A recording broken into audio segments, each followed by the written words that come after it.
Hey y'all. Sorry, people. It took me a minute to get into this space, guys. It has been mad for assignment. I barely got through any of the assignments that I had for today. But hey, people.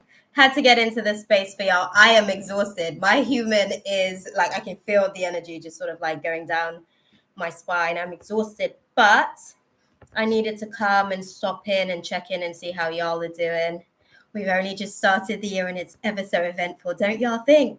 How is 2023 treating you guys? Hey, Mina. Hey, guys. Seriously, how is 2023? I am exhausted, Mina. Okay? I'm exhausted. My human's exhausted for the most part. My consciousness just feels like on job, which is, I mean, it is what it is, right?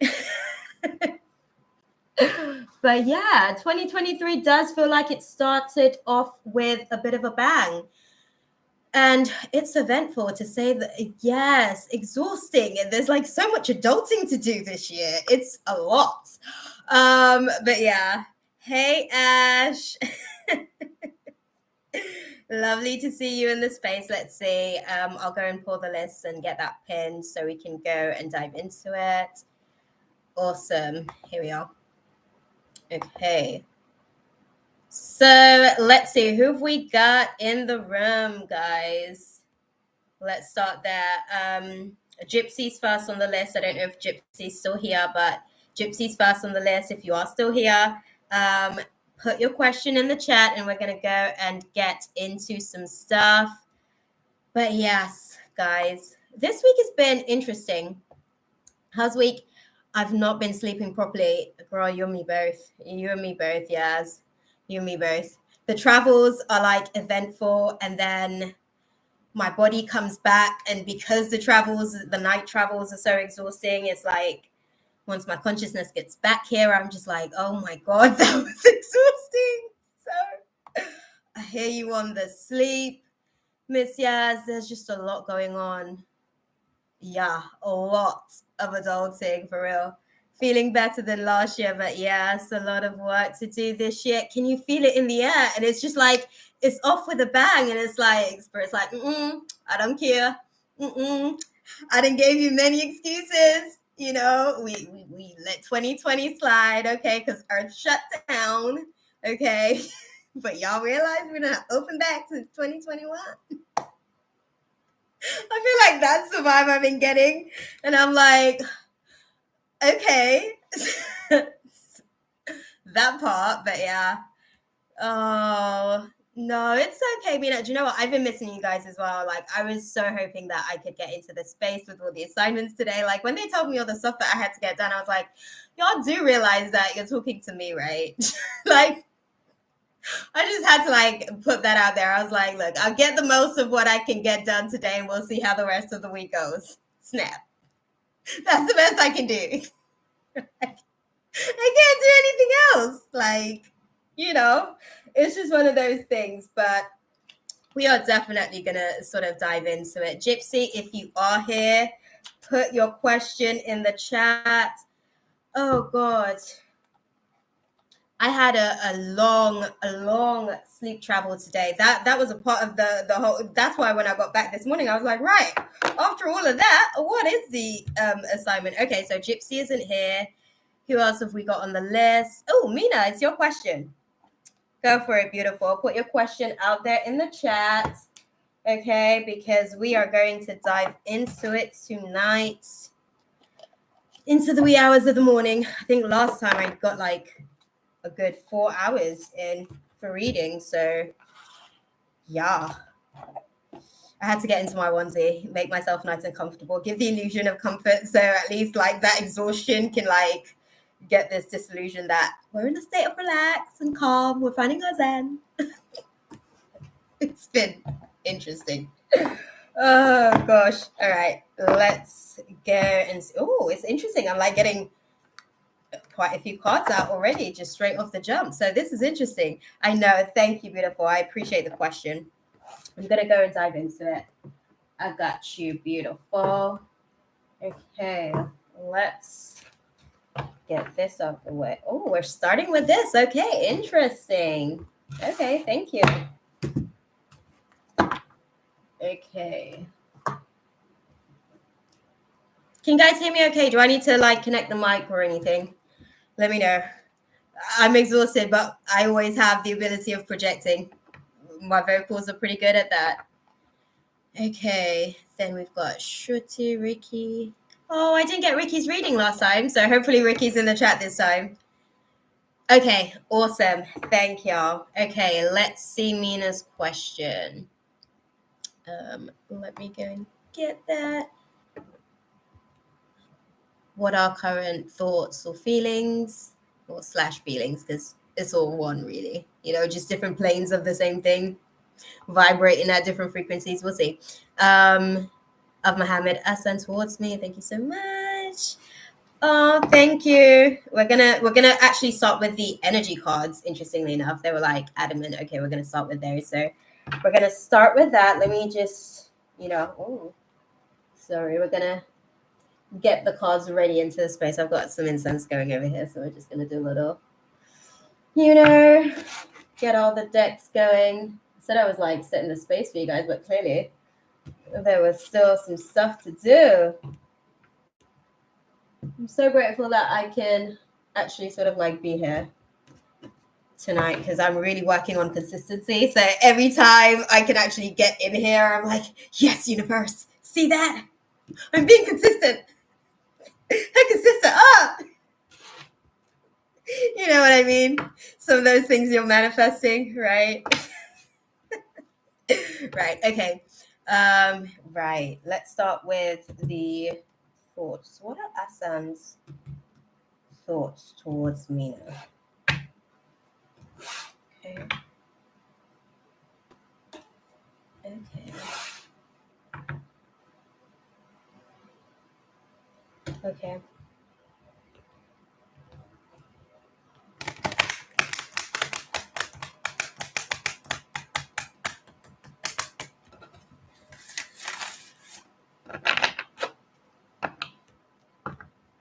Okay.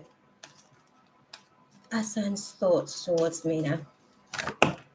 Oh, thank you. Okay. Interesting.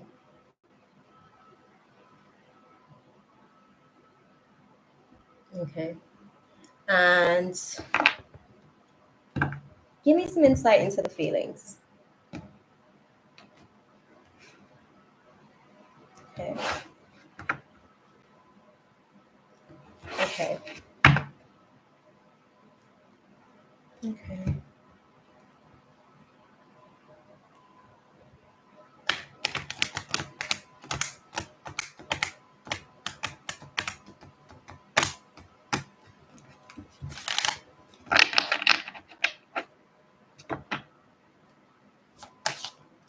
Assam's feelings towards Mina.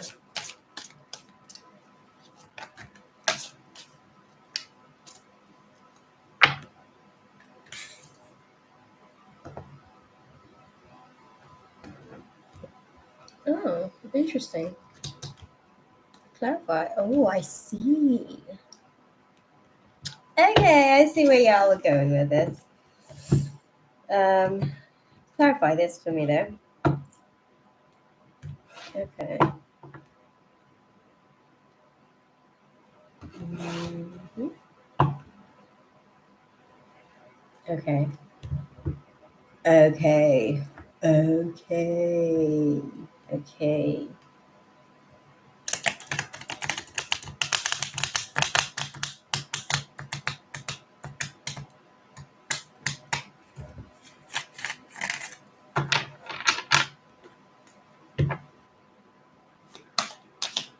Clarify.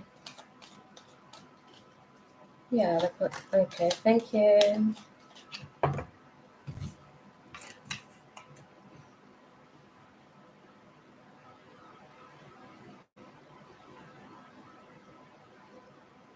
Okay.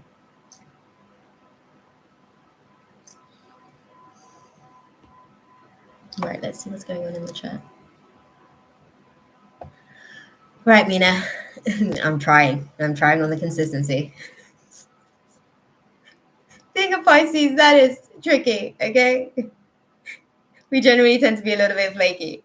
I'm just saying, maybe not all of us. Some of us may have optimized that quality, but I know for me, I'm still working at it. Okay, so we had a whole conversation about this situation, like me and the guys. It was interesting because you guys just heard me like say all that stuff, but there was like a whole internal dialogue that was going on. Um, what they were showing me with the situation, in terms of the thoughts on the situation, it's like, he has blindly had to release the contract of you guys kind of like venturing on a journey together, and he's kind of taken the action of making sure that he's had a heart-to-heart conversation to kind of like communicate this pull, I guess, that he's having towards this the situation ahead.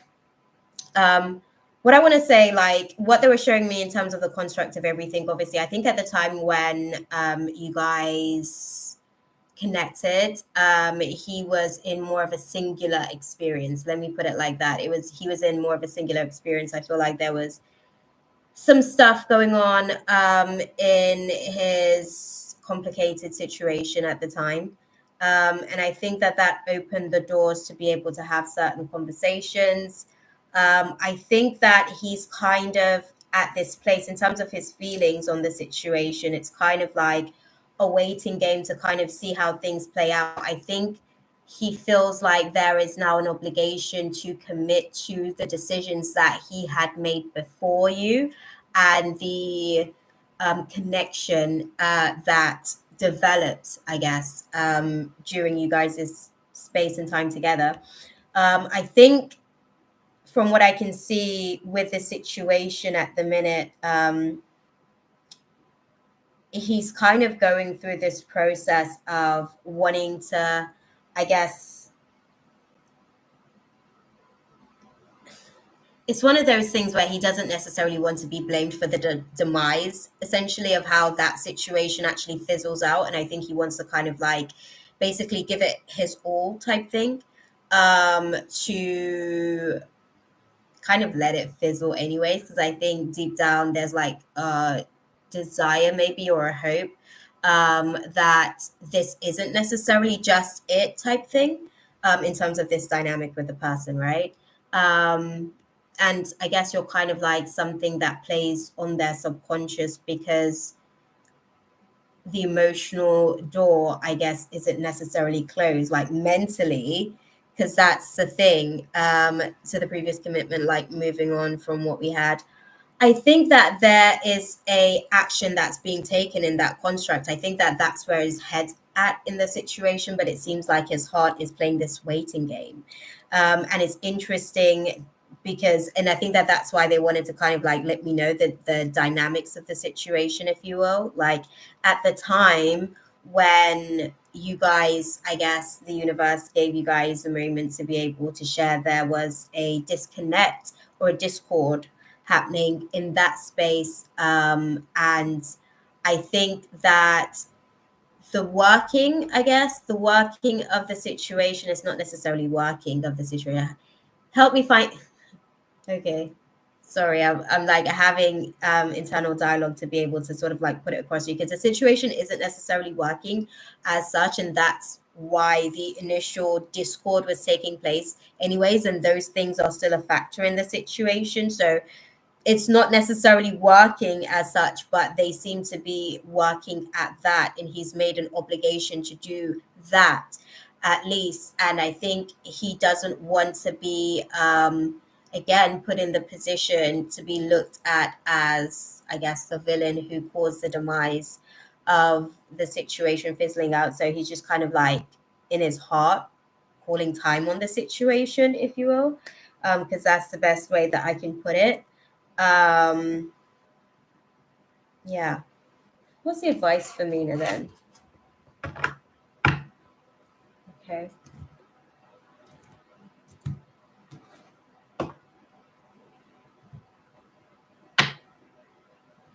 Okay. Okay. Okay.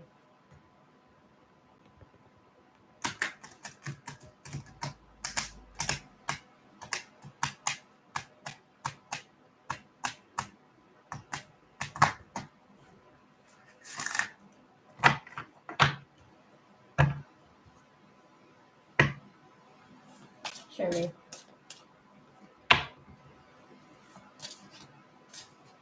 What's the advice for Mina with the situation? Oh, no. Okay. Okay.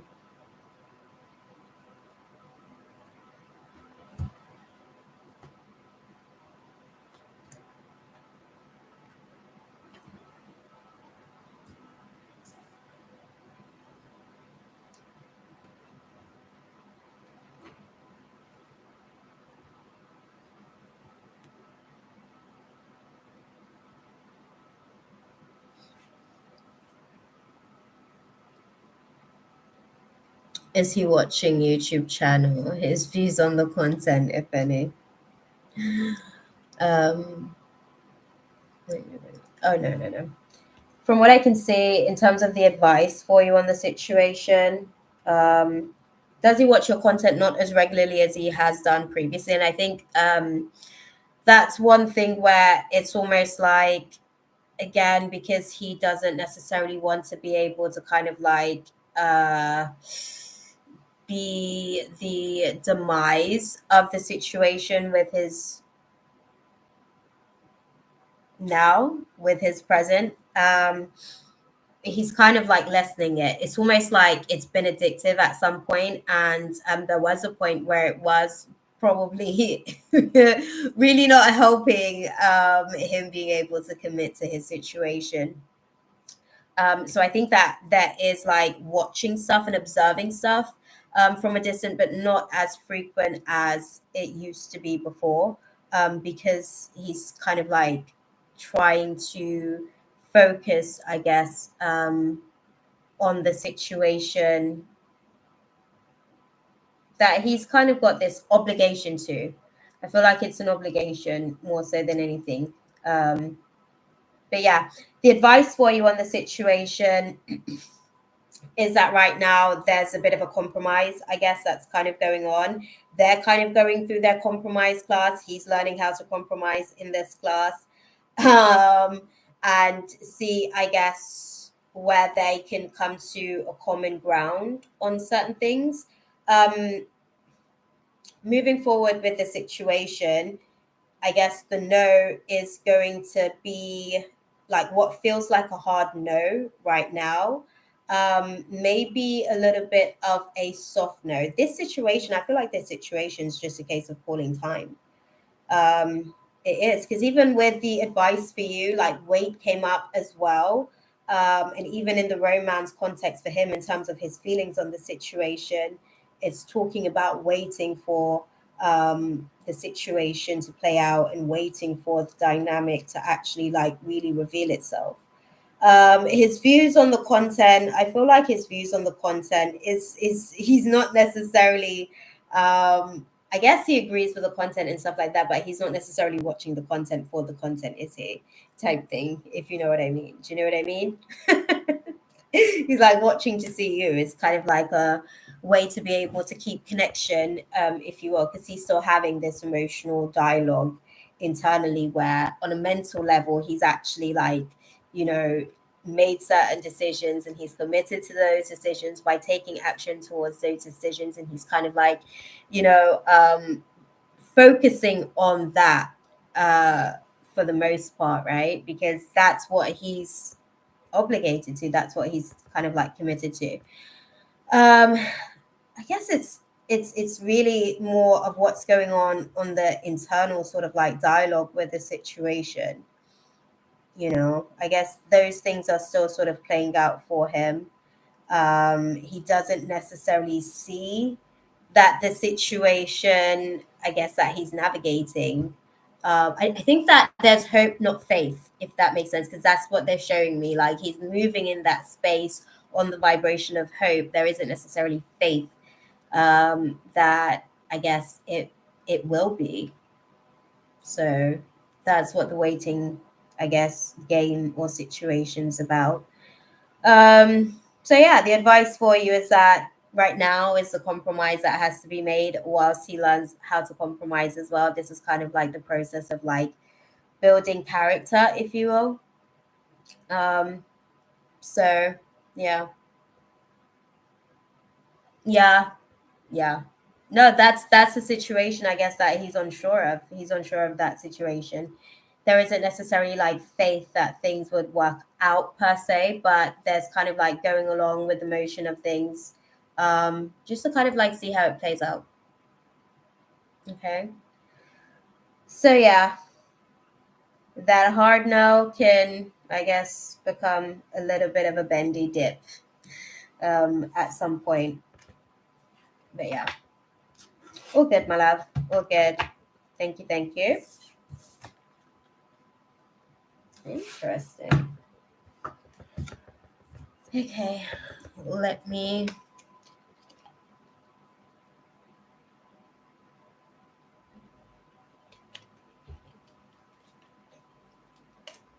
Shruti, yes, Shruti's next. Are you here, love? Are you here, Shruti? We want to get this party started on a Saturday night. We're gonna. Oh, what a shame.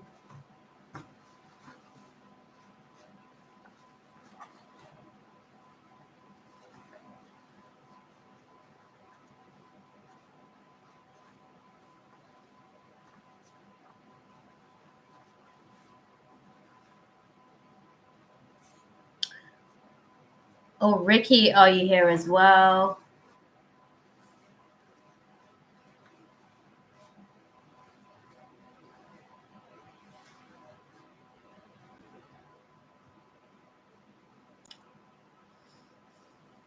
Who is here? Let's start there. Who's here at the minute? Who have we got?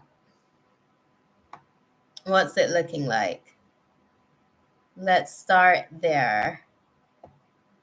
Oh, Smaradina, you're here. You were here from before. I remember you were actually like creating the list before as well.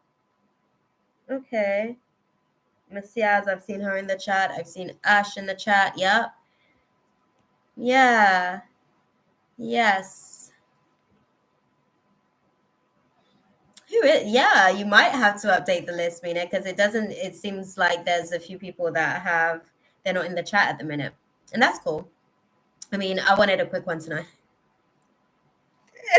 I wanted to see y'all, okay, to build that consistency rhythm. But I also did want a quick one. I am exhausted, and I'm grateful that, the guides was able to sort of like sit into the space with me tonight.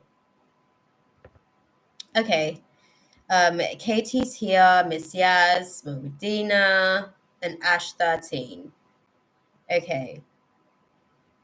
From the list before, we're gonna go with KT because Ricky doesn't seem to be here. Yeah. Oh, Samantha's here. Oh, Samantha. Okay, so Samantha. Hey, Samantha. Hey, girl. You can go. I guess next. I don't think Ricky keeps missing their turn. It's dreadful actually, which is sad. But hey, I guess when the time happens, the time will happen, right? I'm sure it will be epic. Yeah. It's always interesting because I'm always curious myself, right? Like when the alignment doesn't necessarily all the way click, it's like a puzzle piece and it doesn't like fit in the timeline that you would anticipate type thing. And Ricky missed their turn last time, so I'm like, oh, it'll be interesting to see if they miss their turn again tonight. And like when that moment happens, what will it be like? Anticipation. Like God loves to leave scenes on cliffhangers as well. Like, let me put that one out there. Thank you, beautiful. Okay, so Sam, throw your question at me, girl. It's your go. We're gonna sort of dive into it and chop it up. Let me go ahead and clear the cards for you.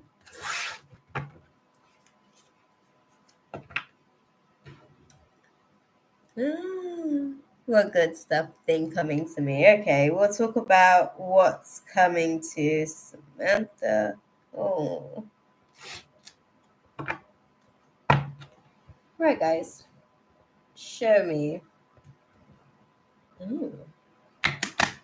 Ooh. this is interesting.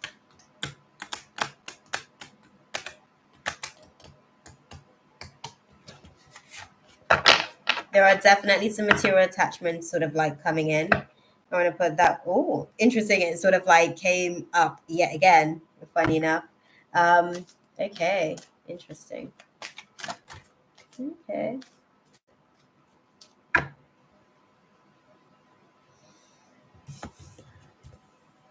Okay. Oh, that's nice.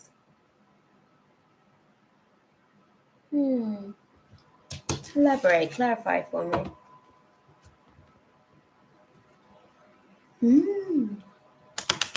That's cute.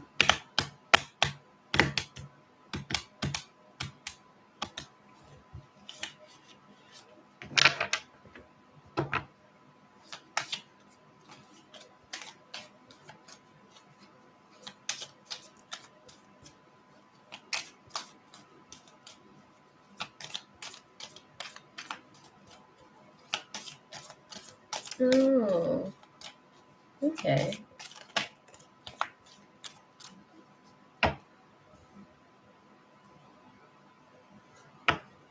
Okay, interesting.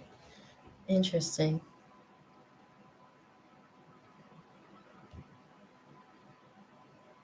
Yeah. So, what they're showing me on the cards is that you are inclined, I guess, to receive some gifts of gesture, I guess, gifts of gesture. There will be some, I guess, gifts that you'll be getting from a romantic interest. It feels like it's more of a situation where it's not, it's like a lack of closure type situation. I want to say like there was some sort of situation where one was kind of like casted out in the cold type thing, and there are these sort of like gestures being made. There has been like, oh, a lot of love lost a lot of love lost in this particular situation.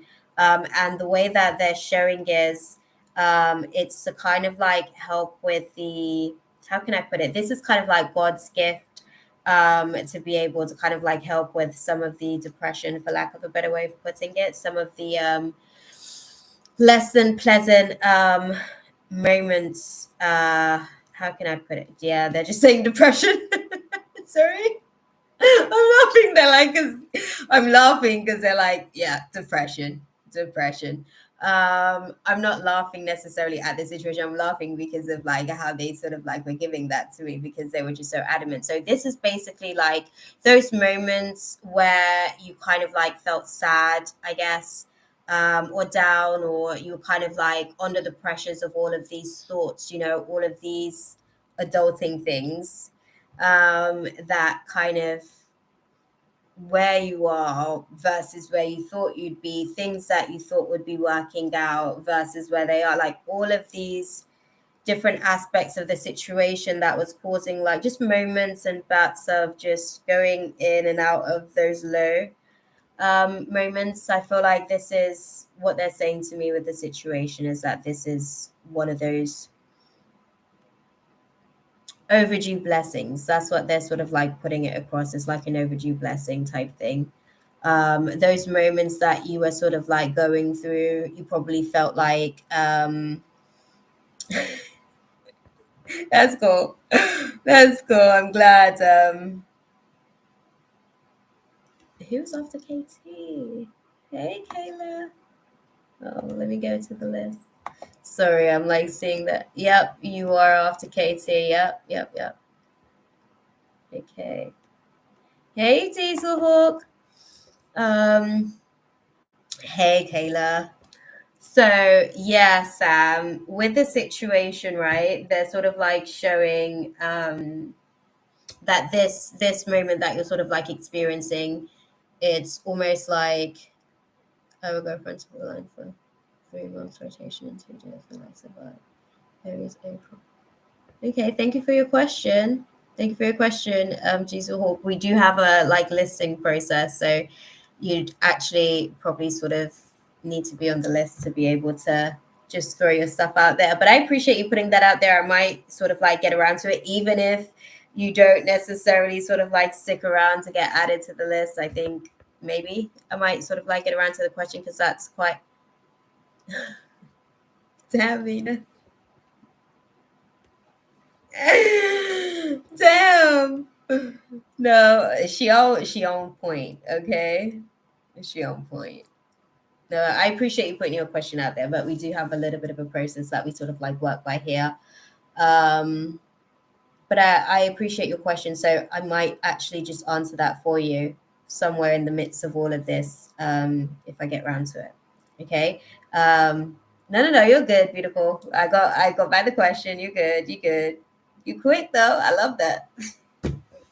Because they didn't caught us before. Like they were out here when we were like defenseless, and it was just me sort of like battling everything. So I appreciate.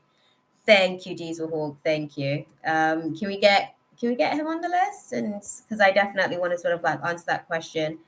I'm sure that Spirit wants to, I guess, have that dialogue. But yeah, so this is a retribution for you, Samantha, for those moments of depression that you were sort of like battling, where you felt like things weren't necessarily working in your favor. It seems like it's coming from a romantic interest where there's a little bit of a lack of closure. Any idea what that situation is? What does that look like? Who is it, basically? Because I want to kind of they're speaking about it being a situation of someone necessarily sort of being casted out in the cold. I don't know if you probably feel like you were casted out by someone, or you had to do the casting out, when you had to do some sort of clear up, some retrograde was impacting something, because we did just get out of the Mars retrograde. So, it was cleanup time. Yeah. Any idea what the unclosed case file maybe? Put that out there. I'll have a look and see what the guidance is for you nonetheless. What's the guidance for some? Okay, thank you. Okay. Okay. Okay, they're saying yeah, they're saying that this is a moment of retribution. So there is a peaceful resolution, I guess, to the situation. I guess I know that you're hurt. Okay, so I'm going to speak to you directly because this is how they're sort of like putting it across. I know that you're hurt. I know that there were moments in the situation that really cut you quite deep. It was really vicious and felt quite malicious at times. But it's quite unfortunate that a lot of this stuff, it wasn't intended to hurt you. I guess there was an awareness that it may harm you, but it wasn't necessarily intended to hurt you. And I guess the way that they're putting it across is like those moments have also helped to sort of shape your character and build your strength in the process. And that's, I guess, what you have to sort of like remember or keep in the back or forefront, I guess, of your mind. Because they're saying not too deep into the subconscious. Don't keep that like too far away from your present reality. Like take that into consideration. Like you have battled through quite a challenging situation, I guess, with this individual that's coming in to make these gestures and offer these gifts. I guess there's still some level of attachment for one or both of you guys, and things, I guess, are going to kind of play themselves out. I want to say probably within the next 6 months or so. But yeah, some of the things that you've been praying about, I guess, may be becoming apparent that they're being answered. And let me be clear, it doesn't necessarily mean that this person is fully a vibrational match of like meeting those prayers, but they may be sort of getting an opportunity to come back in, a chance opportunity to come back in to present their offer, to give you an opportunity to decide what is the peaceful resolution to the situation for yourself. Yeah. Yeah. They weren't necessarily the best with you. And I think even for yourself as well, you got out of your character within this kind of situation or within this space and dynamic. And I think that there was a lot of love that was lost in the process of how things unfolded with you guys, I guess. So, um, yeah, just you get to make the, I guess, decision on what the peaceful resolution is, ultimately with the situation. So, yeah. Okay. Okay, guys. That's what we're doing, right? Cool. Who have we got next on the list? KT.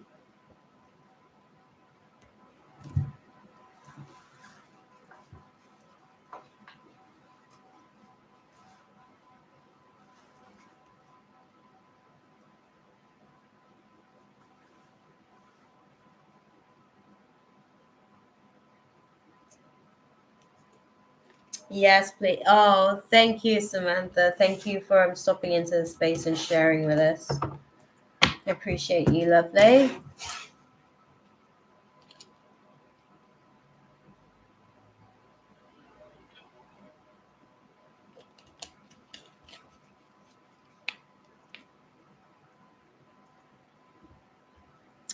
Okay, Katie.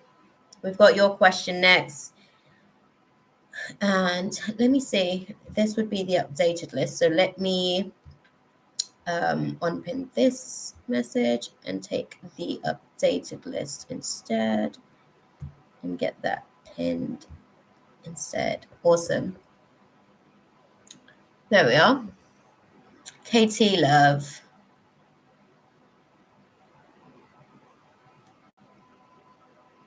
Oh no.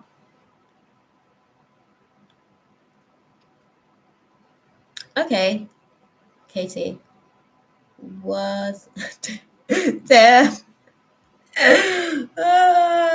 Okay. Okay.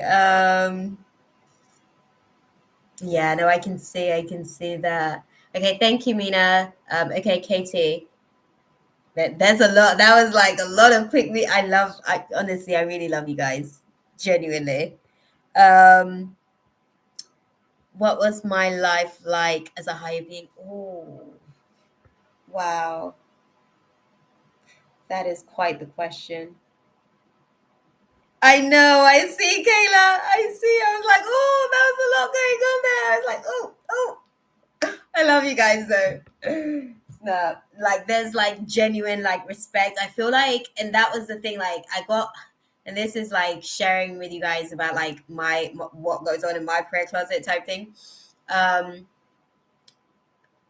it it was almost like I was kind of like I was so grateful for just being able to kind of like share space with just people that reflects pieces of myself, I guess, that I can identify with. Like everyone's always so like friendly and positive and like respectful of each other in the space and stuff. And I just appreciate you guys so much for that, you know. It's always nice to come into the space. But yes, Katie, that oh wow.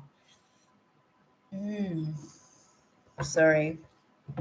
I'm going to pull some cards, but I'm also going to sort of like draw on the crystal to be able to put it into context because my throat chakra went into a different vibration to like allow for this message to come through. I literally just felt that shift. So we'll see. Yeah, just exactly. Oh, I love you guys, man. You guys are awesome. Like so super awesome. And I know I'm so like gooey sometimes, but genuinely, that's how I am. Oh, thank you. Thank you, Diesel Hawk. Listen, we're all about the love frequency over here. Like we love to share love, we love to give love, we love to bask in love. Yeah. This is where it's at. Okay, this is where we come to get our weekly dosage when I can make it. But I'm working on my consistency, guys. Right? Your girl's been working at it. I've been working at that class for like quite a few years now. But hey, I'm Pisces. Okay, so there's like certain allowances maybe, but I guess I'm hearing, and that's why I've got like Moon in Capricorn to help to adjust with that. So I guess they're giving me no excuses, right? No excuses. Interesting. Oh wow. So sorry, I'm like coming down to whoa. Okay. Sorry, I'm like receiving the download for your question. Katie, let me just sit in it.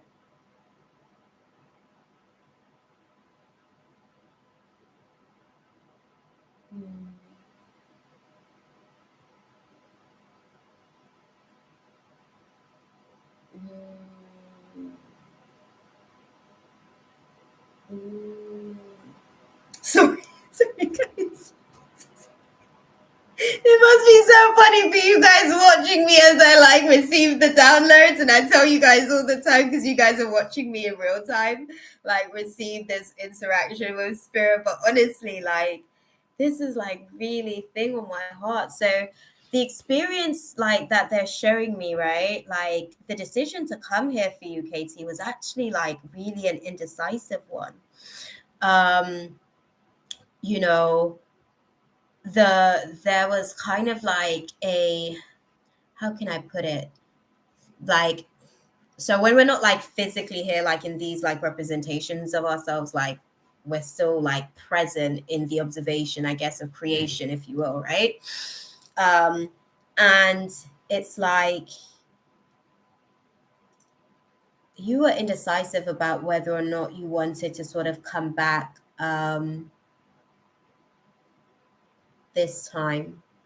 And I don't know why it's a case of this time, because it felt like you had, I guess, based on the previous existences, you were kind of like in a state where you were rested, you were at peace, right? You didn't necessarily, I want to say, it didn't necessarily feel like you had anything. So what happens is like as a soul of, I don't know how to explain it to you guys, but like as a soul or a fragment within the concept, I guess, of God, which fragments itself into different forms and beings manifested into physical form. As like a fragment of that, you were at peace with just where you were in terms of your internal growth, right? As a cellular construct within creation. We're gonna get real sciencey tonight, y'all. But it was like there was this why I get interesting. So I'm trying to like find the words to be able to put it into like understanding, like in human form, I guess. But it was a choosing between you and God.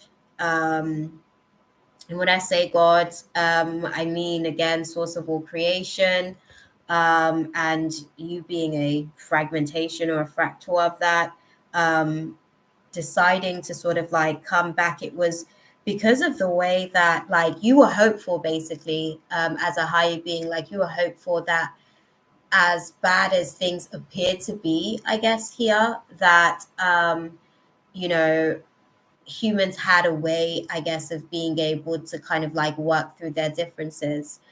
But I think like as you observed the levels of like wars and hostility, and you saw the realms of darkness growing as well, because again, when we're in our non-physical form, we have that perspective, I'll put it like that, right? Because it's more of a sensing more than anything. Like we experience that in the human form, like through our third eye, where our body picks things up and we're able to sort of pick up visuals and stuff like that. But as a being without a physical body, that is our entire core. you will. That's how experience is for us in itself, right? It's like perspective itself. And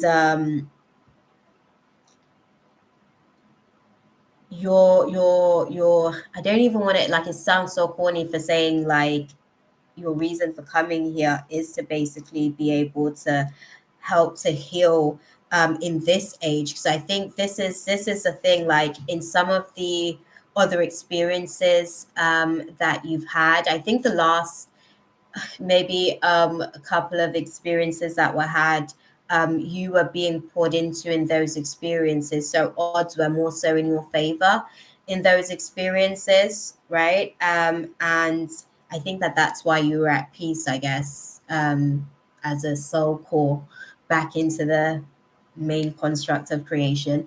um and I think what sort of like pulled you into this existence in this form, is that this opportunity gave you an opportunity to basically be the healer, in healing a different sort of like age of time, because I think those experiences was a different age, I guess, of time where you were poured into, and being in this present, or this time of creation in itself.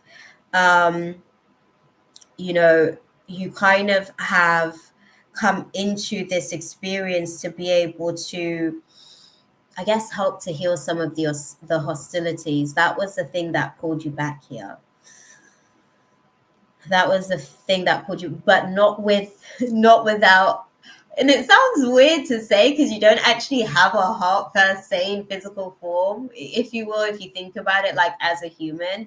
But it just, it wasn't on your heart to just kind of like observe things to be the way that it is, and not do something about it, I guess. And that's who you manifested as in essence as well. Like, that's why you have come here, because that's the core of where you are, what you are, within the core of your being at this point. And I think that those last two lives or experiences, because I don't actually know what shape or form, because it doesn't even necessarily have to be in human existence, because reality as far as like creation, how it goes, energy is transferable. So yeah, it seems like, I'll say this as well, right? Like, once you kind of like made the decision to kind of like come here, and I know you asked me about life before, and I'm kind of like telling you about the decision to come, but that's really where they're sort of like taking the process. Like, life before here was peaceful, I guess. You were at peace. And there was a lot of indecision, with the decision to sort of like come back, and really actually do this. But it's just one of those things, like it was in every fiber of your being, I guess. um, and I think one of the things with the situation is that it comes like, I think one of the hesitancy as to why there was hesitancy in sort of like accepting this character of the role, Katie, in this timeline, was because of, I guess, the way in which things would play out. Because obviously, the healer has to go through a training process. And a lot of the times, the training process is vigorous, right? Which means that your life isn't necessarily. It's not necessarily one of those lives that you're running to the front of the queue for, right? Um, yeah, I guess there's more people sort of like coming into the. May have we gotten like 10? I know that I've done yourself, and we've had like a couple. Ricky wasn't here, someone else wasn't here as well from the other list, and Gypsy wasn't here. So I know we've got at least like 3 spaces left as well. I know that Diesel took one of those spaces, so I think we've got like 2 spaces left, maybe. If Diesel's still in this space, but yeah. Yes, please. Yes, please. Yeah, Ariana. But yeah, with the situation, um, Katie, I think, yeah, like life before here was peaceful. Your choosing to come here wasn't without conflict. Um, because it was like having to sacrifice that peace, but you're a soldier. Like that's the best way that I can put it. Like you're a soldier. Like you chose to sort of like come despite and in spite of the odds that may be against this character that you'd play in this timeline. Um, it does involve being able to kind of like go through a lot of situations where you build the capacity of forgiveness for the collective, which means that you'd probably have to receive a few daggers psychologically, definitely a lot emotionally as well. Um, and those were some of the things that I guess when you receive the assignment, and even though it was a tough decision to make because it meant sacrificing your peace, um, yeah, it was also an easy decision at the same time. I don't know how else to put it, just because of like the vibration that your heart is. And again, I know that sounds weird because we think that heart is like a human construct, but it's just a reflection of creation in itself, actually just manifested as a human form. Everything has heart and stuff like that. It just looks different in different forms, basically. um, the heart is actually what determines the nature of the character. But yeah, the it was an easy decision. Your heart made it an easy decision. And I feel like they're saying to me the thing that you have to remember about being chosen on this timeline as well is that the optimization that you experience in this timeline as well also allows for you to find greater peace when you return as well. So that was like a parting message. Like, this isn't, remember, like when you return as well, like there will still be an opportunity for you to go back to the existence of that peace and experience it even greater because of the experience that you've been able to sort of like give in this timeline. So yeah. That's it, really. Right. So I think we've got Taylor next. Okay. So I've got to update the list again. You did know who you'd become this time. You did know who you'd become this time. And I think like why they even sort of like said it, because I think it's that like when you read the scripts, because it's kind of like what happens, right? Because this is like a whole grand play that's playing out like at one time, like on an actual stage before God. It's kind of like God's life playing out before itself type thing. It's the best way that I can put it. Like it's very abstract and weird if you think about it on a human level, but that's why it's not for the human mind.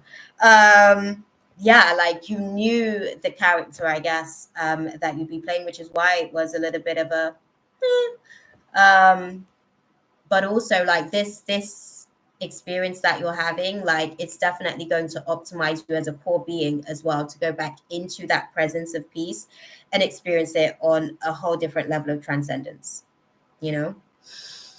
But yes, let us, thank you, beautiful. That is such a deep question, girl. Damn. Thank you for that as well, because you gave me some insight actually. Yeah, well, that's the thing that they sort of like put across. This version of you goes through significant heartbreak, but your journey here is to help pour into the capacity of forgiveness for mankind. Because like, listen, there's very hateful, begrudgeful people as well that's here as well, and they've kind of upped the ante on like holding on to ish, which is why we're seeing a lot of these activations of certain illnesses like magnifying itself to the magnitude that it is, stuff like cancer as well, because again it's like not being able to let go and stuff like that. But yeah, you're here to sort of like pour into that capacity well for the collective, as far as like forgiveness and being able to kind of like move past spirits and forces of resentment and stuff like that. So you know what, I know it's been emotionally rocky, but all of these things that you're basically navigating through is your training camp for the people that are assigned to you. And when they come to you, they will be just as emotionally abstract as you have had to become during your process of becoming their healer, if you will, because only the healed can heal. And in order to heal, you have to have been broken to some degree, right? So, yeah.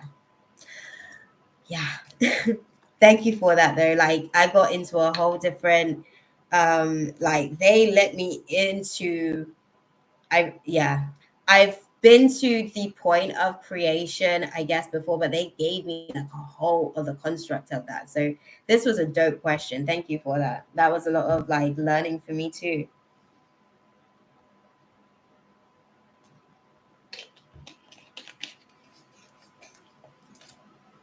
Amen. Amen to that, because you're out here doing business. Definitely. Amen to Mina's sort of love towards Katie. So Kayla wants to know, what is A's feelings or thoughts towards me? He's an old love interest that came back into my life. Dang, did he return during the Mercury retrograde? That part. Answer that question first. So we can sort of like get this ball rolling on what assignments may be playing out. Okay. Did he return during the Mercury retrograde? Okay. Because Mercury's retrograde motion just ended on the 18th, I think. So just 3 days ago. What would that have been? Let's see. Thursday, I think. And Mars, exactly. Yeah, exactly. I was literally thinking about that. When did they return then, Kayla? When did they return? Okay. This was a few weeks back. Okay. May have been Mars retrograde then. Interesting. Okay. Right. Let's have a look.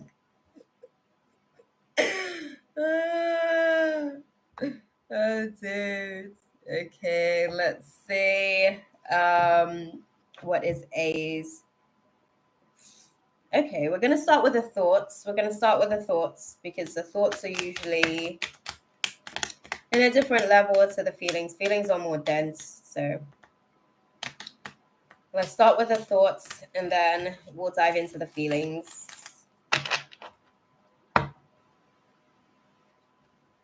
Okay, so let's see. What's A's feelings towards Kayla? She wants to know. Okay, thank you.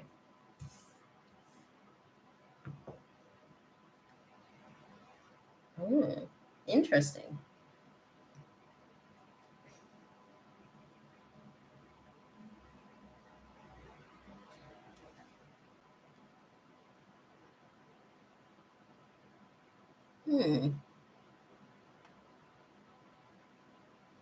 Sorry, I'm like,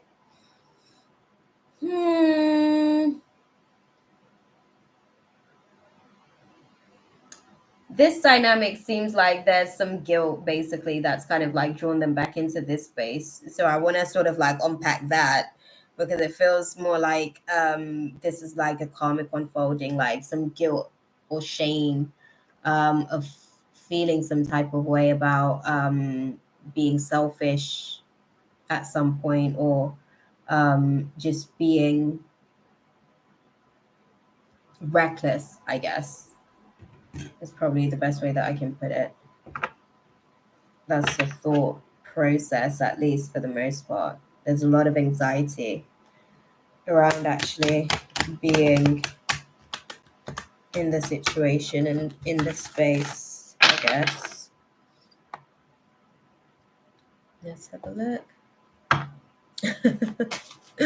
Definitely.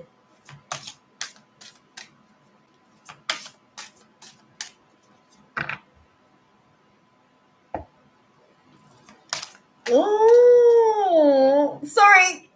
Sorry, Kayla. Your question just really hit me. Sorry. I wasn't ready. you should have asked me what is his intention for this road trip. That would have been the better question. Shit. Sorry. I'm going to ask that question for you. Okay? Don't worry. I'm like, damn.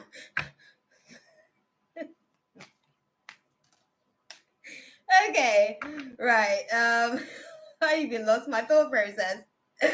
Okay. Sorry. What is A's feelings towards Kayla? Okay, thank you. Okay. Oh, okay. Okay, well talk to me then, y'all. Talk to me. What's his intentions with this road trip?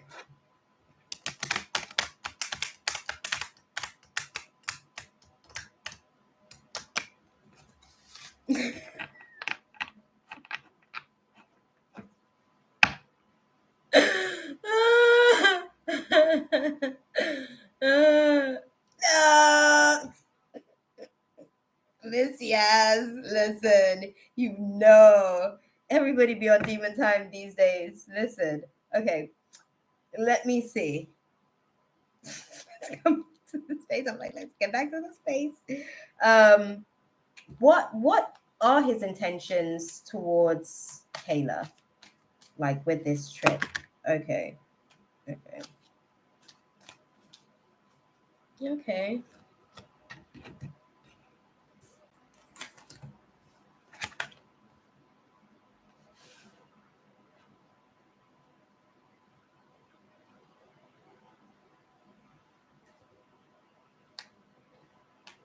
Okay. Clarify this for me then. What does this all mean in construct? Because it's all the energies introverted. Why is that? Make it okay. Okay, okay, okay. Noted. Noted. Okay, so I'm glad that you put that question out there. Imagine if you had just came in and asked me that one question and then you didn't tell me about this road trip. Damn, girl. Damn. Okay, so thoughts on the situation. I guess I'm gonna say this, like the agenda on kind of like there isn't necessarily any romantic feelings there on the situation, I guess. I think that it's more of a platonic connection, I guess, in terms of like where he's at with the situation as well. I want to put that across and make like that part of the situation clear. I think he's at a place where I guess he's respectful of his like current situation, if you will, and I think like I guess he sees that your situation is pretty strong as well. I don't know if this is the best idea per se, because this is definitely like testing you guys's like individual like relationships, like even like receiving the downloads on this one's like my crown. I want to take my hair down to like receive these downloads because I feel like it's just pouring into me so quickly, and it's creating static in my crown. But yeah, as far as like the trip situation, I think that the reason that you're sort of like getting this invite is to be able to kind of like back up on any sort of like I'm kind of skeptical. Yeah, yeah. I think that the intention with the trip is really just to kind of like there may be some financial constraints, I guess, if there isn't somebody to kind of like take this slot type thing or fill this gap type thing. And with the short notice type thing, it's kind of like, okay, let me invite Kayla type thing, you know? So that's actually like why this has even sort of like come up as a sort of like thing, I guess, is to be able to just make sure that every the I's are dotted and the T's are crossed, if you will, because that's how they're putting it across to me. So yeah, it's to kind of like calm the nerves on maybe how things can spiral out of control. He told me he would pay me to. Okay, okay. No, not a good idea for your relationship, bro.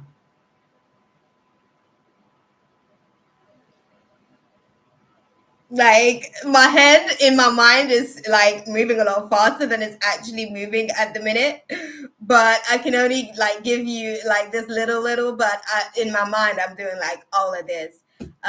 It's going to be like a real big test on your situation. um it's going to be a big test on your situation. How does your partner feel about this? Have you spoken to your partner? Have you let them know that you're contemplating this? What's their like thought process on the situation? Because this is literally ultimately a test between you guys.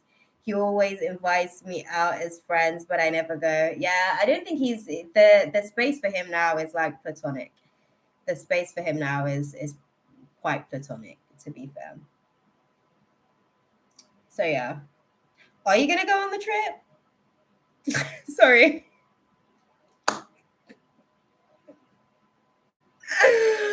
Because I'm like, should she go on the trip, y'all? Okay. Okay. Mm. Yeah.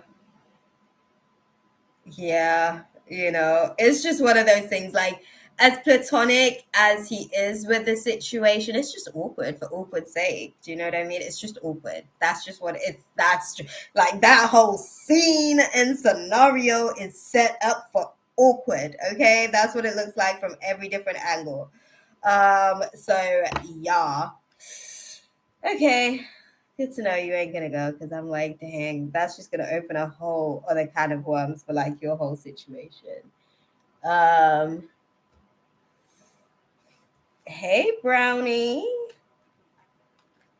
I don't know where we are with the list. Where are we with the list, Mina? Did we get the 10?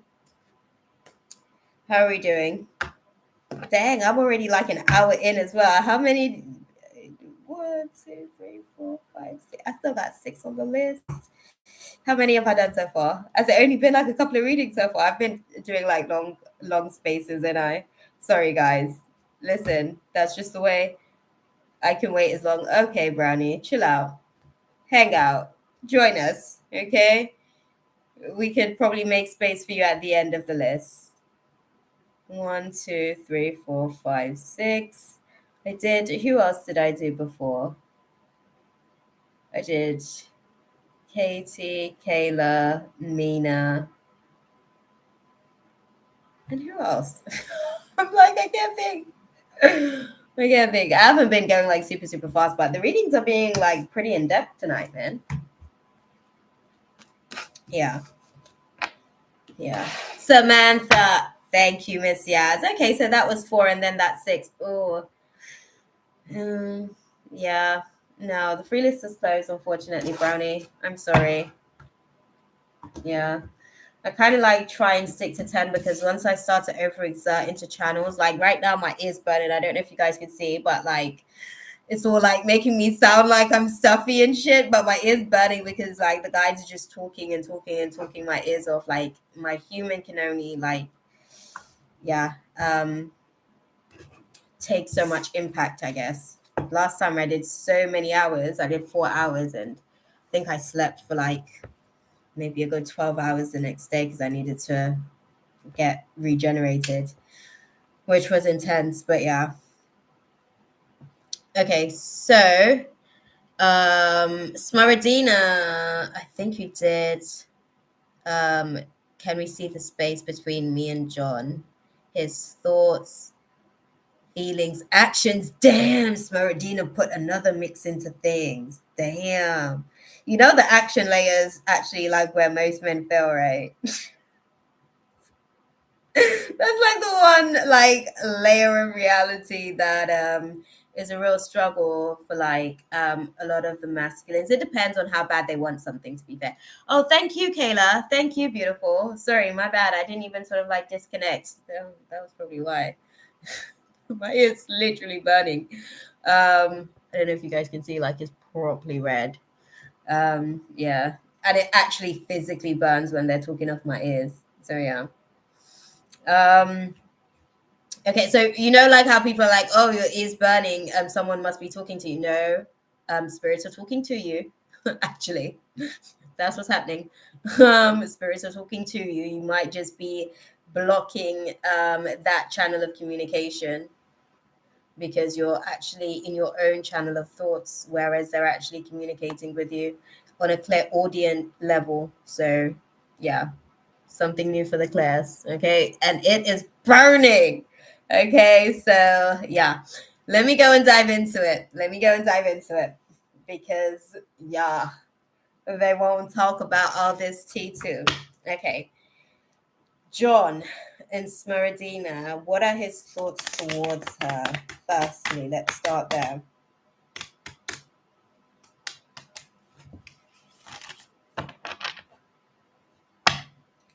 Okay, John's thoughts towards Smeradina. Oh, okay, I'm gonna go and get it. Okay. Oh. Okay. Interesting. Hmm.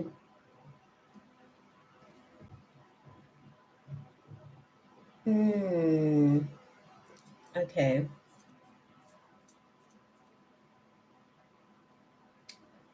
Okay. Okay. Thoughts. Okay. What are his feelings then towards Meridina?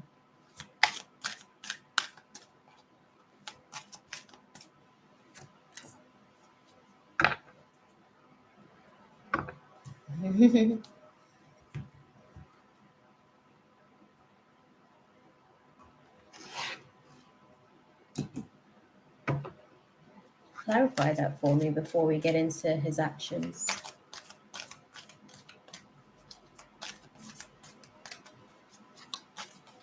Okay, thank you.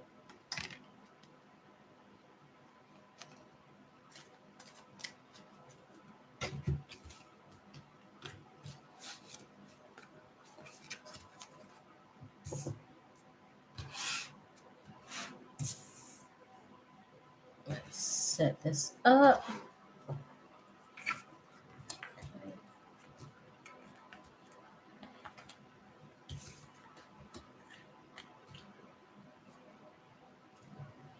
Thoughts, feelings on Pat. Oh.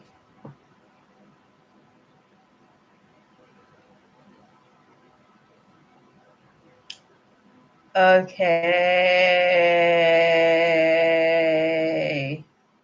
Interesting.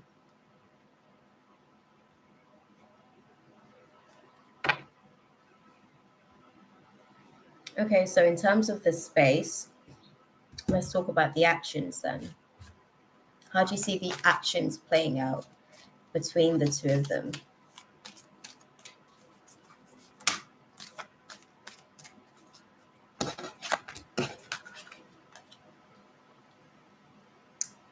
Oh, interesting. Okay. Okay. Hmm. Hmm. Okay. So, um, looking at the space with the situation, right? Let me. Sorry, it was getting hot in here. In the words of Nelly, I've got the heat on, yo, and I'm like in my little bear onesie, so I am hot. I don't know if you guys can see. But yeah, so his thoughts on the situation, interestingly enough, so I'm going to put my hair up because I really am hot. And they are burning off my ear with their chitter chatter. It's like proper. Mm. It's funny as well because it's always like mostly my left ear. It's like this is their favorite ear to talk. Anywho, yeah, so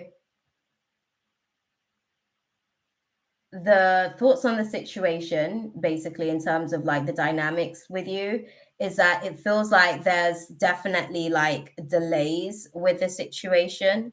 And it's kind of, I don't want to say becoming unmotivating, but the delays is kind of like making it, it's kind of like testing the determination, if you will. So the thought process that he's kind of like going through on the situation at this point is like he's questioning whether or not it's kind of how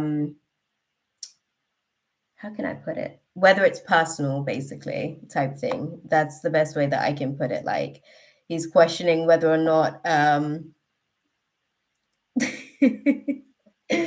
yeah, he's questioning whether or not sorry, I like looked at your message and it broke my channel of thought. But he's questioning whether or not, I guess, he's at a place where he's got the ability to continue to sort of like be persistent, I guess, on the situation.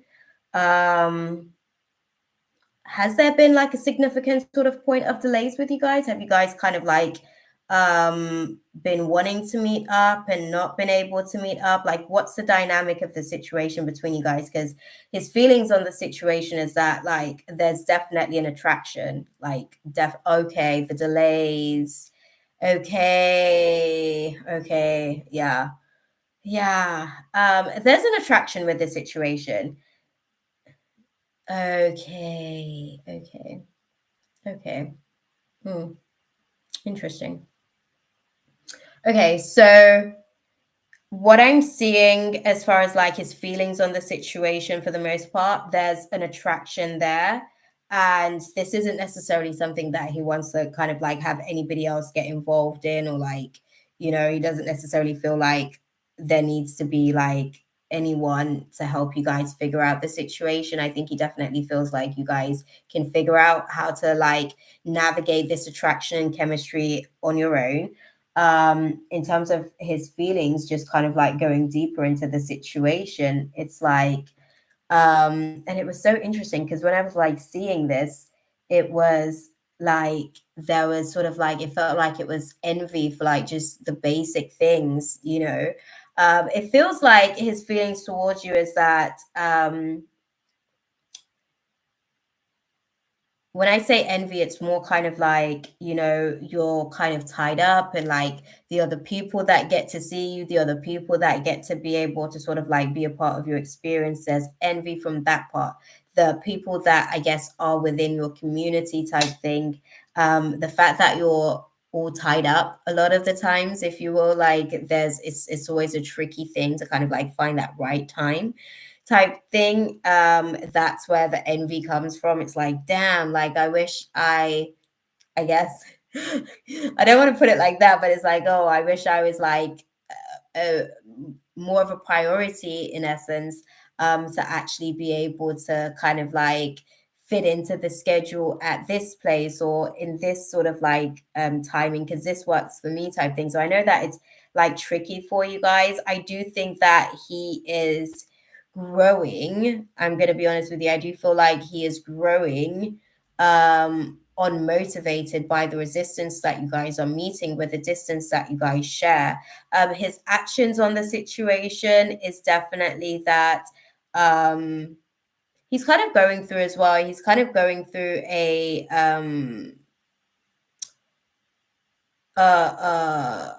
how can I put it? He's getting optimized, I guess, for a little bit more optimism because right now, he's kind of at a place where I don't know how how hopeful or faith filled he is on the situation based on kind of like where things is at the minute with you guys.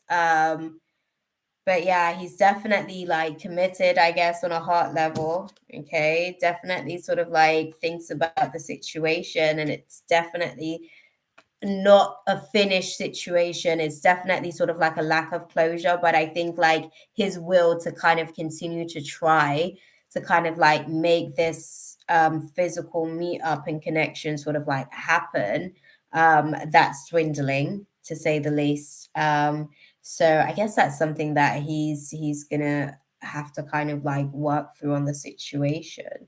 What's the advice for Smaradina in navigating this entire scene and construct with John? What's the advice, guys? Okay.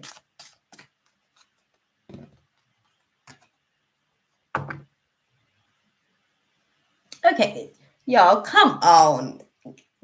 Elaborate then. Thank you. You just love to come with your riddles, isn't it? No cliffhangers, guys. Dang. Okay. Thank you. Okay.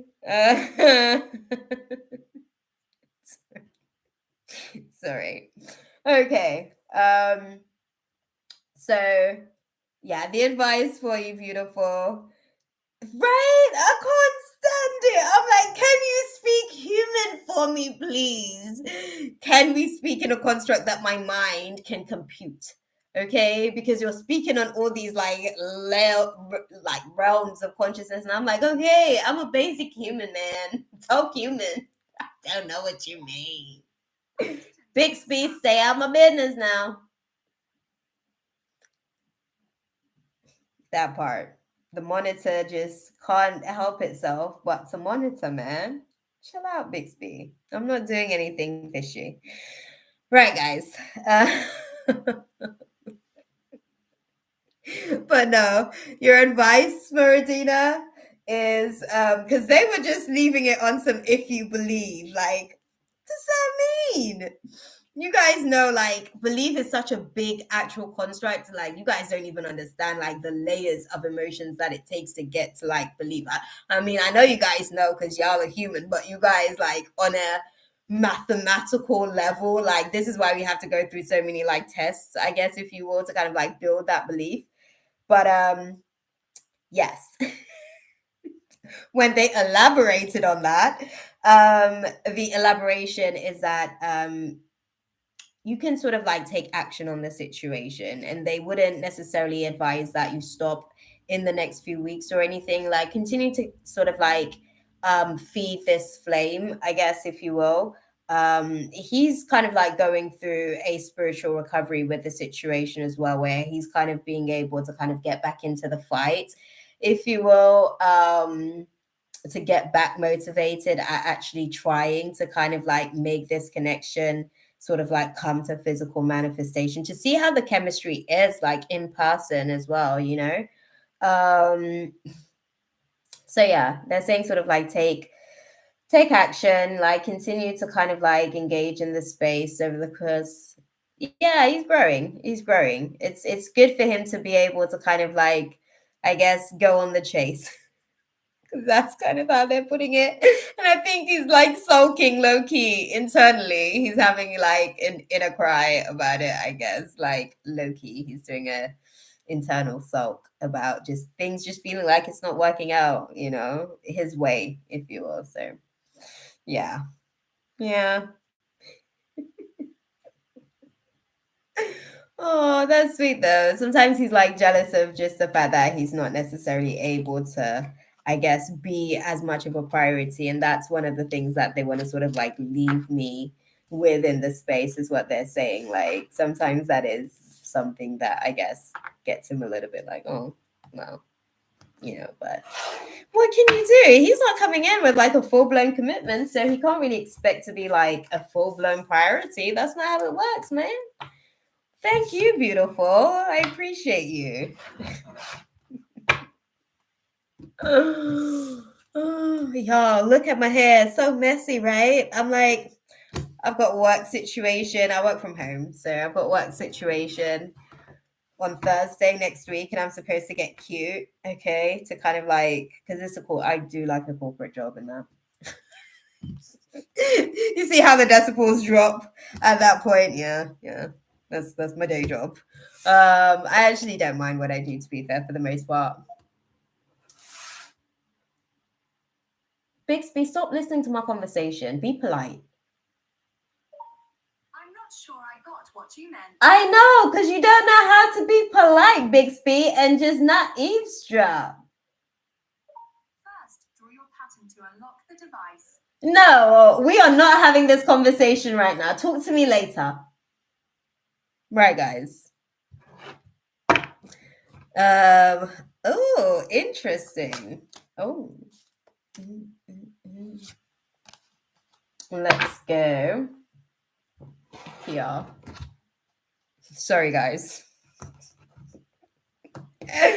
Me and Bixby had to have it out for a second. Do you know what was so funny? My guides told me that Bixby was going to be acting up during this reading like 2 days ago. And I was like, how dare Bixby do that to me? I think it was during like a night travel as well.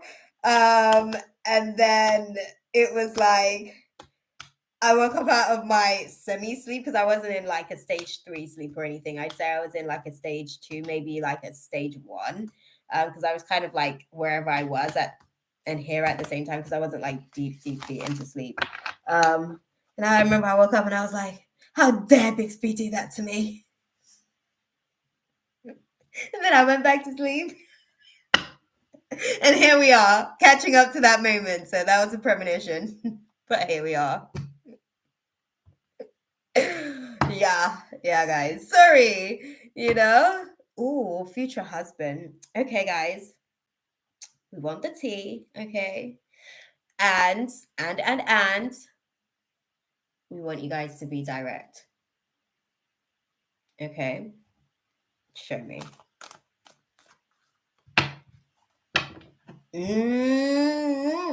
No. Sorry, we're having a fight. We're having a fight.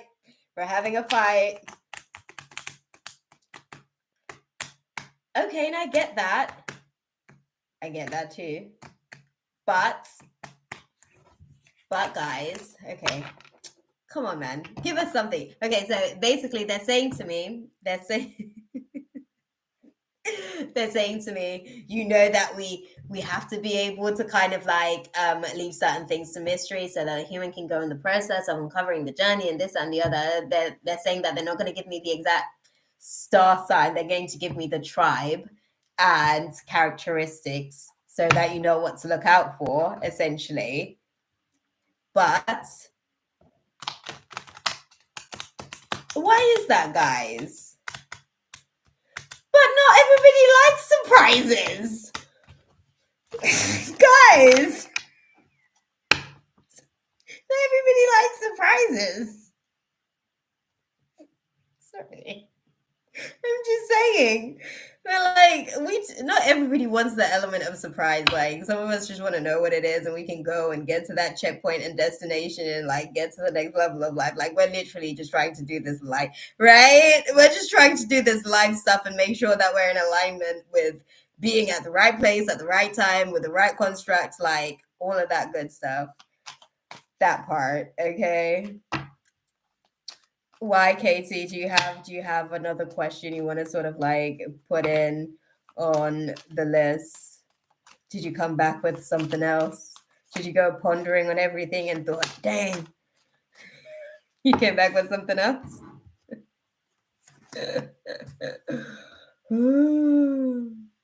Okay.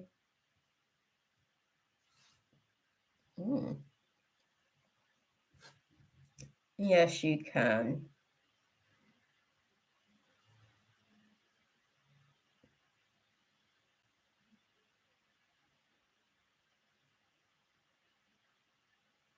Sorry, I'm like listening to the whole download. Trust me, the radio is still on. Okay, I'm just like listening, taking it all in. Okay.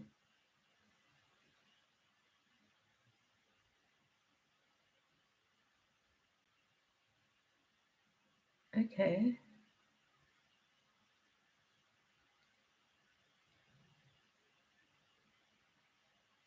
Okay. Okay. Oh, interesting.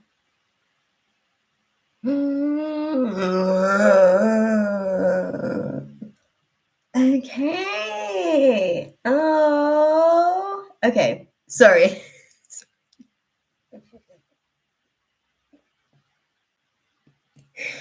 Oh, that's sweet. Okay. So, um, what they're showing me with this situation is that you actually sort of like, yeah, your path, I guess, towards that journey, which is so interesting, is actually with a fire sign, which is interesting. That's so interesting to me. That's so interesting to me. It's with a fire sign, and their characteristics basically, they are like they're the type of person who tends to kind of like take on a lot, I guess. They're the type of person. Oh, thank you.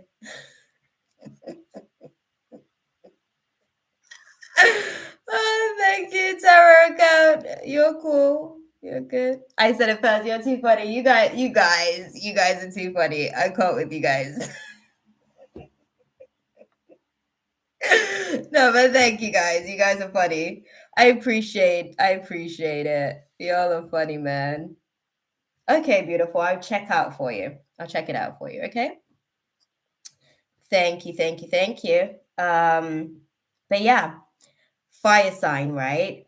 Yeah, they're the type of person that takes on a lot, and it's important that they have that capacity as well because okay.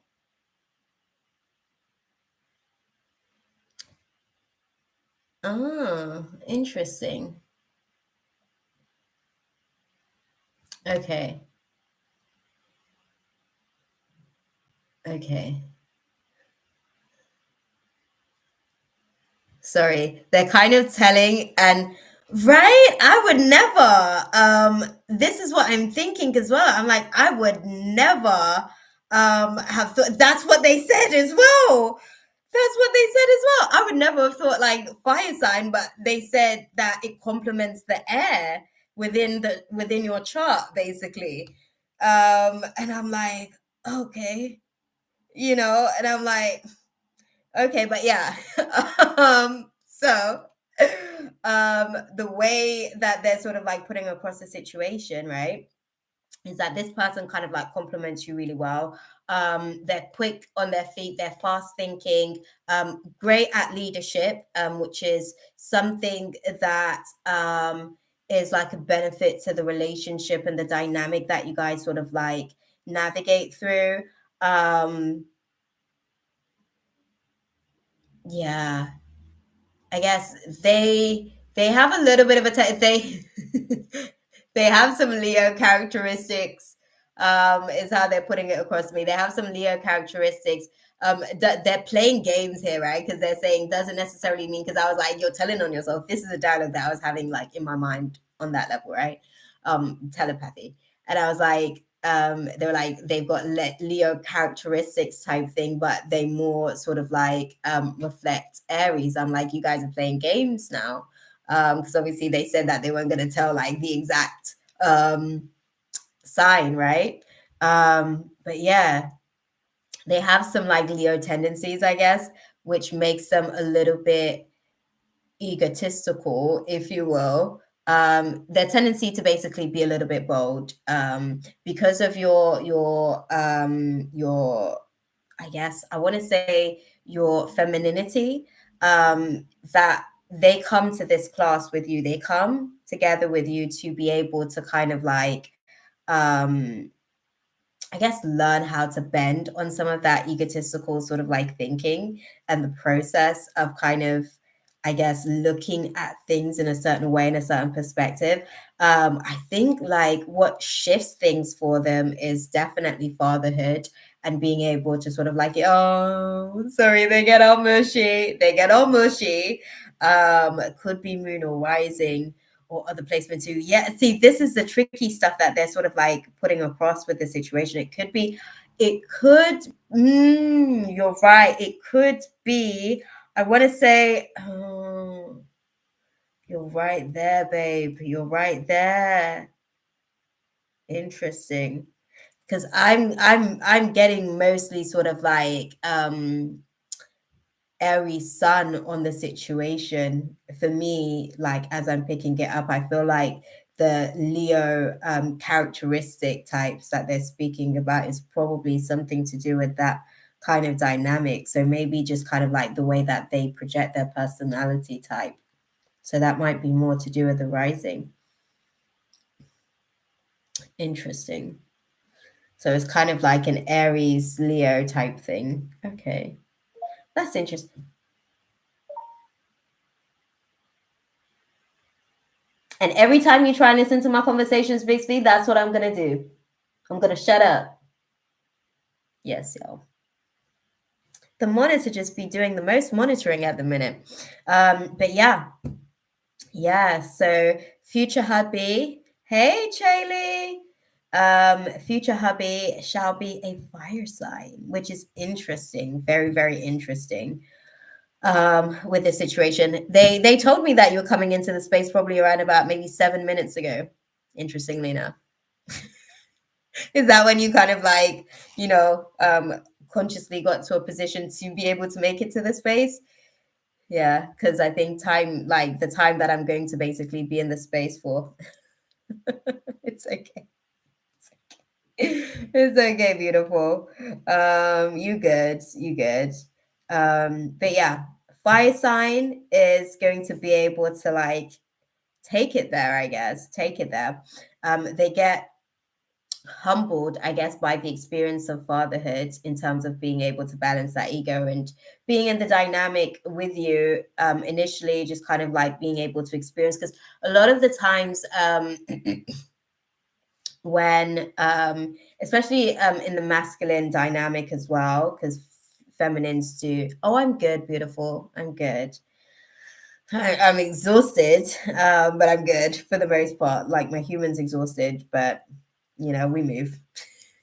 That's all we can do. That is all we can do. We actually had a late start today as well, so we're kind of like right on time, I guess, for your nap. It's cool. You're good. Yeah, we're cool. But yes, with the situation, Miss Yaz, it seems like once you guys kind of like get into that experience where you kind of you're able to kind of like let them be a man, basically. So they realize that the ego has the room to be able to sort of like expand. They don't necessarily have to push so hard to be able to exert their manhood type thing. And that's where a lot of the egoic identity kind of like the layers of that get shed, I guess. They go through the process of shedding the layers of that. So yeah. And then fatherhood helps them to be able to kind of like find the right balance between their agility, because I'm not going to use the word femininity because it's like poison, I guess, to a very masculine man. And he himself wouldn't actually even like that word as well. He gives that whole like bravado. So I'm going to use the word agility. But he learns how to be able to be a little bit more agile in the space, like dealing with like humans that are so fragile, I guess.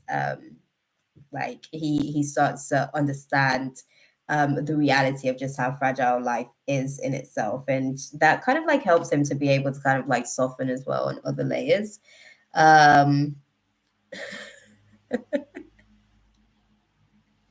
Okay. Okay, 7,000 in area. Dang, girl. Wow. Wow.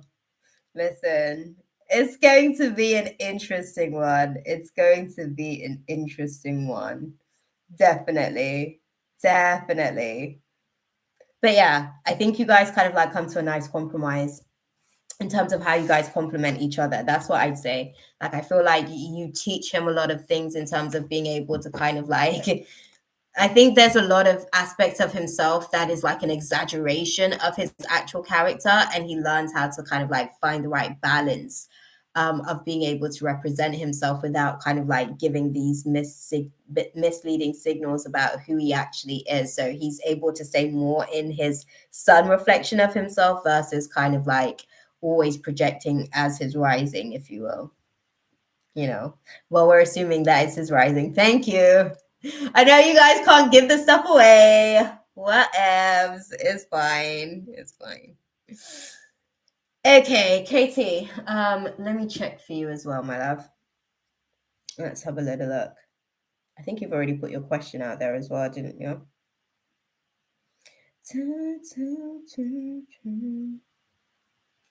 How are you doing, Charlie? I didn't even ask for you. You said that you were sort of like having a nap. Were you exhausted as well, right?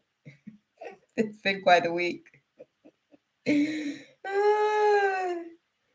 Okay, go for it. I think I've got your question. Got the Cash App. We've got that confirmed. You're good. Let's go. And just sort of like Diesel Hawk, that's kind of like how the process works. Because I know you're sort of like, a first timer in our little space and stuff, and I just want to sort of like explain. Yes, Ash, I am gonna come. I am gonna come back to your question because that's a big, big question, and we want to unpack that for you, right? Because we want to be able to like position ourselves for all these 2023 blessings, right? Make sure we got them everywhere, just in case wherever they're falling. I'd throw my leg up there as well to catch something, but we want to make sure we catch all these blessings. And there's a lot of them that are actually like sort of coming through for us in 2023. Okay, so I definitely want to answer that question for you. That you know how this sort of like process works. We've got to sort of go to Katie's question. They donated, but I hope that that was useful for you before I even sort of like close out even on anything else and zoom in on anything else. I hope that that was useful for you, Miss Yaz, because yeah, there was, I know I was like all over the place having chats and stuff like that with others, but it's interesting. It's interesting that your Venus and seventh house is in Aries. So that does make sense. Like, do you know what I mean? But I wouldn't have picked a fire sign at all, but like I get it. It actually makes sense for the most part. But I hope that that was useful for you, beautiful. Like, yeah, seems like they come to the space to actually like get a little bit more authentic, I guess, and you enter the space as well to kind of like continue to build on confidence, which is interesting because they have it in abundance and they pour some of that into you. And you pour some of the humility into them. So it's a nice balance. Snap. Okay. I think Katie did put the question out there. If we are manifesting someone, do they feel it? Yes, they do. I have been manifesting a son. Not sure where it is going there. They do feel it. In most cases, it might manifest firstly as dreams. So you'll start speaking to them subconsciously. They'll start picking up on your mental emails, basically, while they sleep. So yeah, some things takes more time than others, and I'll put it to you like this, like because I guess my partner manifested me before I sort of like actually became a thing, I guess, because it was my friend's brother. I think I've told you guys before, but I started to have dreams maybe a couple of weeks or so before I actually sort of saw him. So God was kind of like giving me the forewarning, and that was around about the same time that he was like explaining to other people that he was manifesting me as his wife, and we've kind of been together for about 12 years since. So that was really good manifesting on his part. But to answer your question, Mina, yes, they do. In most cases, like the communication will start happening in the dream state so that the information can be fed subconsciously. And then the human can then decide, that person can decide whether or not they want to engage after getting the forewarning type thing, right? Because that's a premonition. It's like your guides bring the downloads, and then his guides deliver the information, right? That part. Where is the question? Katie's question. Archangel Samuel. I'm sure I saw it. Where's the question? I love fire signs. But then very sometimes, very girl, very okay. Oh, about the self. But this is the thing. Like I said, I think they come into the class to kind of like learn humility. They come in and share space with you. You get to pour some humility into them, and they get to pour some of their boldness, I guess, into you. So it's a nice little balance at the end of it all. Mm.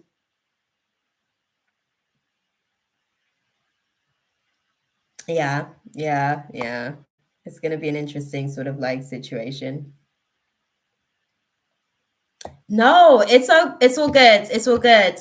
Um, I have pinned the list. I think is it the same? Oh no, let me unpin that list and then I'll pin this list because this is a new updated list. Unpin it and new pin it. There we go. Thank you. Thank you for sharing space with us, Mina.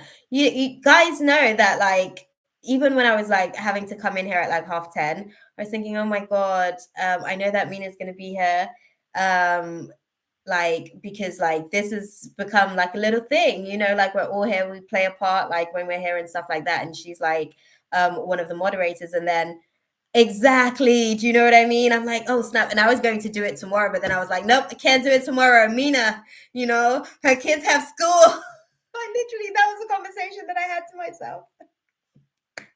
No, you're good, beautiful. You're good. I think I don't know. Chaley, are you here? Chaley, I don't know if she's still in the chat, but Chaley's also a moderator as well. So she's up. She had a nap already, so she could probably sort of like, you know, follow up. Mm. Yeah, see? That's how we keep the team ticking over, guys. That's how we keep the team ticking over. So you're good. You're good. Yay, exactly, Mina. Exactly. You can be relieved of duty. I bet because it's funny because like about 7 minutes before Chaley came in and the guides let me know that she's kind of like coming in, it was almost like they were wanting to let me know that Mina was going to get relieved of duty soon. So I'm sure your guides probably came and woke you up, Chaley, and was like, we have a whole we have a whole production going on, girl. And you're one of our key players. Come on, let's get you in the ring. Oh, dude. Okay, beautiful. All good. Oh, dude, I love you guys. You guys definitely sort of like make this all very interesting for me. Very, very interesting. Right. So, where is she? Katie, I couldn't find your question, babe. I utilize Archangel Shamuel and everything. I couldn't find it. I don't know where it is. I looked. And I know that I saw you put it out there before, but I just couldn't find it. Can you put it back in the chat, please? Yes, please, beautiful. I literally, I don't know why my eyes are like, I just can't see it. I asked Archangel Shamuel, and he even showed it to me, and I just couldn't see it. I know because it was like, yes, it's there. And I'm like, where? And all of this stuff, obviously, I'm doing all this stuff like on a mental level, but I was like freaking out. Oh, I wasn't even far enough. Bye. Okay, I saw it. Casey, I got it because you said a lot. I got it. Don't worry. Okay. He sent me further up the chat timeline. We got it. Archangel, listen, he didn't. Archangel Michael kind of like assisted with that with Archangel Shamuel, and we all just did that like a good little team. So thank you to everybody. Okay. Last time you read me, you mentioned my partner being ordained and how I attract similar men. I'd like more info on this partner who is being ordained. As a kid, I liked blue. I'm thinking my skin was blue as a higher being, or I was around water, definitely around water. Your skin, and it's funny that you said that, right? Okay, so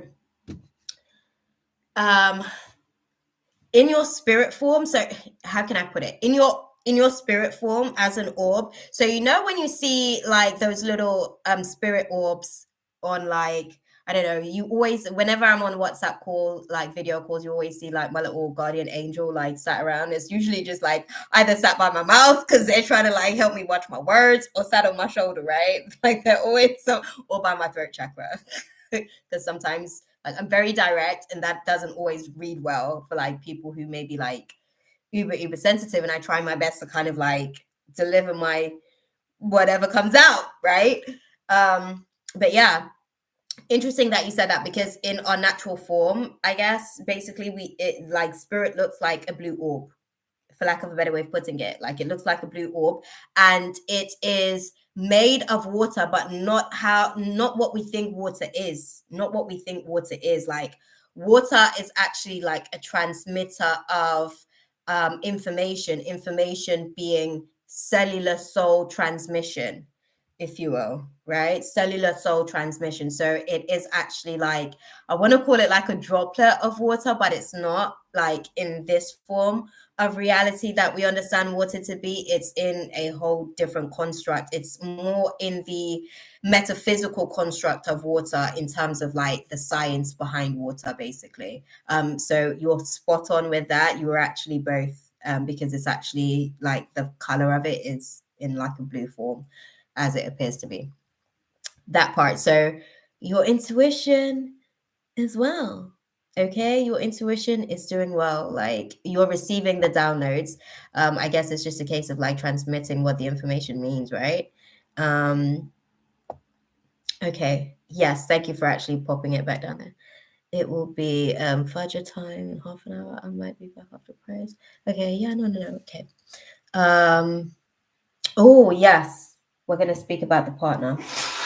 Okay, talk to me a little bit more about this partner of KT that's kind of like being ordained at the minute.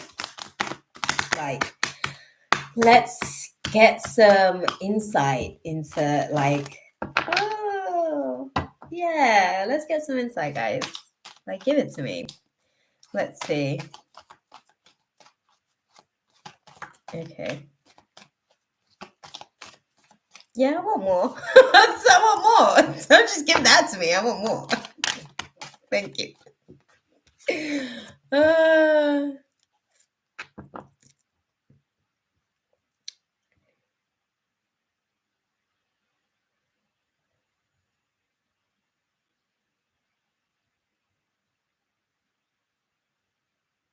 Okay, Dieselhawk. Thank you for popping your question out there. I appreciate you. Thank you. I'm going to come around to it. Right, Katie. I had to actually navigate through it. Oh, okay. Okay, interesting. Thank you. Sorry, it's like itching my third eye. They were showing me something. My mind's projector was like, I was seeing a vision here in front of me, but then it was tickling my third eye. So I gotta, soothe it for a little bit. Interesting. Okay. Okay.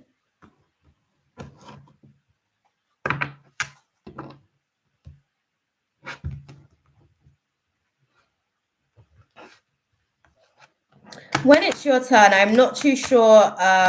Diesel's still sort of like getting used to our space pearl. That when it's your turn, just put your because if you post your question out there now, basically it might just get lost in the chat. And you might just have to repost anyways, pretty much. So okay, elaborate on that for me.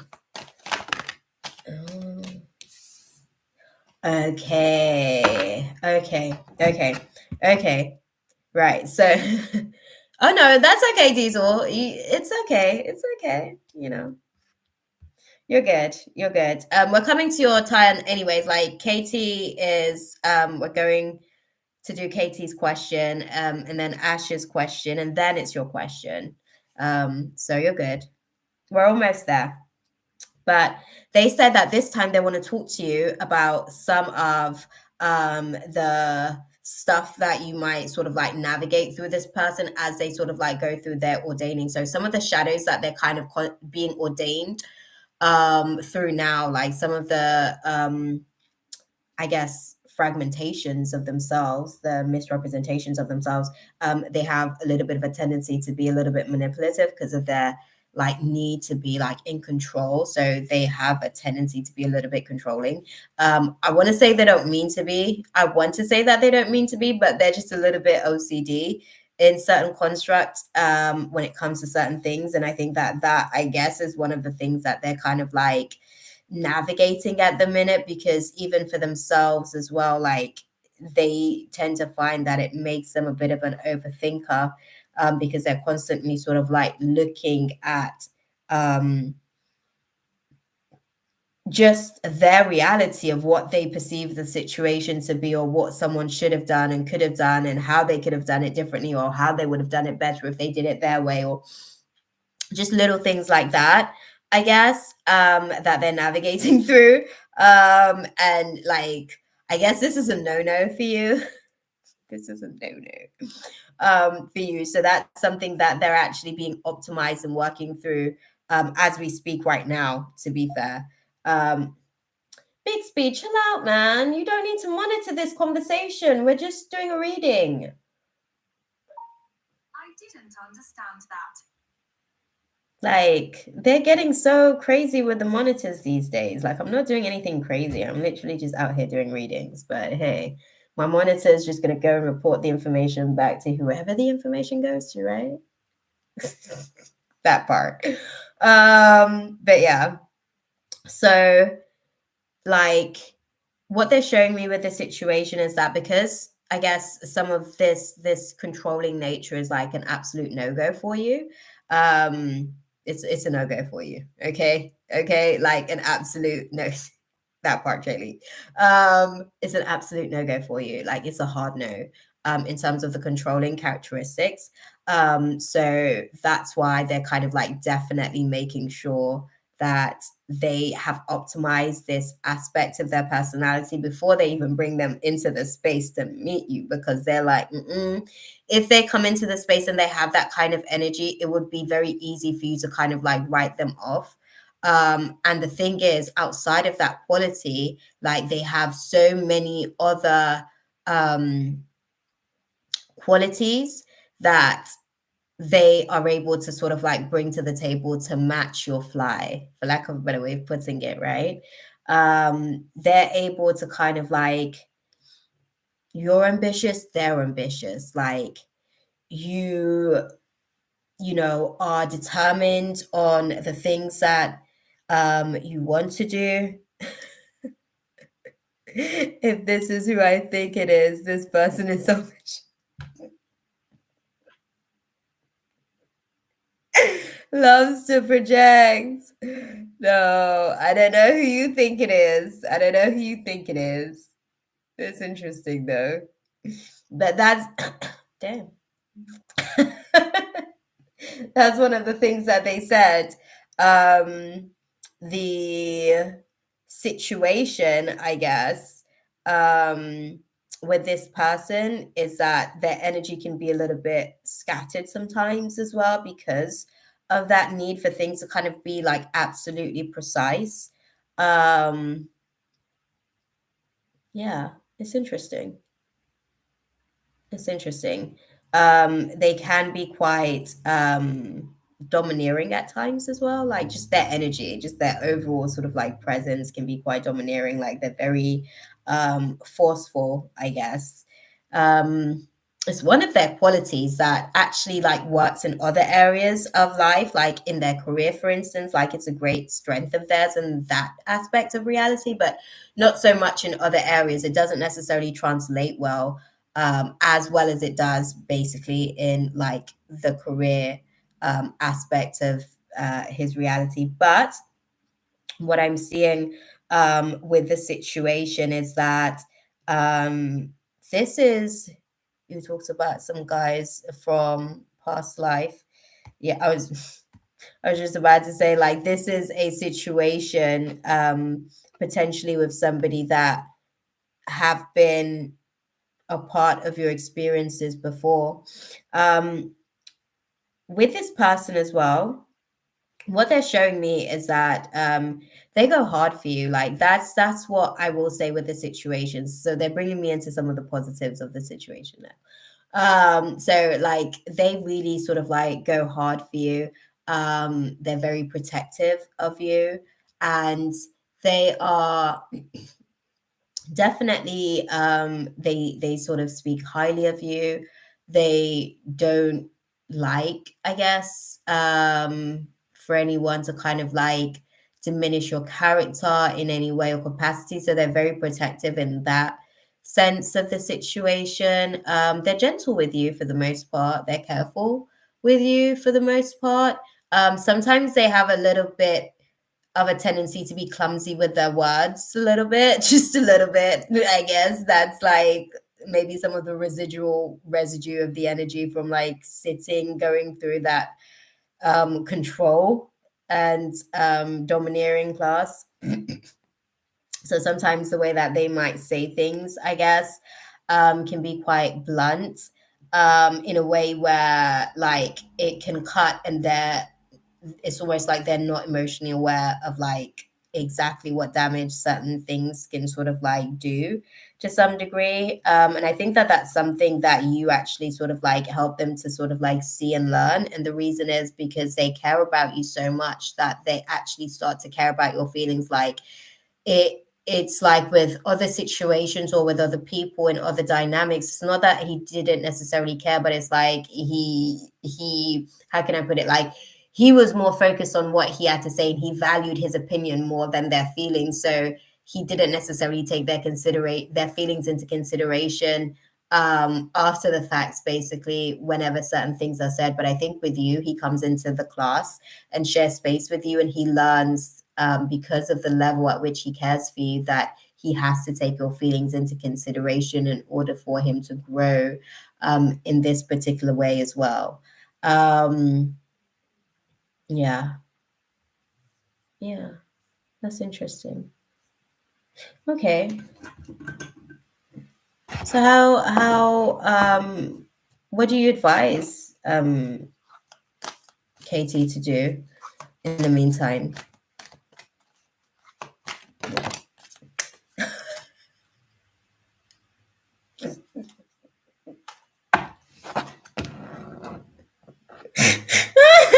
Okay, enough said. Enough said. I ain't gotta say nothing.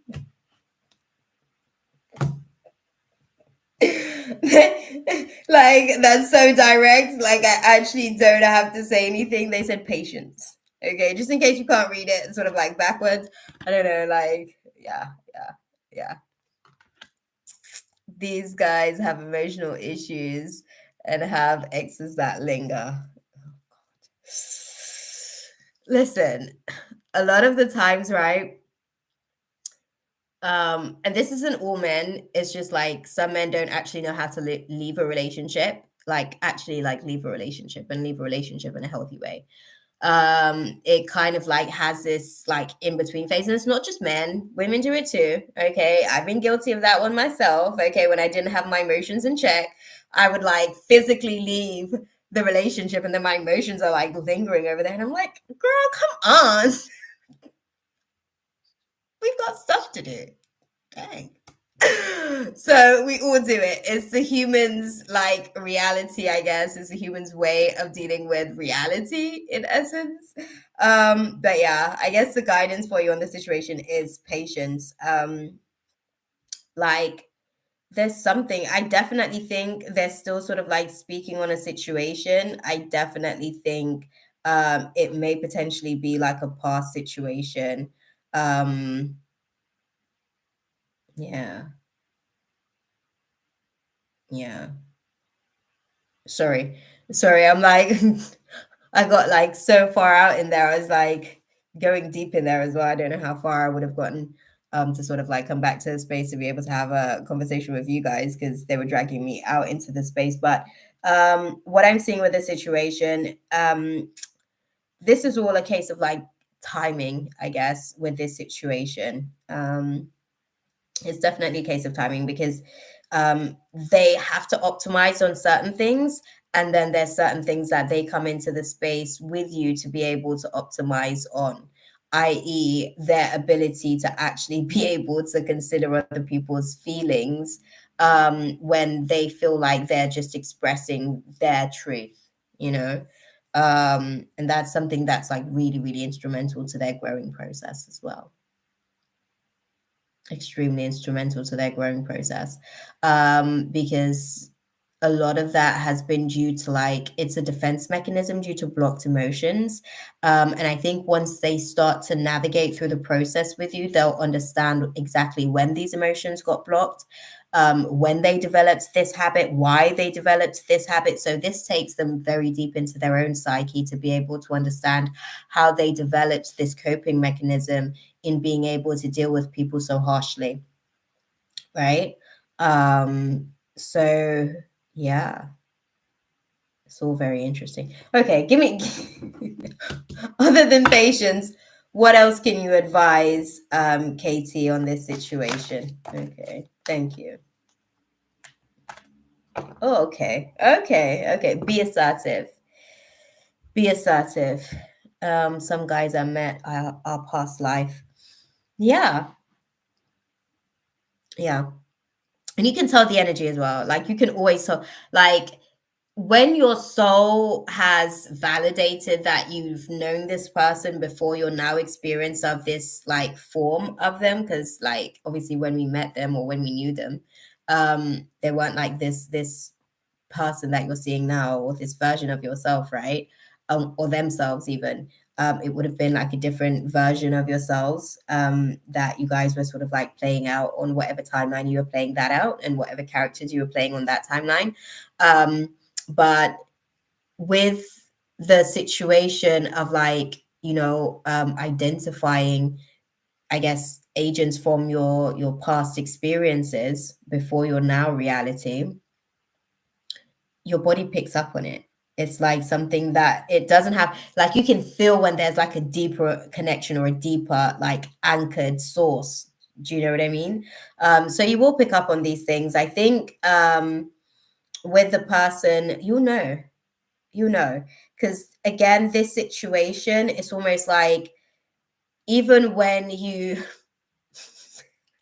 and I don't want to be like an advocate, I guess, for those types of situations, but it's kind of like one of those situations. Even when you try to walk away, there's something about this situation that will keep pulling you back in, because there are more important matters with the situation. One guy mentioned he knew who I was the day we met.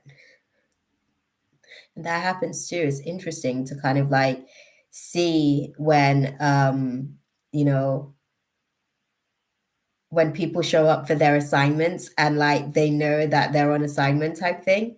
And they're like, oh, I was meant to meet you type thing. Like I love those moments, by the way. Like that shit like gets me every time. I'm like, whoa, look at God. I'm like, that's awesome.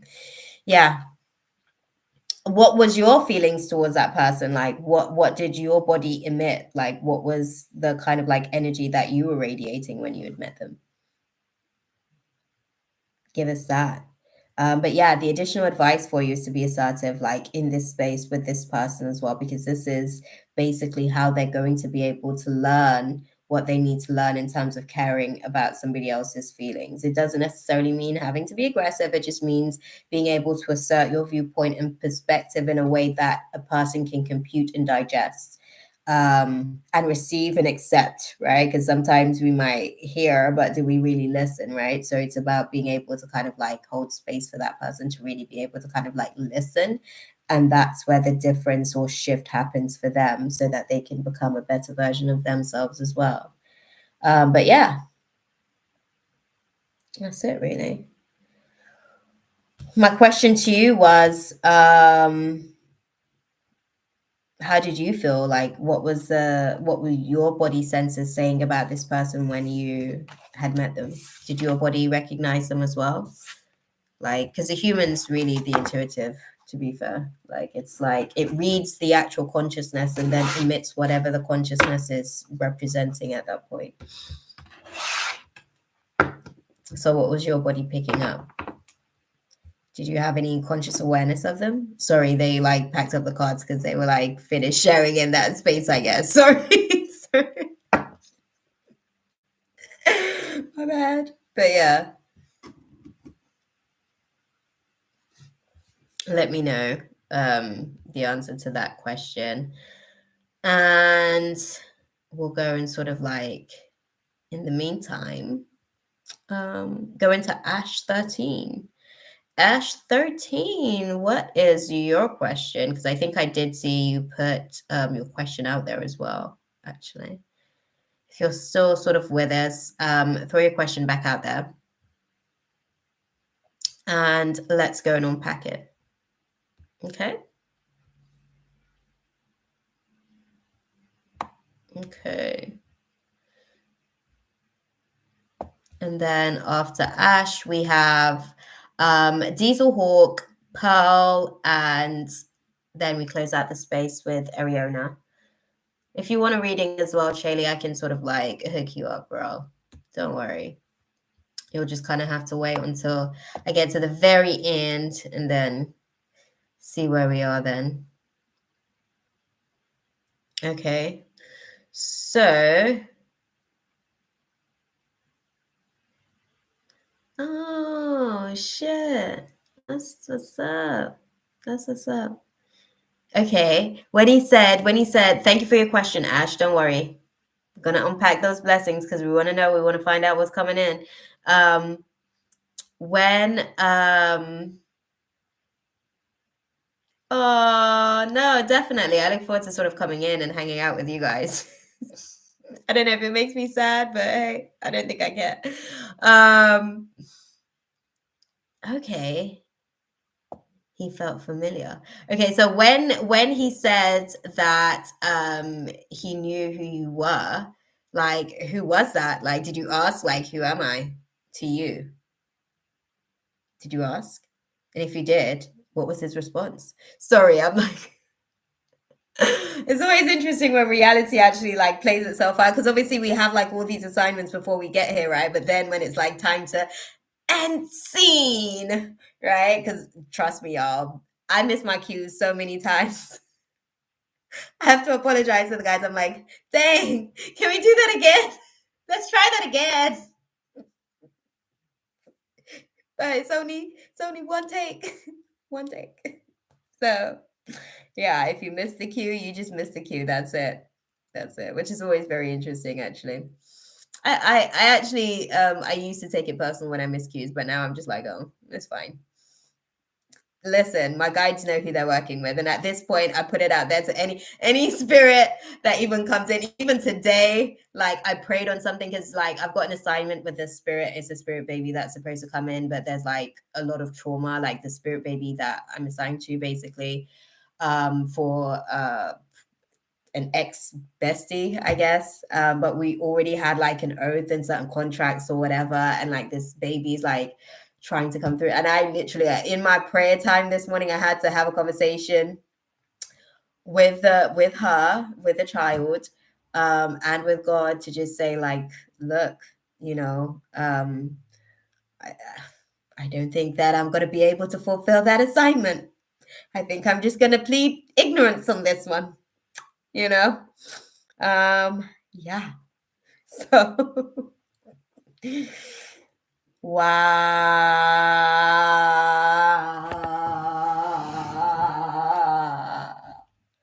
Wow, girl.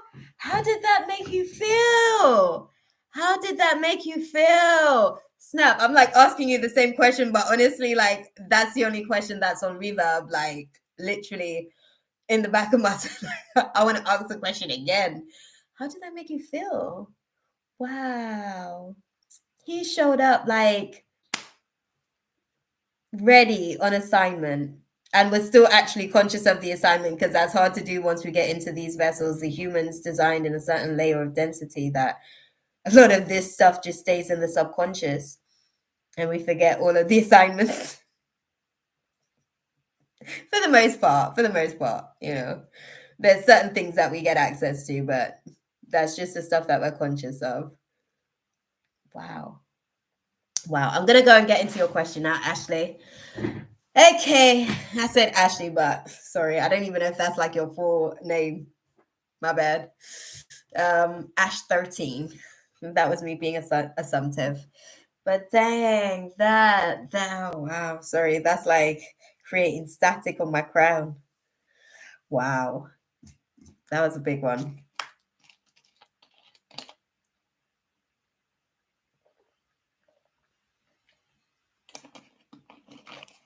Sorry, that's still blowing my mind. I'm gonna need a minute to come out of that space. Dang. Okay. Wow. That is interesting. And so beautiful, by the way. Like it's always nice when they show up ready to claim us, because a lot of the times, wow. Sorry. Sorry, guys. I'm like receiving all of this like information. Wow. So you guys basically know that you guys came here to pretty much find each other. Right, because that was my partner as well. He said that, but he was like 10 at the time.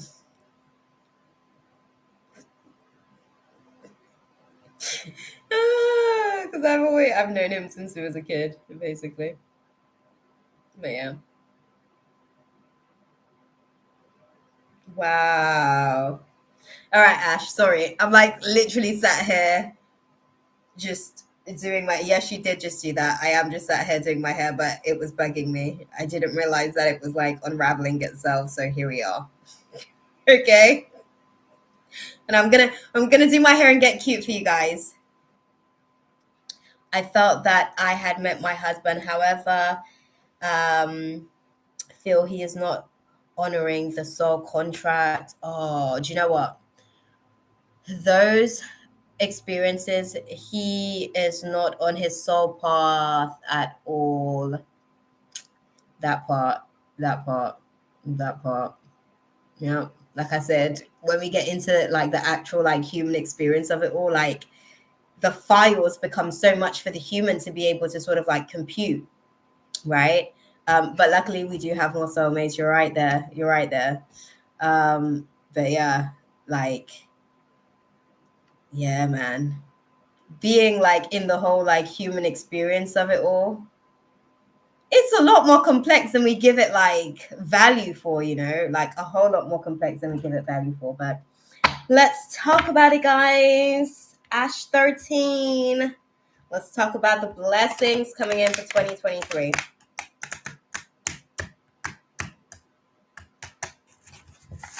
I hope that was useful for you. By the way, Katie, you know, I hope that was useful for you. Is he the one that you were thinking about that you said is a little bit selfish and likes to project a lot? Because that may just be down to his controlling nature. He's working on it. He's supposed to work on it with you, frankly. Took me 7 years to let him go. Know that Know that part. Know that part. It's always so interesting, man. Yeah. Okay. Thank you for sharing as well, Miss Yaz. And thank you for the question again as well, Katie. Yeah. You come in with the deep stuff tonight, right? Let's see. We want to go deep as well and understand, what does God have in store? Like, what hanging blessings shall be bestowed upon Ash 13 during 2023? Oh, okay. Yeah, give me more though. We want the construct of this.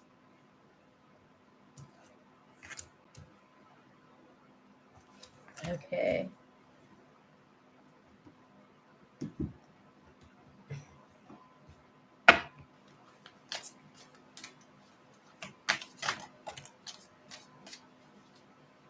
Thank you, beautiful. Thank you for sharing. Thank you for sharing.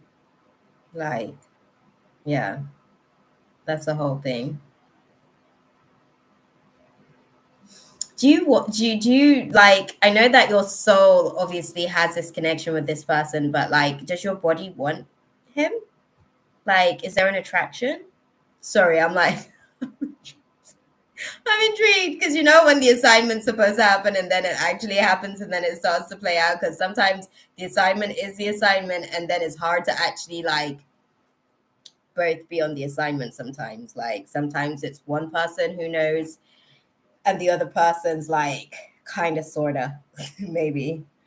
So yeah. But anyways, give us, yeah. Okay. Mm-hmm. Mm-hmm.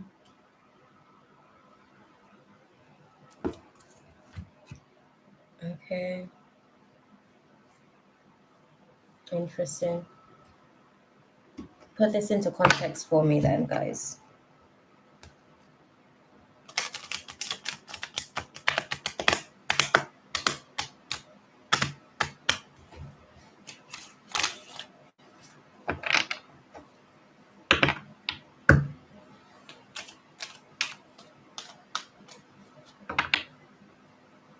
Yeah, put that into context. Okay. Oh, wow. Oh.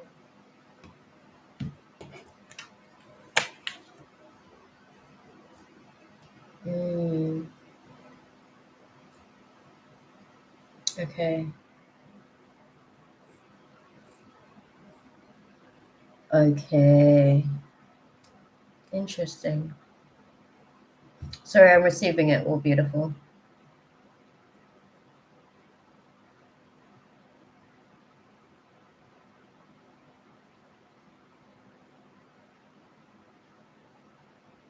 Okay.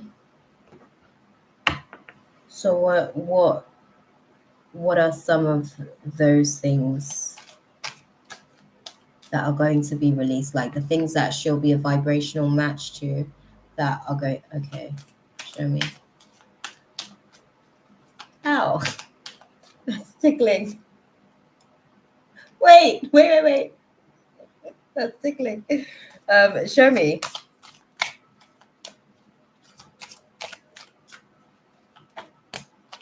Thank you.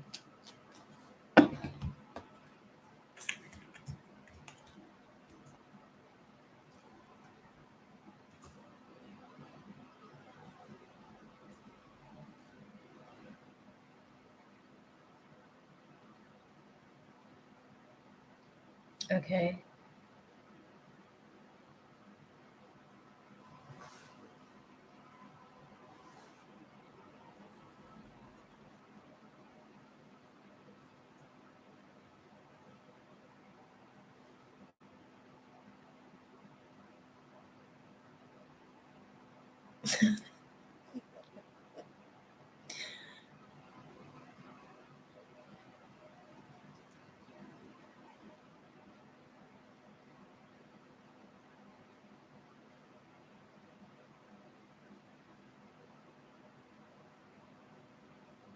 Who's this Tarot Destroyer situation? Sorry. This just randomly sort of like cropped up in this space.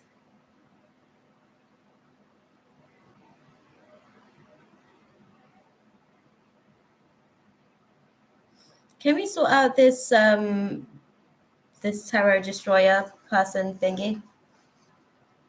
I don't know who they are.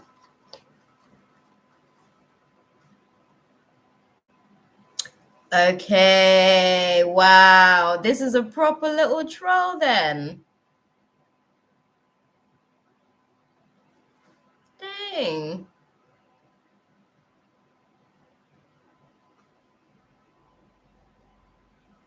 Wow. How dare you, man? We ain't bothering you. Snap. We're just over here trying to live our best life how we see fit. We ain't bothering you about how you choose to live your life. Do you, man? Just do you. We don't care. Leave us alone. We're just trying to do us as well. That part. Okay? It's a mutual thing. It is a mutual thing. Okay. So, some of the things that they're showing me.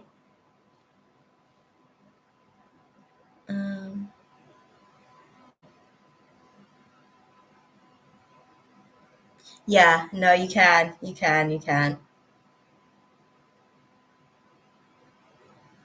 Okay. Sorry, I'm like seeing Katie's question. I think I'm like delayed. I'm delayed on Katie's thingy.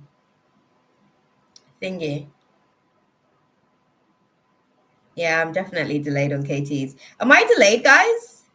Because Katie's like responding to my questions now, I guess. Okay. Yeah, I think I might be delayed to Katie. Okay. I was just checking because I wasn't too sure. I think Katie's like responding to some of my questions that I'd asked, and now I don't even remember what questions I asked. Because that happens. I go on my sheer like enthusiasm for stuff. So Ash 13, let's get into your like your, I guess, some of your blessings that are sort of like manifesting for you this year with the situation, right? Sorry, let me just.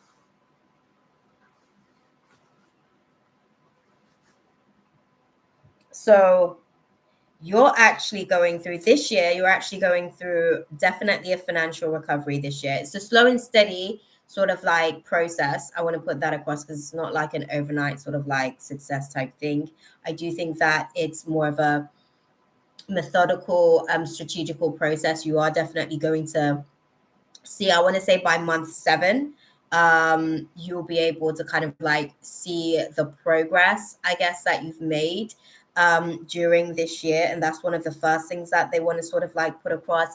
There's definitely going to be more opportunities to be able to kind of like luxuriate, I want to say. So you'll be able to get sort of like more luxury experiences this year, sort of like things that you would probably not necessarily think of unless you're in a certain sort of like position, if you will. But it's almost like you'll be getting offers for these things, right?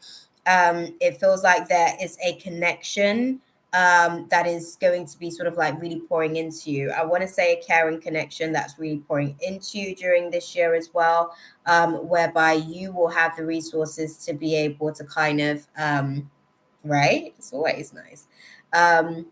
Whereby you will have the resources to be able to kind of like watch things develop for you in terms of just the finance aspect of things. What I will say as well on that is that it does mean that sometimes you may sort of like feel the exhaustion, if you will, in terms of like basically sort of like being in a position where there's an overinvestment in workspaces. So that may be sort of like a, I guess, a nice distraction for some of the other things that may not necessarily, I don't want to say be going right, some of the other blessings that are still in the process of being seeded, right? It's not time to sort of like bear fruit for some of those blessings yet. They're still being seeded and you're still nurturing those seeds, right? So um with the situation, I definitely sort of like see um loved ones being able to kind of like allow for you to be in a place where you're happy, I guess, with how you're being treated. I guess it's almost the best way that I can put it to you, beautiful. It's almost like your retribution for how you've managed to pour into others over a period of time, right? So you're getting that retribution, and you're kind of like, it's almost like you're seeing that your actions weren't necessarily taken for granted, and you're kind of getting back the good karma. That's the best way that I can put it. You're getting back the good karma that you've kind of like poured into it. Bye, Katie. Yes. Thank you for stopping back into the space, beautiful. I'm not sure if we are sort of like on the same um timing as well. So I wasn't even too sure what questions you were answering when, as you were sort of like responding in the chat, which is a shame and stuff. But honestly, I wish you well with it, beautiful. It's already been written. It was written in the stars. It was written in the cards. It was written in his mind and your mind. You guys still are on the same page about the assignment. You guys probably have assigned souls as well. So you guys probably have spirit babies that are waiting to come through your avatars. So yeah, just good luck with everything. Keep us posted. You know how it is. I'm always very invested. So yeah, Ash 13. Another thing as well. What's the situation in terms of romance for you? Because you'll be sitting that class heavily this year as well. I just want to put that out there. You'll be sitting the romance class very heavily this year as well. They're definitely saying when it comes to certain things like patience, the patience class that you've been having to sit, a lot of that is behind you this year. Okay. So this is the thing as well. And it's good to sort of like be in a position where you've got options, right? What they're showing me with the situation is that you actually kind of like be moving towards making a decision, maybe. And I want to say maybe because you're not like all the way committing to any contracts just yet. All good. No worries, Yaz. Thank you so much for stopping into the space, and thank you for sharing with us as well. I appreciate you, beautiful. Night, my love. So yeah, with the situation, right? They're saying that there may be sort of like options that I no longer have time to play games with people who don't know what they want. That part, right? That part. Sometimes I want to put this across to you as well, right? Because this is something that the guides have put across to me. Sometimes people actually know what they want, but they don't know how to be in receptivity of it. So they don't know how to receive what it is that they want. So they may be praying for something, praying for something, praying for something. And the moment that they actually receive the thing that they are praying for, they go into self-sabotage and they exhibit the exact behavior that moves them away from the very thing that they were praying for because they don't know how to receive it. They get used to the climate of not being in a position of receiving some of the things that they want. So it's crazy, but hey, it's sad, but what can you do? What can you do? There's nothing you can do about that. It's just something that they have to kind of like learn. And then God kind of like takes them through a class of like learning how to be more receptive, basically, because they need to be in order to be poured into. But yeah, what I'm seeing is it is kind of like a maybe type of situation in terms of you making a definitive sort of like situation because you're taking your time to kind of like get to know the person per se. I do see you walking away, I guess, from situations that don't necessarily strategically meet the requirement, right? The requirement of your self protection, the requirement of protecting your peace, the requirement of being able to kind of like know that your heart is safe with this person, or even know that your mind is safe with this person, that they're not going to like be like manipulative or like throw darts on a mental level, because people do that a lot of the times where they gaslight as well. So those are some of the behaviors that you're kind of like walking away from. You're definitely, oh wow, I want to say hallelujah.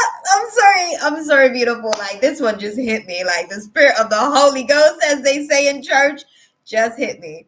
Okay, like you are literally like taking an action so like deeply into like that existence of the you that you're becoming. Like you're walking away from the BS that isn't necessarily even serving you. But it's not even just in terms of like romance as well. It's not even just in terms of romance, beautiful. It's also like in other areas. In friendships, people are learning to like navigate these new boundaries with you as well. And even in family dynamics a little bit as well, they're having to learn how. And these are some of the blessings that you're receiving. So when I say that these are some of the blessings that you're receiving, some of the work that you've started, because you said that you've started already, some of the work that you've already been putting in, some of those seeds are going to be coming to fruition in this season of 2023 for you. So there are certain family dynamics where I guess I don't want to say you've been taken for granted, but it is almost like your value isn't all the way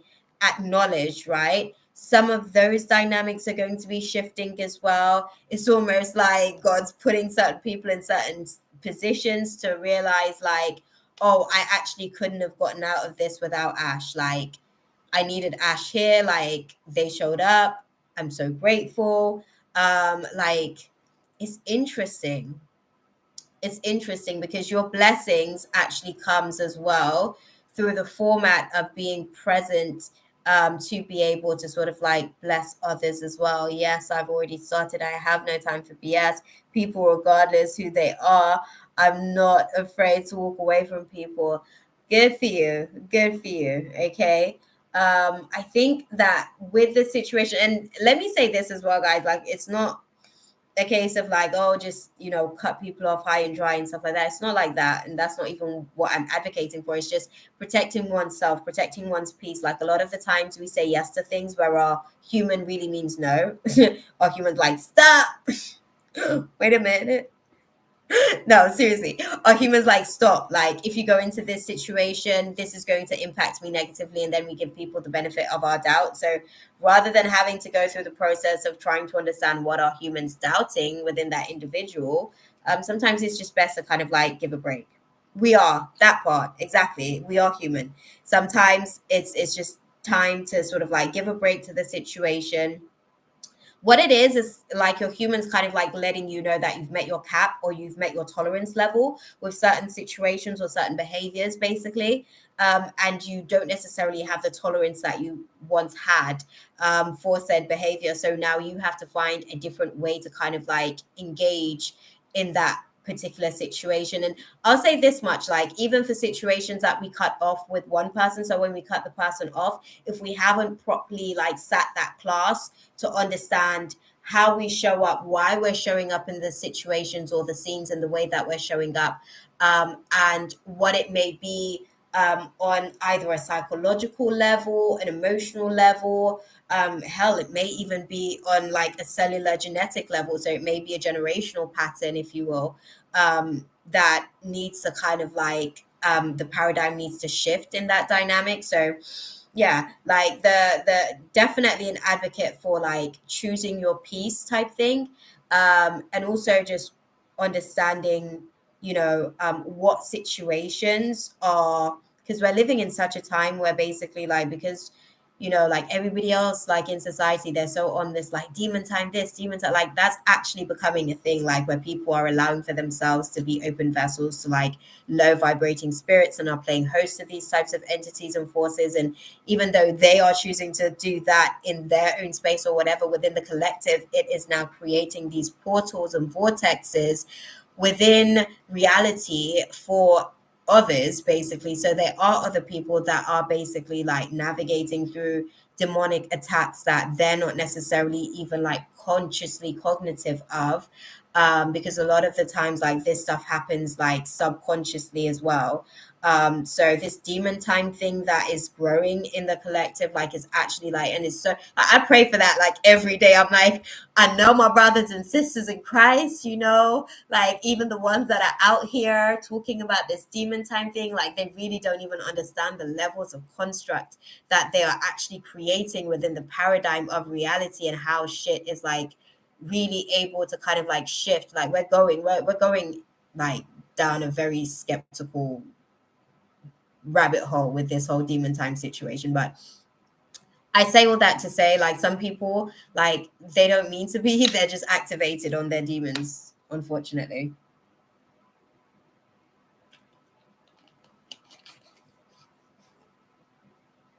Oh, Pearl, tell me about it. Tell me about it. Before I knew how to protect myself and like actually anchor my guides, like doing readings and stuff. And this is why people are like, "Oh, tarot is like evil." It's like, no, it's usually people who don't actually read tarot or have any understanding of tarot that says stuff like that. So I never take it personally, because I understand there is some level of truth to that in the construct that obviously every agent, good or like good and evil, because those are the two forces I guess that are at war here for souls. So as an agent of good, like, tarot cards is basically just a tool, and some people get activated.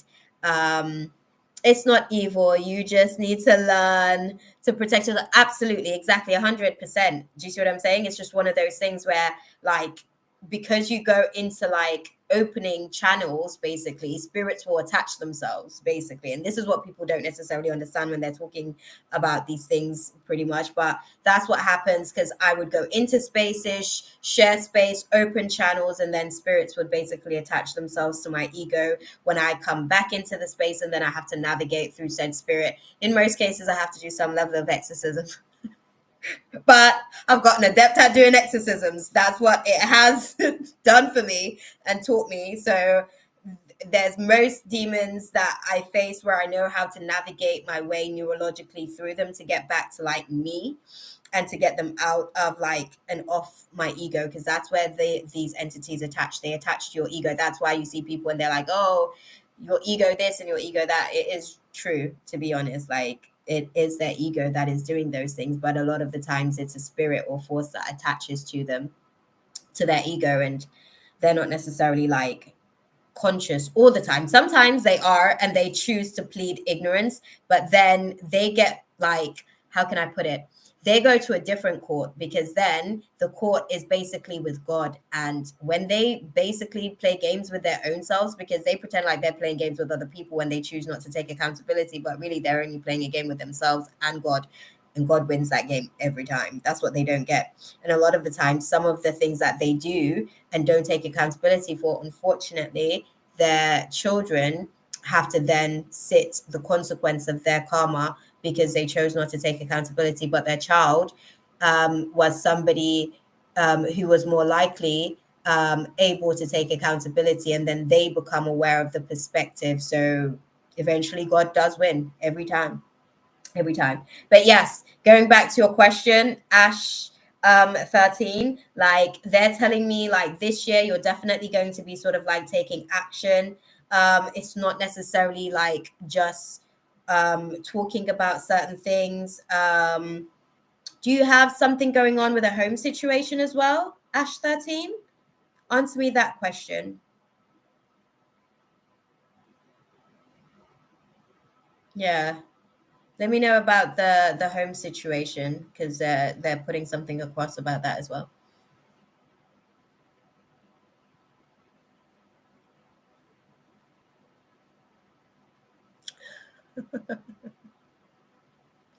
Definitely, definitely, 100%.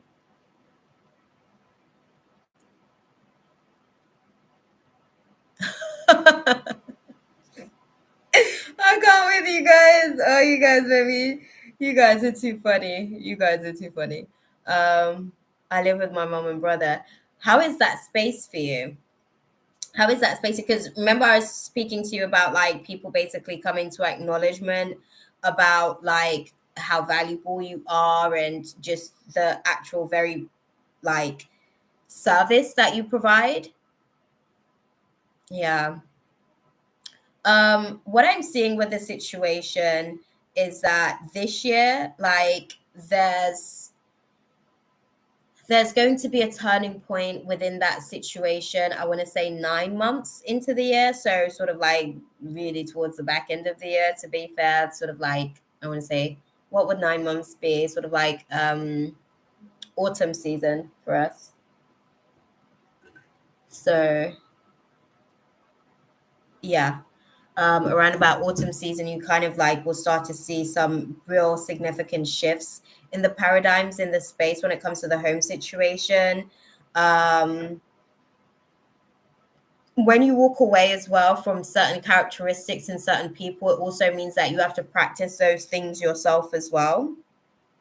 And I think that some of that, some of those lessons, because that again, like lessons are technically blessings in disguise.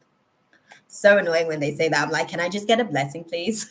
Please, please. Scrap the lesson. I don't want it disguised. I just want the blessing. Okay, the blessing doesn't need to be disguised. I just wanted to like let me receive it. Let me like I'm not even looking. Seriously. Like I go through stuff like that. You should see the stuff that I go through with my guys and like sit here and have like actual proper conversations with them like that. But yeah. You are going to be sort of like learning a little bit about adjusting some of your boundaries as well. When I say adjusting some of your boundaries, it's like you will see that certain things may be reoccurring to some magnitude because you also yourself may still possess some of those very same qualities that you're seeing. And if you don't want to experience those, you're going to have to like completely disseminate it from within your own core being as well to like dismiss it from your reality entirely. So some of those things are going to be coming through. Definitely, you're going to be sort of getting like, there's some gifts coming through for you this year. There's some gifts coming through for you, right? I feel like for yourself as well, during this year, you're actually you're gaining a new sort of level of like confidence as well as you're kind of like getting some of these things ticked off your list. And I have to say things ticked off your list because it feels like as you see some of these like realities start to manifest before you, you know, um, you get to a place where, how can I put it? Like, it's no longer about hope. Like, you're actually in serenity. So, at some, I guess, stage of this whole process that you're navigating through, like, you'll actually come to like peace. And when I say peace, I mean like you're basically in neutral, right?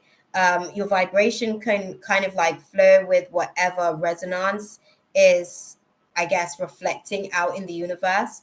And it's just not disturbed. Like it's not disturbed. I don't know how else to put it. Like the peace is just, you're neutral, and that's probably one of the biggest blessings because listen, the human gets moved by a lot of different emotional tides. So that's beautiful. But you become firm. You become firm, firm in that piece during the process of walking the journey, I guess, of 2023. Okay. But yeah. I think that there's a romantic interest as well at some point in this as well. But that look, like I'm looking up the cards, I'm packing it up. There is a romantic interest somewhere in the aspect of everything as well. But I think it's not like a committed situation because you're still scoping them out basically. Even throughout this year, like it's kind of like let's like continue to maintain the friendship type thing, and I'll let you know like where I'm at in terms of like fully committing to this type of thing for the most part. So yeah, that's interesting. That's interesting. But yeah. I hope that that was useful for you, though, my love. I hope that that was useful for you. Right, Diesel Hawk. Now we've got you. Thank you for sticking around as well if you're still in the chat. Because it's your first time in the chat and you had to wait a whole couple of hours to actually get here. So, no, that's okay, beautiful. Thank you. Thank you. I appreciate you. Oh, thank you, Diesel.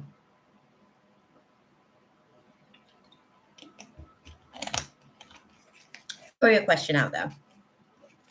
Now that you've had some time to sit, gauge my energy, see what kind of reader I am, how I read, let us know your question. Because I think that your question that you put out there initially was quite deep, you know? And I really wanted to sort of like unlock that with the guides for you.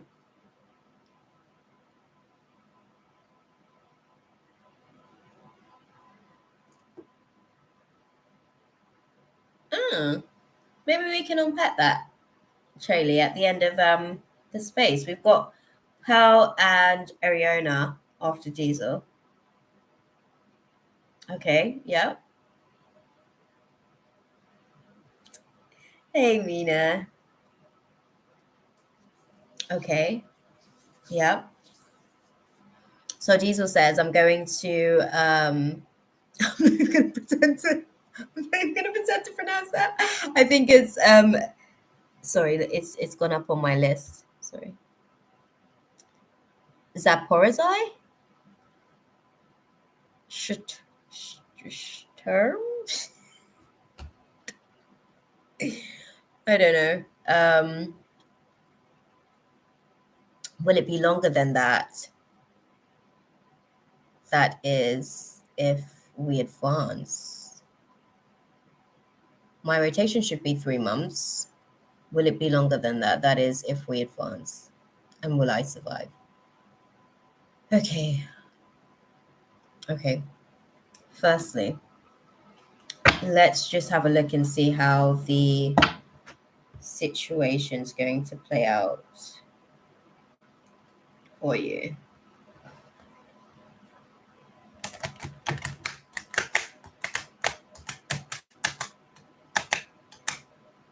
And most importantly, are we going to take Zaporizhzhia City in the near future? Okay. Oh, okay. Firstly, let's start with that. Okay.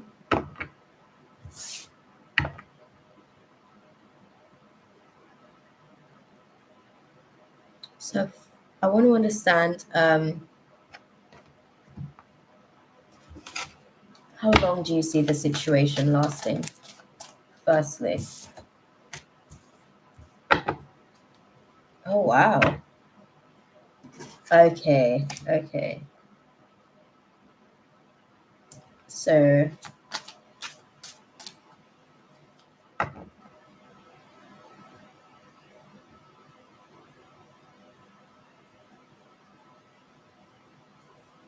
Booby, are you talking about Booby? Chaley, I'm speaking to. Are you talking about Booby? Because he had a really heavy reading. That was the last time I read him. Yeah. That was the last time I read him. I remember that energy. It was pretty intense. He was here last week, but he didn't stick around for his reading. He came into the chat. I hope he's okay because he popped in last week, but he didn't get his reading. He popped into the chat and then I guess I went live at like 9:45, but I don't know, he wasn't around for some reason. So we then started a new list, I guess, because he wasn't present in the space by the time I actually went live. But I do hope he's okay as well, like genuinely. Okay, sorry, I'm still like pulling cards on your situation as well. Diesel, don't worry, I multitask. I can maintain a few channels. It's cool.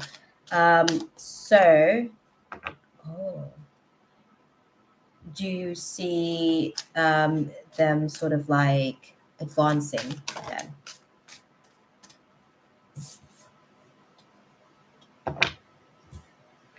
Okay.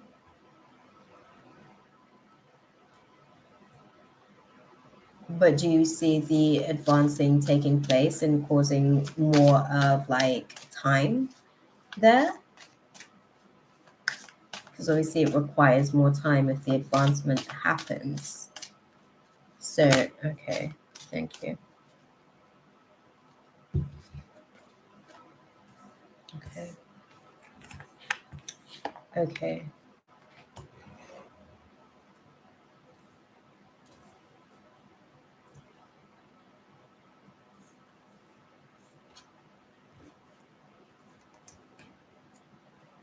Sorry, I'm like making space because there was like a whole conversation that's had, and I want to give you like the feedback of the conversation.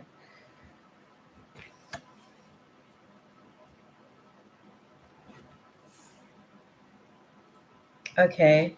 Okay. Right. That's cool. That's cool.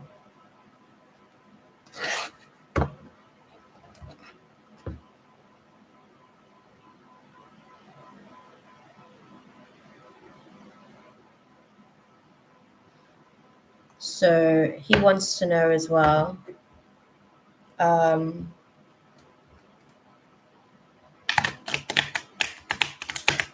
he wants to know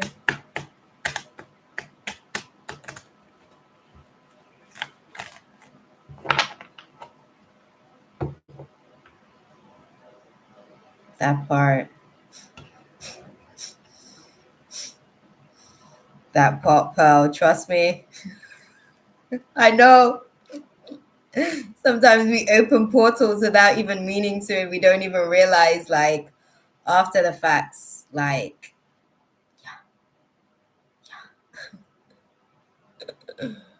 uh, hard to close, man. Definitely. Okay, so what is the ultimate outcome for Lovely Diesel? Okay. And what does that mean? Like, what is the ultimate outcome with that situation? Okay, thank you.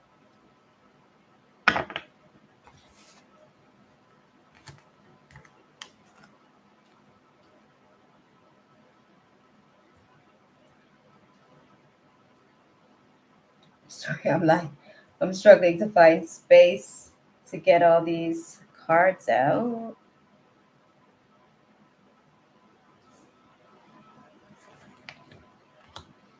But I need to see them all to be able to like tell the story.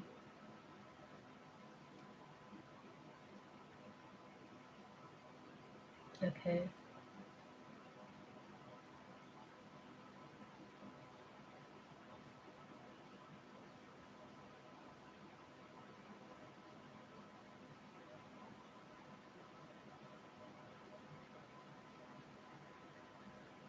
Okay.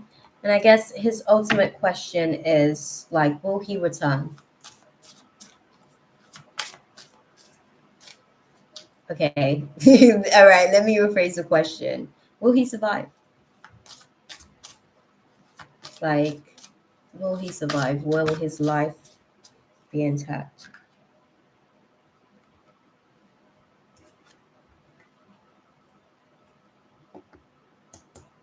No. What does that mean? Don't just give us the riddles. He wants to know definitively because this is the decision that he's making and it's already made, and he just wants to know so that he can commit to the decision he's made. Okay.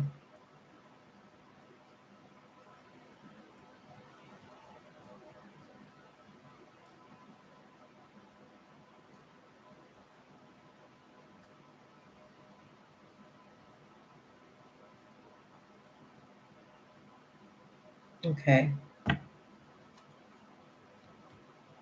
Yes, please, Pearl.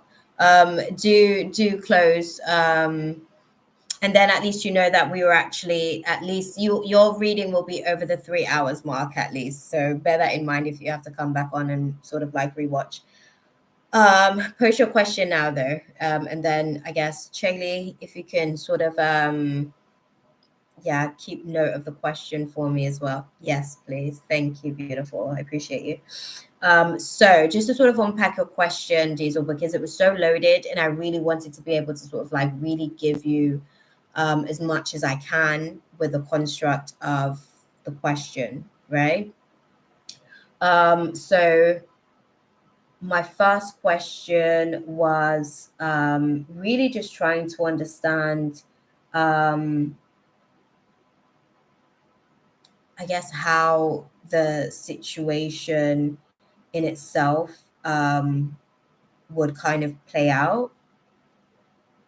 And they showed me that obviously like your bravery is definitely going to be rewarded. Like your courage is something that's going to get you far as you navigate through the process of this situation.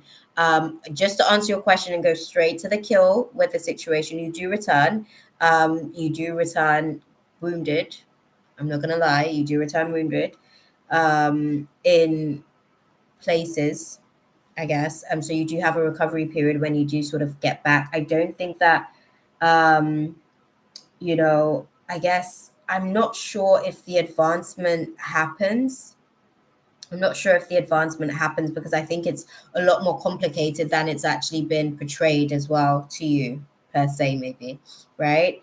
Um, so I'm not sure if the advancement happens, but I can see that it is a situation where you guys are there for, um, I want to say, more than a few months, but less than a year type thing is what I'm seeing with the situation, because it is quite a complicated sort of like situation. Um, you do return, but there's so many variables to the situation, like so many variables to the situation. I do just have to sort of like put that across. Hey, Ariana, thanks for coming back into the room. The actual like outcome of the situation for you as you're kind of like navigating through everything is that you kind of like get to this place where, in spite of how I guess everything kind of like panned out in the end, a few months from now, you get to that place where you don't necessarily regret your decision, regardless, it's like you still feel strong about the decision that you made then, which is now type thing. And you are glad that you honored the choice that you made when you made it. And I guess it shows you something about yourself as well. That's the best way that I can put it. It shows you something about yourself and how you actually are able and capable of showing up in situations as well. It definitely helps to build your character in terms of your bravery with the situation. Um, I do think, I do think as well with the situation, what they're showing me is that you in perhaps or you in particular may not necessarily be there. I think, and I can't tell you too much because this is how they're saying it to me as well, because obviously things have to be played out and this is why they keep a lot of stuff, I guess, from us, so that we can basically go through the process of living life. But it's like team members, I guess, go on, you do get injured to some degree. You do get injured to some degree. So team members, and this is why I say that it's complicated, because it seems like there's an advancement as far as like the team, but I don't know if you're with that advancement per se, because of injuries. Do you understand? But you're covered. You are covered. You are, like, your angels are working overtime in that space, to make sure that you're protected. Um, there's a lot of prayers as well, I guess, that kind of like keeps you safe in that environment. And that's something that they want me to sort of like put across to you. There's a lot of prayers that kind of like keeps you armored up in other ways, basically, and protected as you kind of like navigate into that space as well. It does come with its own, I guess, heartbreaks. I guess the situation, it comes with its own heartbreaks. Um, you'll be there for just about enough time, and that's the best way that I can put it. You'll be there for just about enough time. Um, yeah, you'll be there for just about enough time.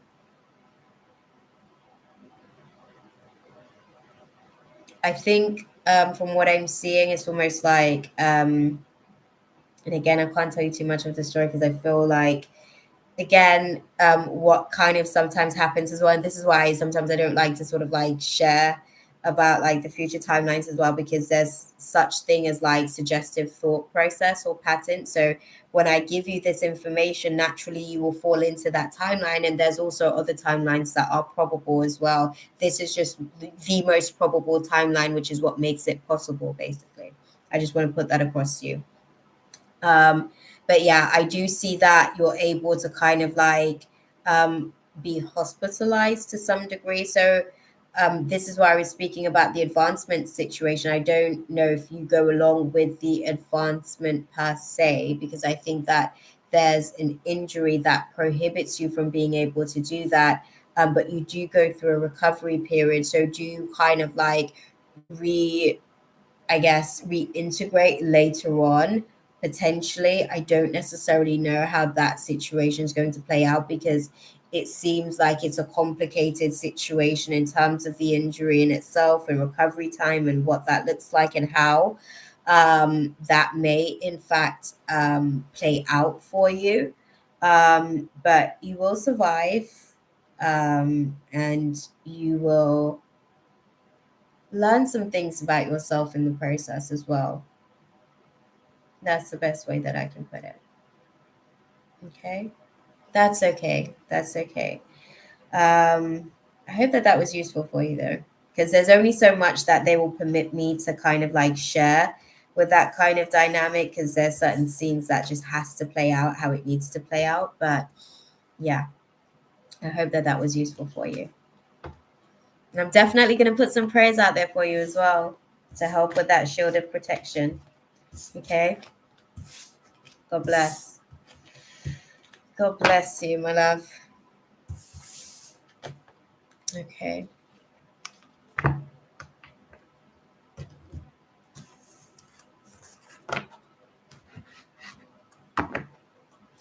Thank you.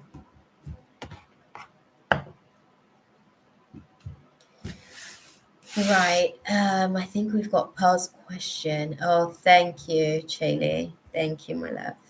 Okay.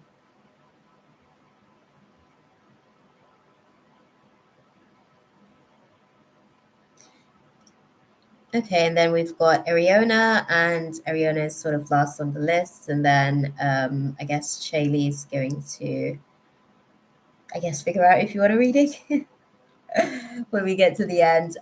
But yeah. So Pearl's question is just wondering about the energy between. Oh, that's okay. Thank you guys. Thank you guys, man. Honestly, when I come and do like this stuff, like this feels like my most authentic representation. Because usually when I try to read people, they're like, I don't want to hear it. I don't care. I don't want to know. Sometimes, and for the most part, sometimes like I may be reading people at like the most inconvenient times as well, and I'm like unmasking their demons and their shadow side and stuff, and it's just stuff that they don't necessarily want to be able to do. It's just one of those things. And can I ask for €3? Sure, you can. You just did, I guess. Oh, that's what's up, Pearl. I'm glad that you're here. I'm glad that you're here.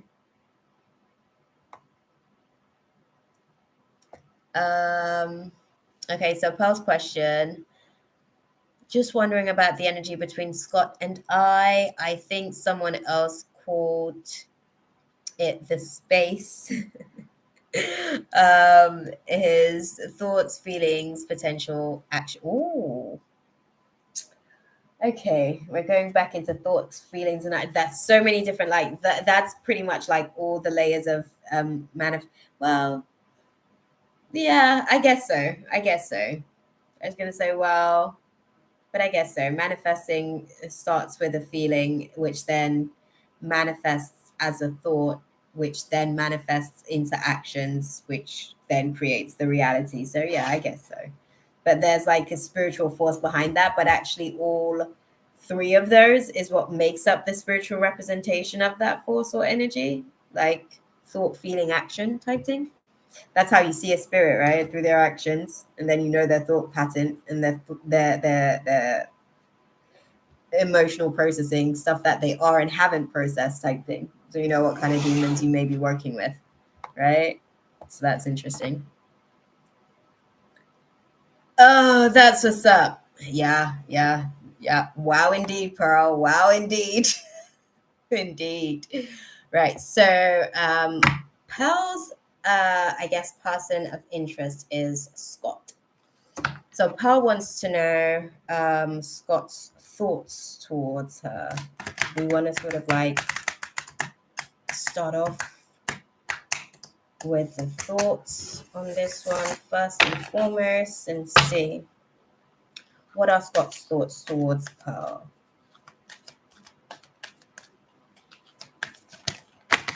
Oh, interesting. Okay.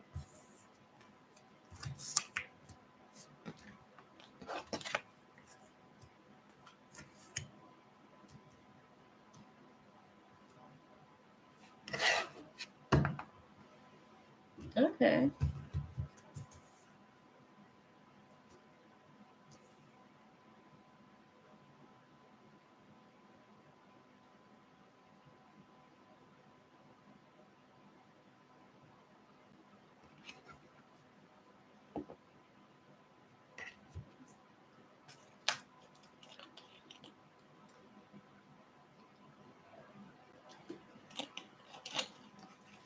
Okay.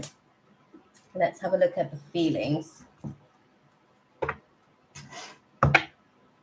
What are their feelings? Yeah, Scott. Oh.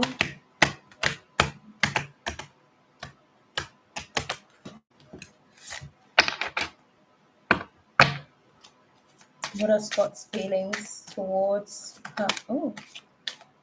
Okay. Interesting. Okay.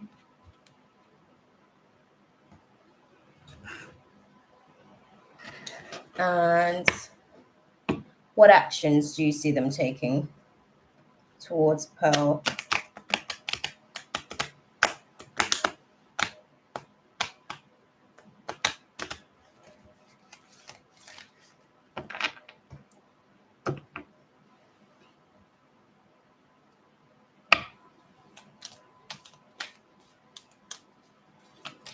What actions do you see them taking towards Pearl?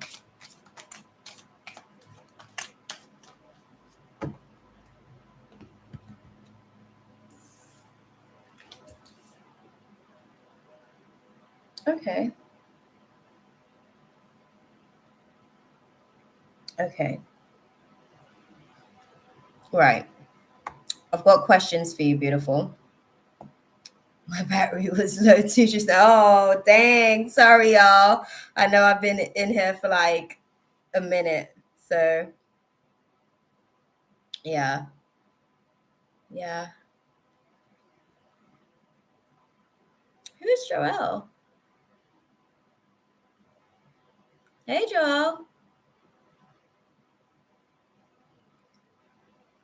Um, yeah, 3 hours, man. 3 hours in. Hold on. Sorry, I missed the whole Joelle thing. What was that?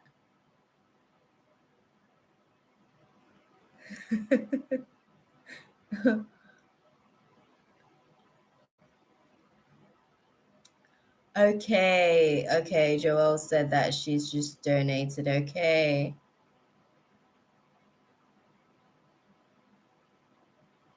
Absolutely. Let me check as far as the donation afterwards, Joelle, if you don't mind. I'm gonna sort of like dive into like what I've unpacked here. I'm gonna check and see if that's come through. Let me know where you donated, and we'll go to your question next and get Ariona's question answered as well. So with your question, firstly, to answer your question, Carl, so their thought process on the situation is that I don't know what the dynamics is with you guys. Like, have you guys like experienced some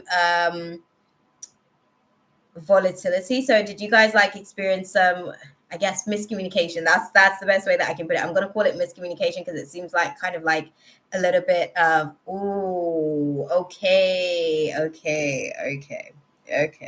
Yeah, because like it feels like the whole thought process on the situation.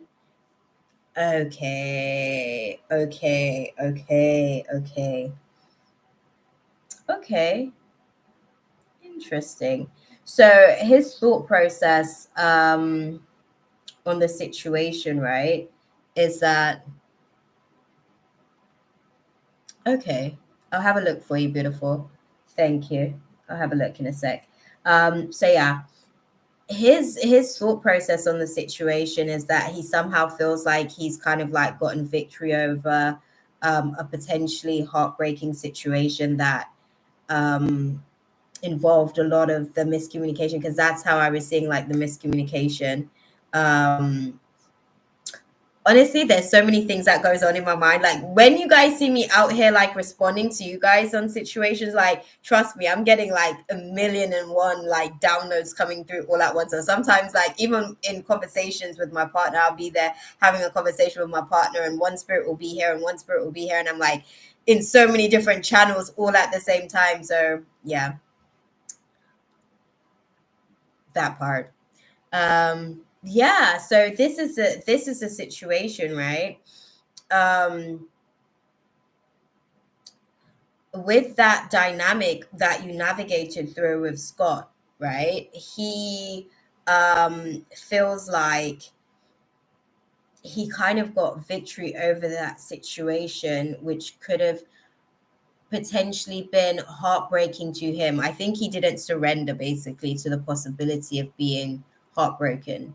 He didn't surrender to taking any accountability, basically, for the way that he showed up in the situation and like really actually, like sit in that guilt for a little bit, like because these are the things that kind of like shifts your human from like being vindictive and malicious, basically, because these things matter, right? It's like the level of integrity basically that we have.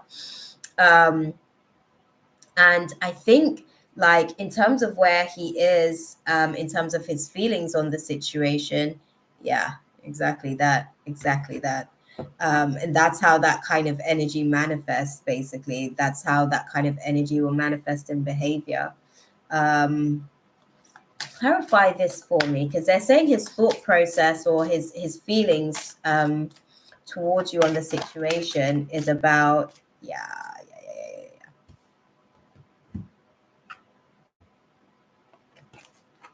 yeah. And it's so funny because it came back up again. They're showing me, right, that his feelings on the situation is like, oh, it's kind of like a waiting game sort of situation. um but how can I put it, like he's just basically being selfish. I don't know how else to put it. I don't know how else to put it, my love, because that's just the reality. He's basically out here being selfish, focusing on himself, focusing on his own, I guess, need to like stroke his ego. He's seeing it, I guess, as a breakthrough, because I don't know if you Loki wanted to be sort of like living like a single lifestyle, not necessarily single life, but a single lifestyle, right? And I think he's just kind of like utilizing this as an opportunity to basically embark on that little journey for a little bit to see, I guess, how that kind of plays out. Um, his actions on the situation, however, is interesting because his actions on the situation is he's kind of learning, I guess. He's learning how to be he's learning how to be more he's learning how to be less selfish, basically, and more catering to the needs of others. He's learning how to see beyond himself. He's learning how to cater to the needs of others and actually be happy about serving somebody else's desire as well. Like he's actually learning, I guess, the best way that I can put it. He's kind of like learning how to be more of a giver because I feel like he's more of a taker type personality. And he's learning how to be more giving with the situation. So that's something that has to actually kind of like manifest in essence, I guess. The actions that he's kind of like taking in the situation now is to kind of where's the situation between you guys now? Because I don't know that he's fully learned about like teamwork. I feel like that's definitely probably one of the lessons that he's learning, like how to actually like be a part of a team type situation. Um, yeah, I think that that's one of the main things that he's kind of like learning at the minute, how to be a team situation. Um, what's the outcome for these guys? Yeah. He doesn't want to take accountability. He doesn't want to take accountability. I think he basically is enticed by the idea of single lifestyle. And that's really the motivation for this because I think that the fight in essence could actually like be overcome. And don't get me wrong, like everybody has their boundaries, right? Like everybody has their like situations where they feel like, okay, this is my hard no and stuff. And everybody's entitled to that. But, I feel like this is kind of like an excuse basically to just kind of move forward. Hey, June, let me know where you donated and I will have a look and check and see if we've got that donation through. But yeah, what's the advice? Okay, I'll have a look for you. What's the advice with okay, thank you. Okay. Okay. What kind of action? How do you advise Pearl to sort of like listen? Can I just say Scott needs to understand that, Mercury retrograde was happening. Anything reliable for anything in Mercury retrograde, okay? Like we get a lot of I want to say Queen of Swords energy during Mercury retrograde. Yeah, but we don't know what Proudhon said, okay? We don't know what Pearl said to like cause Scott's demons to like officially shut down because usually like it's anger that shuts down certain walls. So we don't know what Pearl said to trigger anger to the point of complete like shutdown, right? So you may have basically hit like a significant trigger point for him, pretty much, Pearl, which is why he's on this hard boundary at the minute. Um, sorry, I'm just gonna sort of see because they were saying the advice for you is to kind of like take action. I'm like, duh, what action should she take? So let's see. Okay. Okay.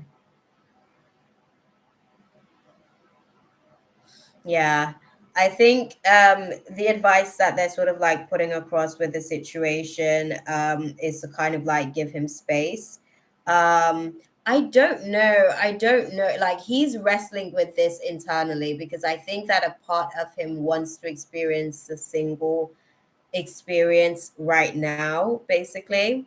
And this is just a perfect opportunity to be able to do so. And I think that it's being treated as such. But this is a great opportunity for you to be able to kind of like learn new ways to be able to really love yourself as well. So don't necessarily take it as a negative, as badly as it feels, because I know that that's easier said than done, right? But I think more so if you kind of take the situation what it as what it is at the minute. Right now, he's saying no, because I really do think that you triggered basically like you took him to a certain level, or you kind of like took him to a certain place where he's just kind of like, I don't think that he even has the capacity right now to kind of like diminish this presence of anger that he's navigating through. So this was an interesting class for you as well, to be able to kind of like watch your words as well, even in the spaces that you're kind of like sharing. So that was good for you to be able to know. And I think that, it was necessary as well. Got both of you guys's what's it PayPal donations, so that's cool. I'll get on with those for you guys, don't worry. But yeah, I think the advice that they're sort of like advising for you at this point is that let this kind of like trigger your insecurities, because you also need to know where you need to love yourself as well. All of these places that are in this like really, I don't want to say dark, but it feels like it's definitely a dimming of your lights at the very least, right? And like this experience that you're sort of like having now, like this is what it's here for, right? It's here to be able to kind of like help you see these pieces of yourself basically that you're still carrying, for lack of a better way of putting it, like these pieces of yourself that you're still carrying. Give it some space. Give it some space for now, because I think he's pondering on whether or not, like, he's weighing up the pros and cons of like the single lifestyle type thing, right? It's like, oh, it sounds good, but am I really going to find the same value, which is you, right? Am I really going to find somebody who's able to kind of like meet all of the things that she kind of like brings to the table type thing? So I think he's kind of like going through pondering on that, and his anger, I guess, is kind of navigating, like he's navigating through the process of his anger, where he's having this inner conflict and dialogue with himself about whether or not he should just, rush into the single lifestyle, because there might not be anything out here in these streets, and he's kind of like taking that into consideration as well. But he's also thinking about whether or not that means that he kind of like retrogrades in his motion, like goes back into the space as well. Because I think there were a few things that you said that really like hit hard. And I know that you apologize, but sometimes that's not necessarily enough um, for a person to be able to deactivate the shelling of certain demons. Like now, anger is just here, and anger is like creating this massive wall, basically, because of how deep some of the things that were said actually cut. And that's something that you have to take into consideration during this season, because that's something that you need to know, especially if he chooses to sort of like come back into the space. They're not disclosing to me, I'm not going to lie to you, they're not disclosing to me if he actually makes a decision to come back into the space. We didn't even necessarily sort of like ask per se, but right now it's a firm no. He's definitely in that place of anger. And this is definitely a great time for you to kind of like just evaluate maybe some of the ways that you could have communicated some of the things that you wanted to say, and you definitely have the right to say. But again, it's like, what presence do we allow to discuss these? Like, sometimes, and it's so funny because even with my partner, like, because we're friends as well, like sometimes I have to. Oh, damn, Pearl. You missed everything, beautiful. Yeah, you're going to have to. You're going to have to. I'm actually just kind of like shutting shop at the minute on the question. But what I do want to say is that, like, with the situation, you are getting an opportunity to kind of like learn which pieces of yourself needs like just a little bit of extra loving, just a little bit, just a smidge, bit of extra loving to be able to kind of like navigate through just this time that you're going through at the minute. Because for both of you guys, some things have been triggered during this experience, definitely. It was my phone dying that led to the misunderstanding with him. Wow. Okay. So what that means is this may be a class of and it's so interesting because yeah, you do need to upgrade, but you also need to be able to sort of like adapt to your now situation as well, right? And your now situation is, if you know that the phone is like likely to sort of like die or be in a position to die, you get it on the charger ASAP, you put him on speaker and have the conversation on speaker. You know what I mean? Or like with some headphones or something like that, because these little things that basically like causes that. Oh, that's interesting. Thanks for that little hookup there, Shaylee. These kind of small things that cause like big eruptions, they cost a price. Do you know what I mean? But you're gonna have to like learn how to navigate through like these resentments at the minute, and his spirit of anger isn't budging right now, so you're just going to have to give him some space, because there was a lot of things that was said, like that's what I was saying when you sort of like came back into the space. There were a lot of things that you said that basically like triggered his anger, and you also have to learn basically how to be more tactile in being able to communicate some of the things that you're trying to say as well, right? Because there were things that you were saying, but there were other ways to be able to communicate that as well. And I think that your frustration is actually also what led to the explosion of the situation. Your frustration about the misunderstanding as well is what further led to the explosiveness of the eruption that you guys kind of like had. um See, well, this is a situation. I think that this is why, because of that situation, like that's a firm boundary for him, like with where he's at in terms of his own personal development with the situation. Um hmm. Sorry, I'm gonna okay. Do you see him sort of stepping back into this space to have a conversation with Pearl at any point then? Okay. Okay.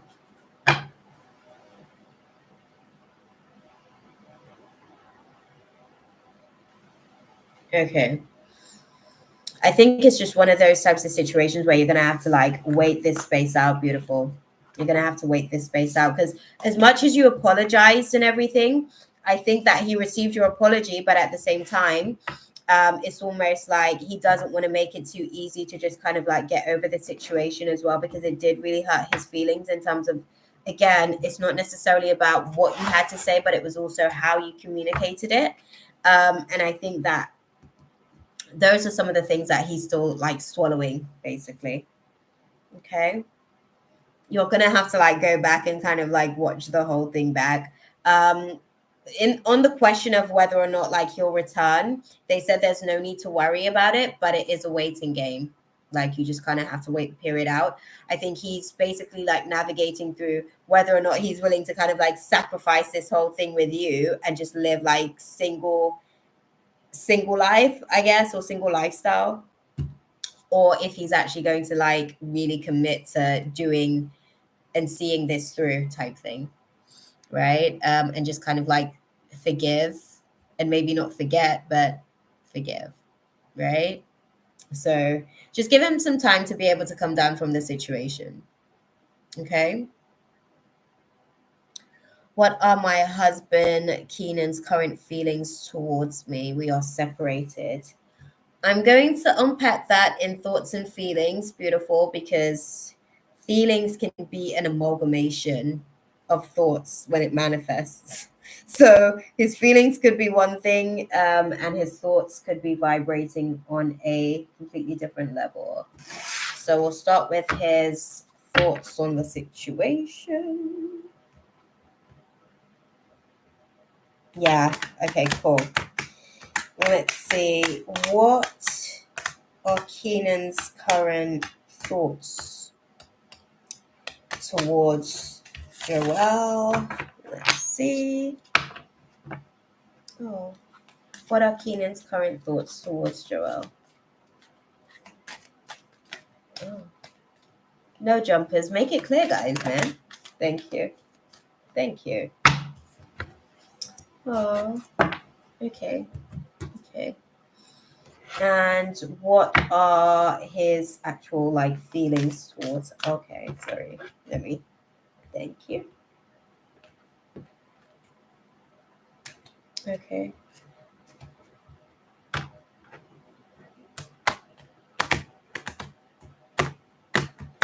What are his current feelings towards her?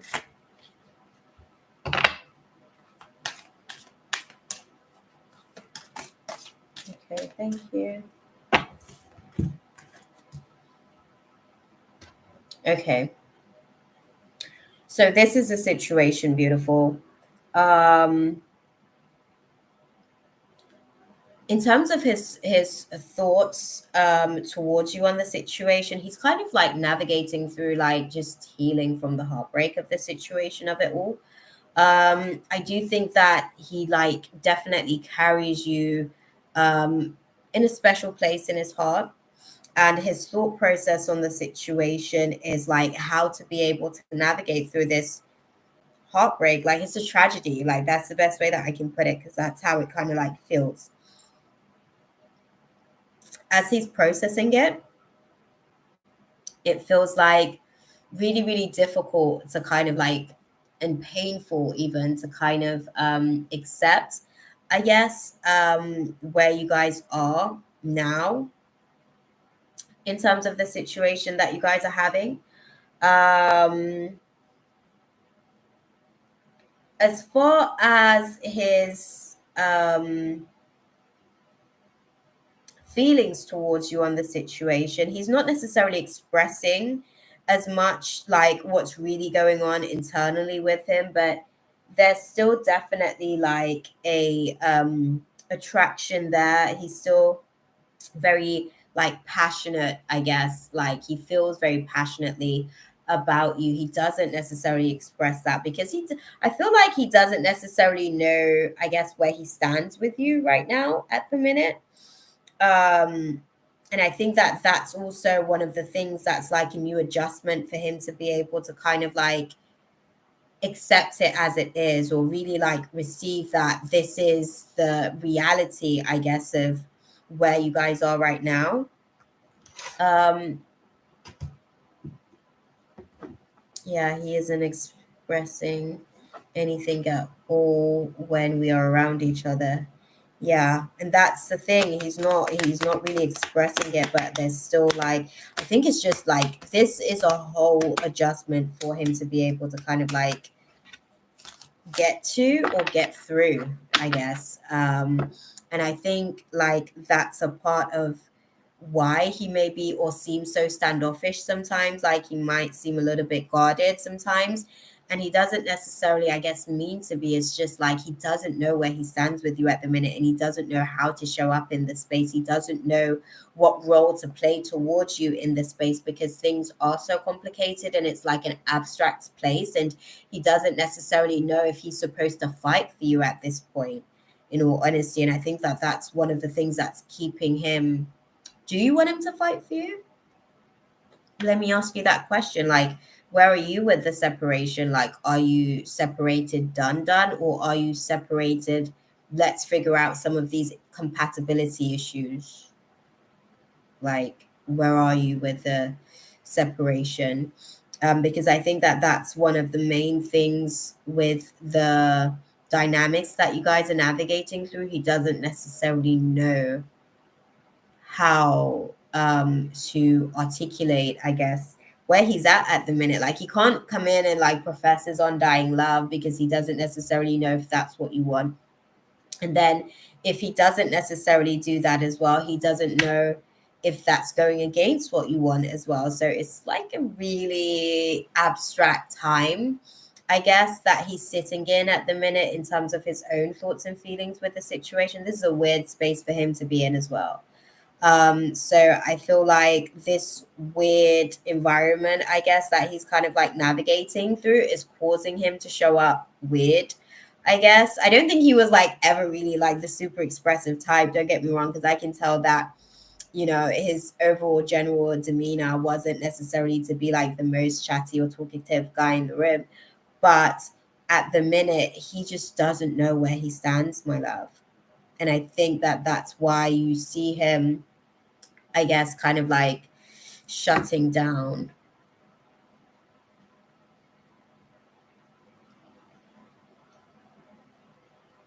Yeah, yeah. I think that he's still quite fond of you, but I don't think that, how can I put it? I think he's still fond of you, like I said, and he carries you in a special place in his heart. But I don't know that he, yeah, I don't think he has faith in the fact that you guys can come back from like where you guys are now, in all honesty. I stopped asking in November, and I've just been cold and distant since. Oh, okay. Okay. I mean, it's okay to kind of like accept it. But you don't want to kind of like, I guess, mirror his behavior, because that's not who you are. Do you know what I mean? It would then ultimately change your character. And I'm not saying to like continue to be like, you know, lovey-dovey or anything like that. Um, what was the basis of you guys actually separating, if you don't mind me asking? Because I think that that has a lot to do with, because they're saying to me that has a lot to do with why he's so stern on the situation at the minute. How do you see things playing out for these guys? Oh, okay. Guys, that's like half the deck. Come on, I don't have space for that.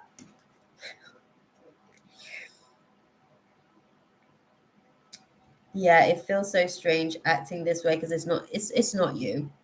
It's not you, and you don't want to change your character just because you're kind of like trying to match his energy. It basically like turns you into someone else, you know, and then it like forces you into contracts of like, right now he's bitter.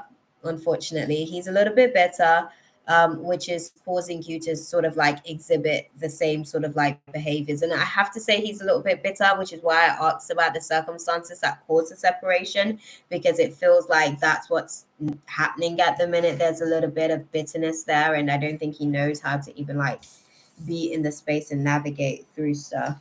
um we had a huge argument 2 months after I gave birth. Emotions were high and it got physical. Yeah. Yeah. I think it's one of those things where, like, he just probably didn't see himself kind of like being that guy, you know, in the space with you, and things being so volatile and everything. I think he cares for you, don't get me wrong. I think he definitely cares for you, and he definitely has like a lot of love for you, but I think he's just trying to kind of like, yeah, he's just trying to avoid becoming someone that he doesn't feel like he is either, I guess. But you don't want to like I said, you don't want to become something that you're not, just to be able to kind of like, you know, hold or grasp your emotions at the minute because of the kind of energy that he's projecting towards you, which is cold and standoffish. Or as a self protection mechanism, because it's hard to change back once you fully go there. That part, definitely, 100%. It's hard to disarm yourself because the demons actually, I say demons because that's what they are. Spirits would attach to them. Um, They're actually called daemons in the old times. In the old times, they were called daemons, but they're just considered the necessary evil, if you will, the shadows of God that rebelled, fallen angels. Okay, so what they're sort of showing me, because I asked, like, how the situation will ultimately play out. So let me just receive, because even like right now, I'm receiving like a whole bunch of static. Oh,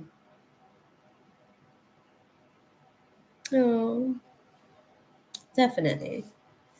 Definitely. That is like, a sad sort of like situation experience to sort of like navigate through. I'm going to tell you how things are going to be sort of like playing out, I guess, for you guys with the situation. Just to sort of like put it all into perspective for you. But definitely for your own sake, because you don't want this to basically harden your heart and then cause you to create this hardened external persona.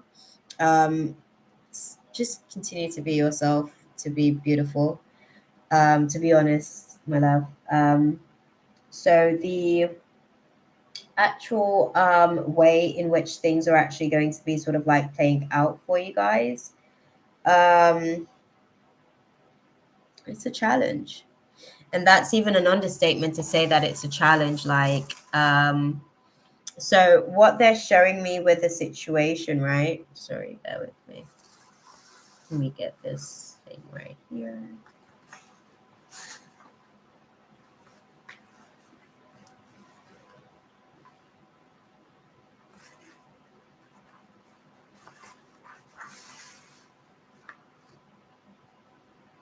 Sorry, I'm like sorting this little situation out right here, right here. Okay, so, right. So what they're showing me with the situation, hmm, as far as like the outcome of the situation,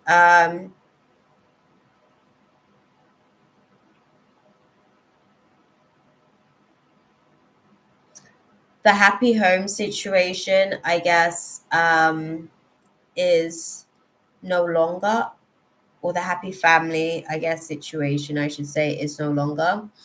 Um, and it's kind of like persevering against the odds with that situation as well. Definitely, he's going to be very like guarded with the situation. Um, sorry, I'm like I'm having to even add cards to my hands just so that I can get, because it's a whole story for you guys. So what they're showing me is that the what you guys have been navigating through, the now situation that you guys are navigating through, is a necessary sort of transition that you guys need to go through. Why? Because this needed to be able to kind of like help you guys see how you communicate in just difficult times, like times where it really matters, times where it's like ultimately like life changing, where new precedents are being set and new paradigms are kind of like coming into manifestation. I'm sure that none of you wanted the situation to kind of like go the way that it went, right? But I think that he didn't like what he saw from himself as well. He didn't like what he saw from you, but he also didn't like that he had the ability to go there. And I think that this is a way for him to be able to kind of like hold a firm boundary with himself as well. Um, and not necessarily kind of like engage in certain behaviors. So I'll put it to you like this. It's not necessarily you per se that he is saying no to. It's the behavior that he's saying no to. It's the actions in itself that he's saying no to. He doesn't necessarily want to get into any conflicts. Conflict resolution, he's not very necessarily like good at that per se. Like, as he does he's not as communicative. Do you know what I mean? Like it's like literally bleeding water from a rock. Like he's very, very like hard sometimes to be able to have like conversations with, to really kind of get anywhere. And he can sometimes be a little bit sarcastic and sometimes maybe even condescending in his responses. And I think that, like both of you guys had your own triggers in navigating through the situation. I think that this is just his way of basically being able to protect himself and also potentially like just the family dynamic, yeah, before it gets, I don't want to say any worse. Do you know if he's seeing someone as well? Because they're showing me that that may be a factor as to why there isn't. Yeah, yeah, yeah. Yeah, that's precisely it as well. That's another factor to the situation as to why he's not like re-engaging in the space as well. I think he saw a side of himself that he just really didn't like. And like he ran from that side of himself. And obviously it's showing up as like, maybe him abandoning you. That's how it looks or feels to you. But he's actually just running away from that side of it himself, that shadow within himself. And I think landing into this situation when this situation with you clearly hadn't necessarily resolved itself, because he still hasn't learned conflict resolution to some degree. Um, and that's a part of the issue that he'll still have to navigate in this situation that he's navigating. But I think him seeing just how he got in the space just was enough for him to kind of say, I can't do this. And I think he's going to stay firm on that, to be honest with you. I think he's going to stay firm on that. That's his actions towards you. He's going to stay firm on that, even though there's a lack of closure there. He isn't necessarily willing to recommit and reunite. I think you guys will persevere against the odds in terms of like, the family dynamics that you guys now have to navigate through. But as far as like the relationship and you guys being able to figure this out, I think that this one it's a hard no. It's a hard no on his part, to be honest with you. Okay. And you'll be able to sort of like learn how to, I guess, accept his decision and accept that this is like you guys' new norm. And really just see how you can make it work for yourself as well. Because at the end of the day, right, as much as it's like not necessarily like what you foresaw for your future together, um, the reality of your now experience does give you the opportunity to think, okay, what can I do differently moving forward? Sometimes that's harder to do when you're in or when you continue to sit and repeat the same class with the same individual, basically, where there's been so much turmoil. I think that he is aware from that experience that you can take him to a certain place and vice versa. You guys can take each other to certain places where you guys come completely out of character. And I think he just doesn't want that for either of you guys. And most importantly, he doesn't want that for the child as well. I think he's taking that into consideration with the process as well. So, I know like it's not the reality that you expected, but it's the reality that you've been given to be able to manifest your best self. So make the best of it.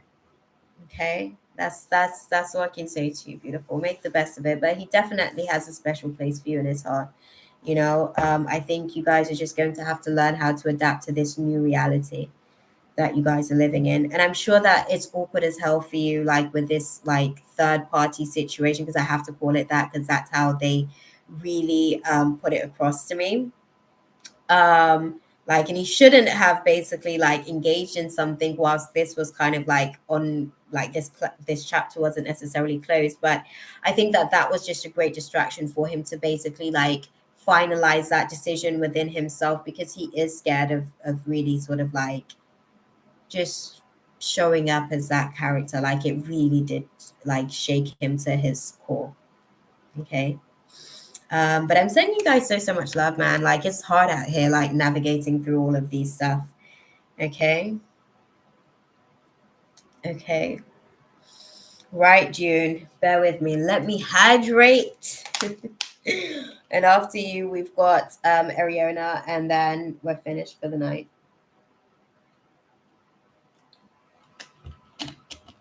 If Charlie's got a question, I can answer that. And then that's it. Yeah, right? Because sometimes, especially because my heater is on as well, like it dries me out. We put that back up now. You know, because my throat chakra be like, yeah. But yes, okay, thank you. Thank you. It's so good. Thank you, beautiful. Okay, June. I'm trying to get my book published. I spend time and money, but I'm afraid I waste time, money, and time. Oh, I waste time, money, and time. What can you see? Okay. Let me pull the cards and sort of like see how that situation is going to play out. Let's do that. To just kind of like give us some foresight, I guess, on the situation.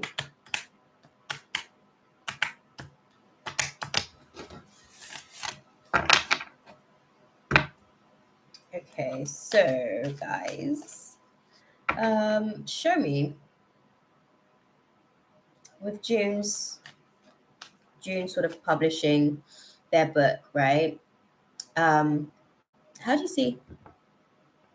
I have sent the script to 4 publishers already. Okay, well, let's start with that. Okay, let's do that instead. Okay, so how do you guys see the situation playing out with June? They've sent over the script to like 4 publishers. Okay, so how do you see things playing out for them? As okay, thank you. Okay. Okay.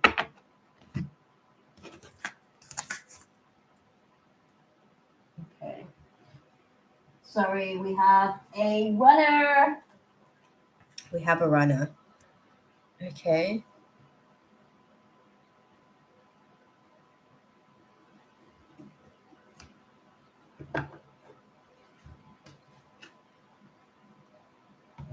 Okay. So what does all of this mean in essence?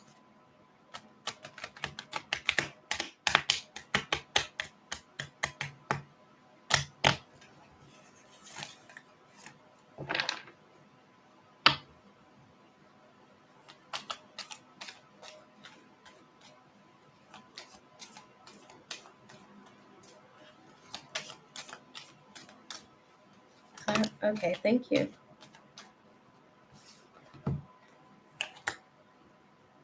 Okay.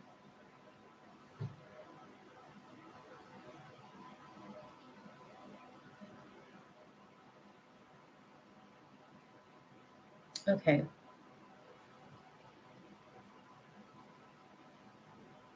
Mm. Mm. Okay. And what is your advice then for June? Okay.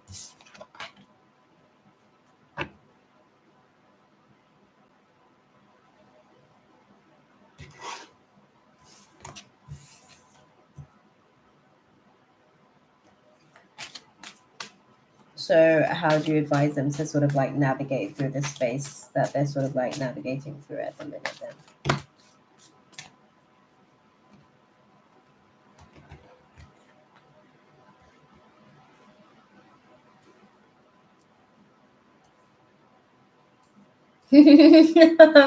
Oh, that's interesting. Okay. Okay. Um,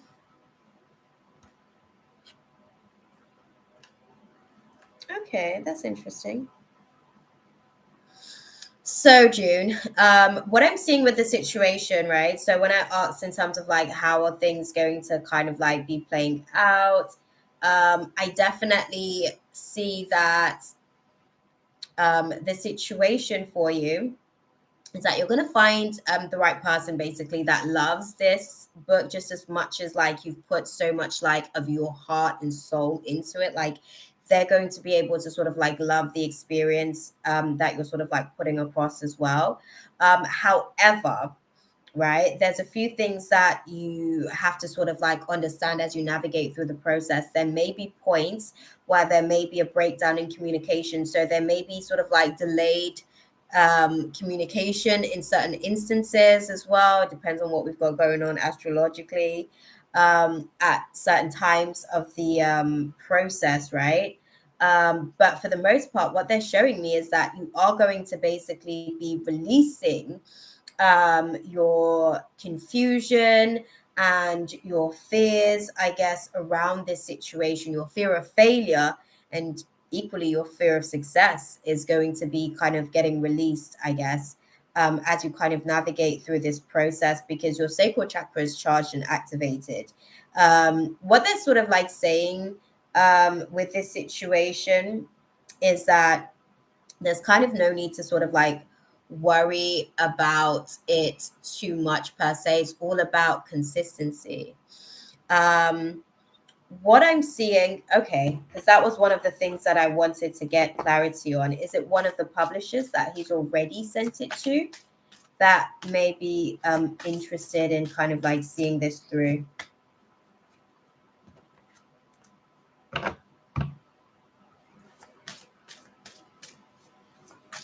Yeah. In what direction? Make that make. Okay, thank you. Okay.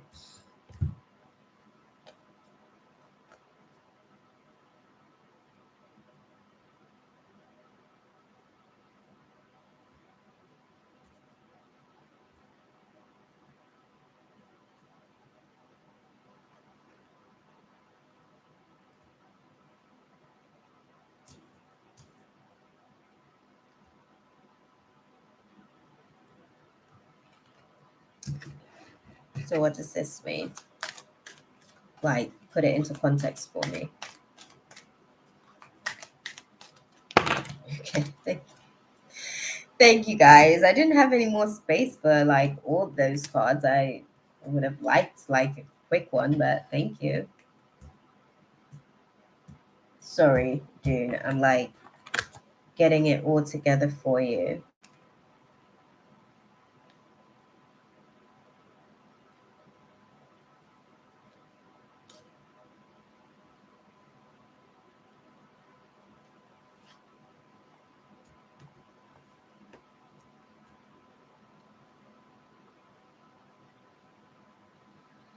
So this is what they're showing me with the situation.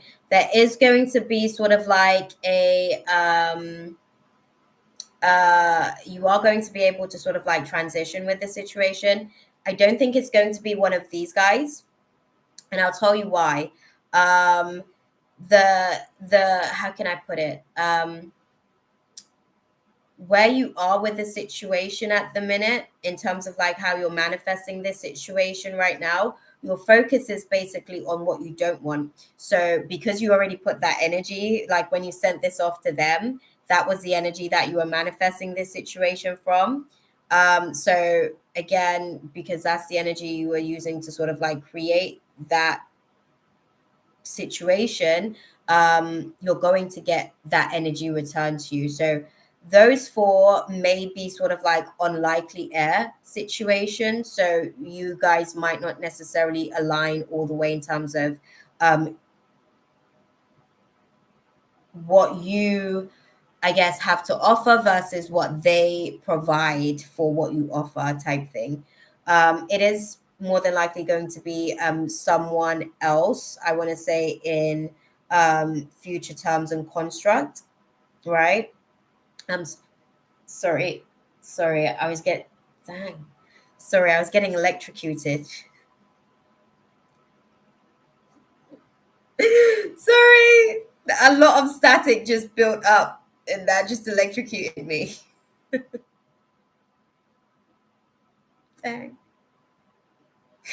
Oh, dude. Oh, wow. Um, no, thank you. Thank you, Chaley. No, seriously. Like, I am okay. I am okay. But there was just like a lot, there was a lot of static basically, and it just caused, yeah, yeah.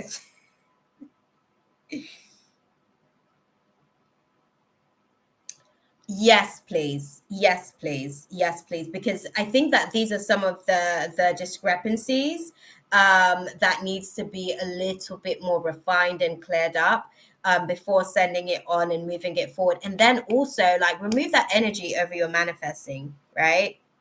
Because failure is a natural part of success, right?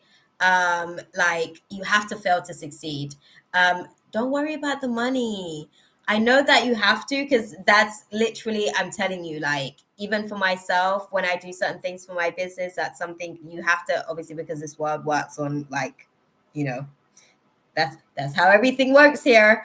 I know it's easier said than done to say don't worry about the money, but you have to spend money to sort of like make money in this setting, right? Because you're having to invest in the thing that you're basically asking others to invest in you for. So don't look at it as like a waste of money, right? You can get it for cheaper. You can get it for cheaper, okay?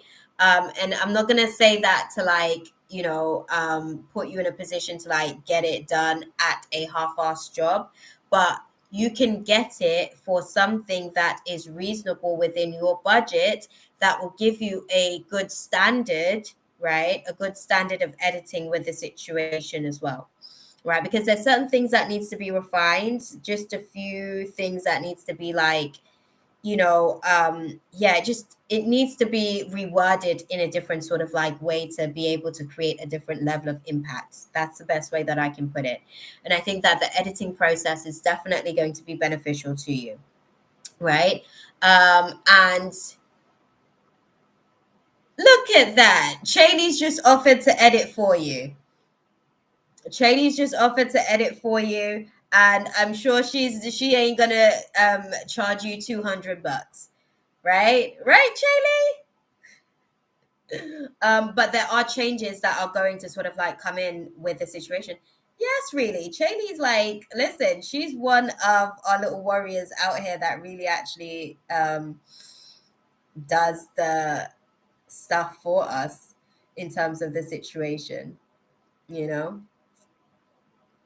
Her answer, like the no way answer, was like no way she's going to be charging like 200. And yes, she does have experience. Look at us, guys, you know, like connecting people. Okay, Miss Green, you can donate. I'm literally actually closing up shop. But you can donate, I guess, and we'll see what you want to, I guess, unpack in the cards. What I would say to you, okay, let me go. Sorry, I want to answer your next question. Thank you. I was going to go on to the timeline situation. Yeah, go for it. You can do Cash App. Okay, there's certain things as well. I think with once Chaley, if you guys can like exchange your details, I guess I don't know how you guys are going to do that. However, Spirit wants me to get into writing and editing. I did, however, get AS on my 15-page college papers, writing them the night before they were due. That's what's up. That's what's up. This is what I'm saying as well. You can decide as well, June, what you want to do with the situation. I'm definitely going to check on the outcome. The outcome is that like you will have a transition with this situation, not necessarily with these four right now, because I think that there's a few things that needs to be tweaked and a few things that needs to be changed before you get like the green light with the situation. Right now, it's more of an amber light. It's more of an amber light, which is like slow down. Let's get everything like all the way situated with this situation. and then we can actually like really give you the green light that you're looking for. What is the timeline, I guess, for the book being published? Like, what do you? Okay, I know that much. Obviously, we know that the network of people are also sort of like coming through, right? Thank you, Miss Green. I'll have a look and confirm shortly. See, this is another thing as well. Okay, we get that. We get that, right? We understand that these are the different layers to manifesting the situation. His belief needs to be on point, and that's also going to align him to the right people, right? What would you? Okay, thank you.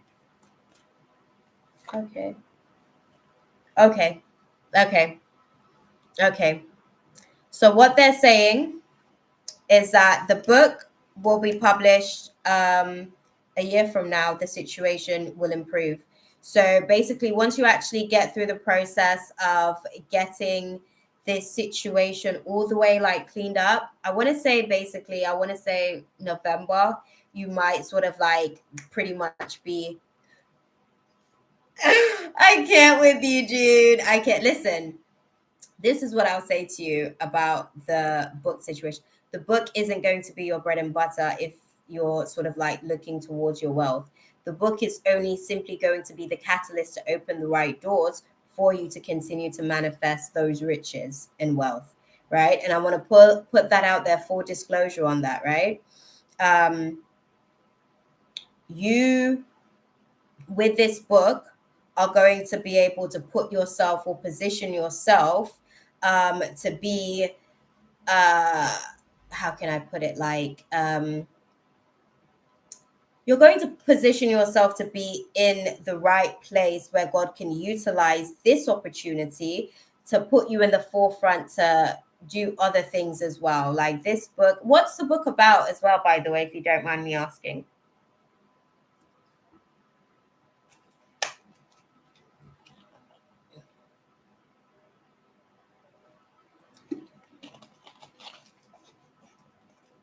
And you don't have to give us like full everything on the book. We just like a little snippet.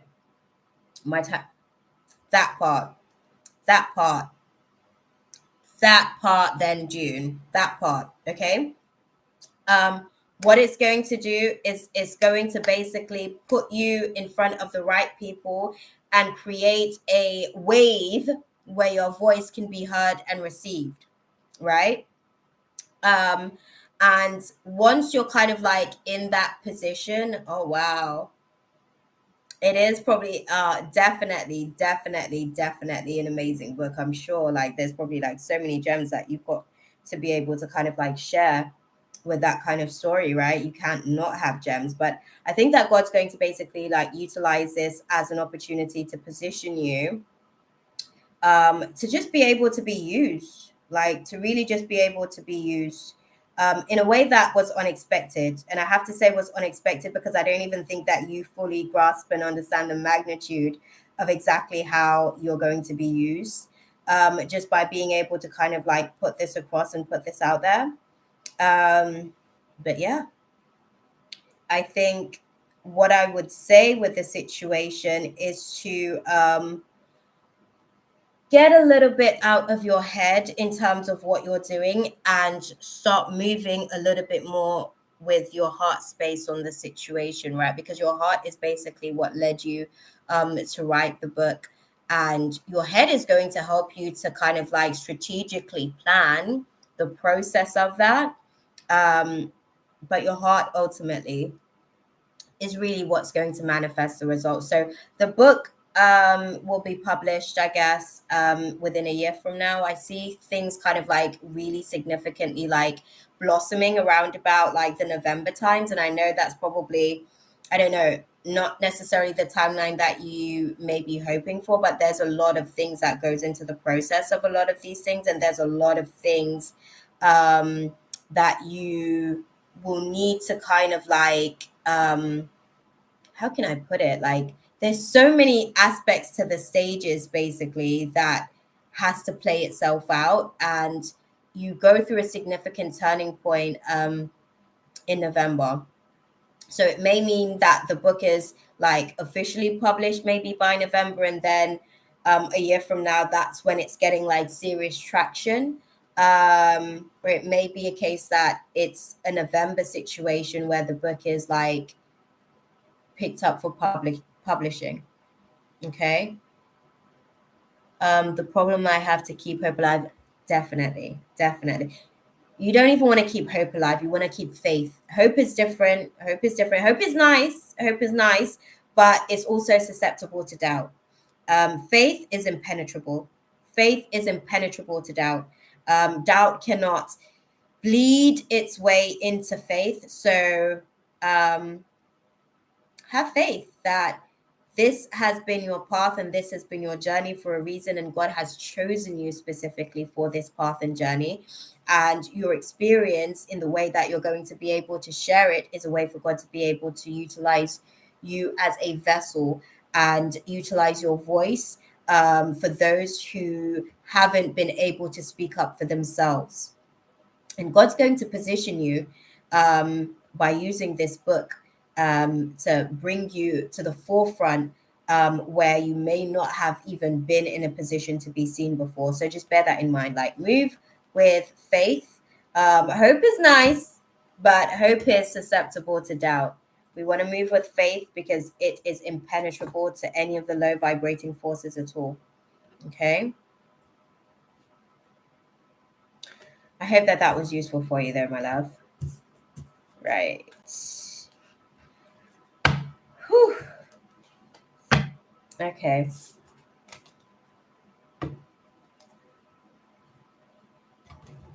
Definitely, Chaley. 100%. I have that problem too quite often, June. Thank you, June. Thank you for stopping into this space. Let us know how everything goes. Like, keep us posted. Our girl Chaley offered her services. She ain't gonna be charging $200.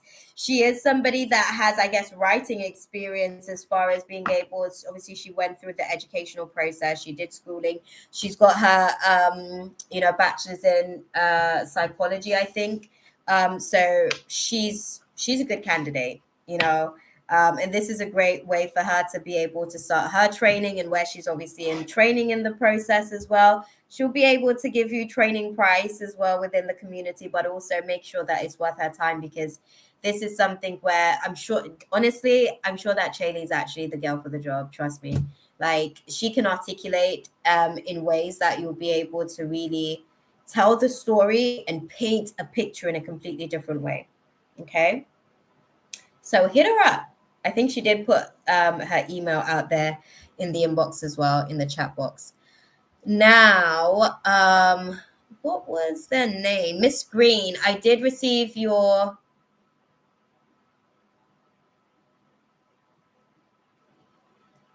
Okay, thank you for your question. You did put your question out there, Miss Green.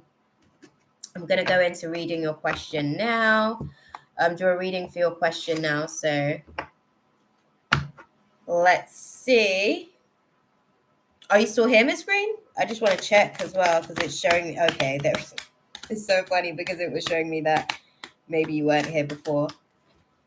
But yeah, let me know if you're still here, Miss Green. I'm gonna unpack your question now for you.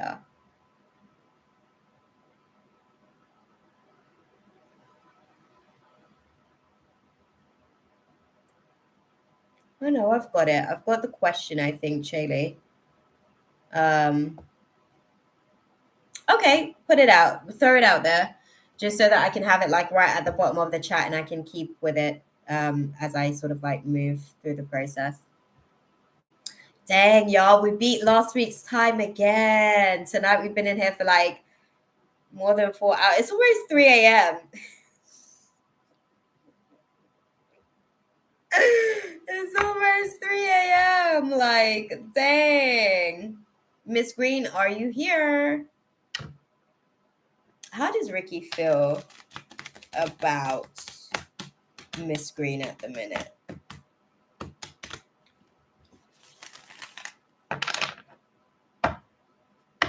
Right? That part. How does Ricky feel about Miss Green at the minute? Oh, okay. Oh, goody, beautiful. I just wanted to check and make sure that you're still in the room with us. Okay. Interesting.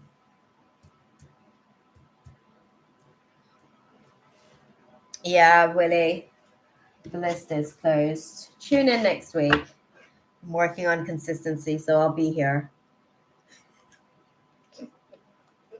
No, that's okay. That's okay, beautiful. You're good. I'm going to hydrate and I'll be able to kind of like get a better flow with the channel as well.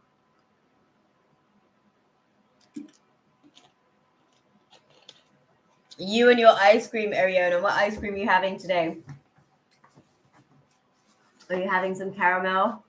Was it caramel? I think it was caramel last time, right? I know you did that last time as well, which was funny because I get it. Oh, Ben and Jerry's, so good.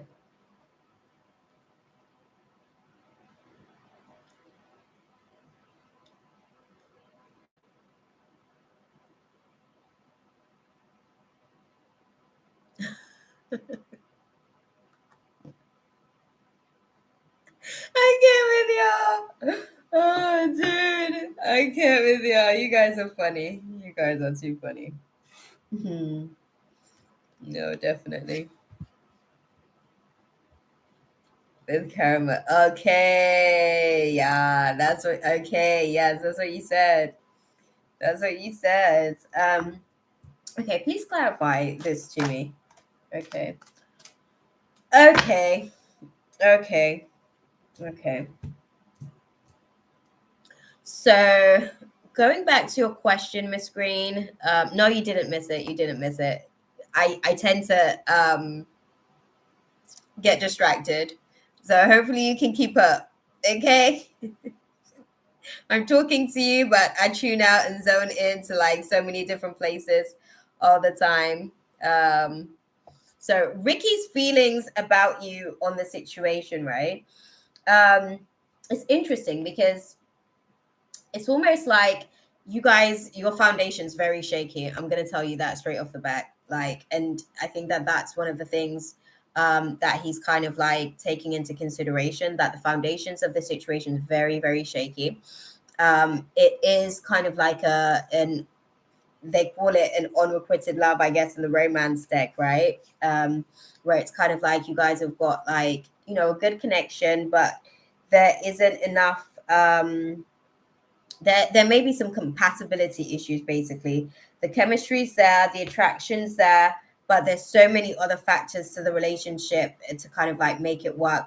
How you guys show respect to each other, what you guys perceive to be disrespect, how you guys speak to each other, how you guys communicate in different experiences, how you guys are able to kind of like engage and interact with each other. He definitely feels like you have like you could be like the one, if you will. Like there's definitely, you know, some strong feelings there towards you and for you. However, it just feels like it's challenging to kind of like navigate this situation. He has to be stealthy. He has to be like decide how he wants to kind of like navigate the situation. And it almost feels like he's trying to sort of like get away with things when it comes to this situation as well. Yeah. He's trying to get away with certain things as well when it comes to you guys in terms of the space as well. Like when I say get away with certain things, it's just like clarify this to me. They're saying don't think clarify this particular part for me. Stealthy in what way?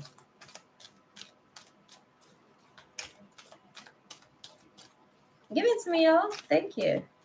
Okay. Okay. Okay. Okay. Okay. So yeah. he is just being stealthy about navigating through the things that may be inclined to kind of just cause like mental torment for both of you guys, like just the shadow side. Basically, he's kind of like trying to tread on eggshells, like tread carefully on eggshells to make sure that there isn't like too much conflict, too many tower moments where it's just like everything's just. I think respect is probably one of you guys' like main issue when it comes to the communication class, you know, because they keep like bringing it back to that. The foundations of the relationship is really what you guys are struggling with. Um, and it's not for sake of not trying. It's just that you guys, yeah, sometimes it gets a little bit tricky in terms of how you guys communicate with each other, and it can get quite disrespectful if you guys aren't necessarily careful. Um, yeah, and this is the thing. I think it's again because of the unrequited dynamics, like there's attraction and chemistry, but there's other factors to the situation where he's like, do I really want to actually like commit to this? Like, do I want to really sort of like put up with this, for lack of a better way of putting it? Because I think that there's certain things, you know, certain quirks, just like with everyone, you know, even when you love your partner, there's sometimes where you just don't like them, you know, or there's certain qualities about them that you don't like, basically. So I think he's still trying to kind of like figure out where he's at with the situation. Um, what's the advice for our girl navigating through the situation out here with Ricky? Okay, thank you.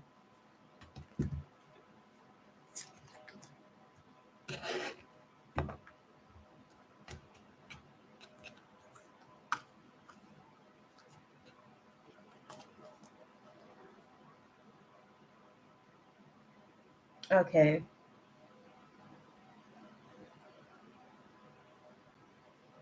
Okay, sorry, I'm like observing what they're sort of putting across.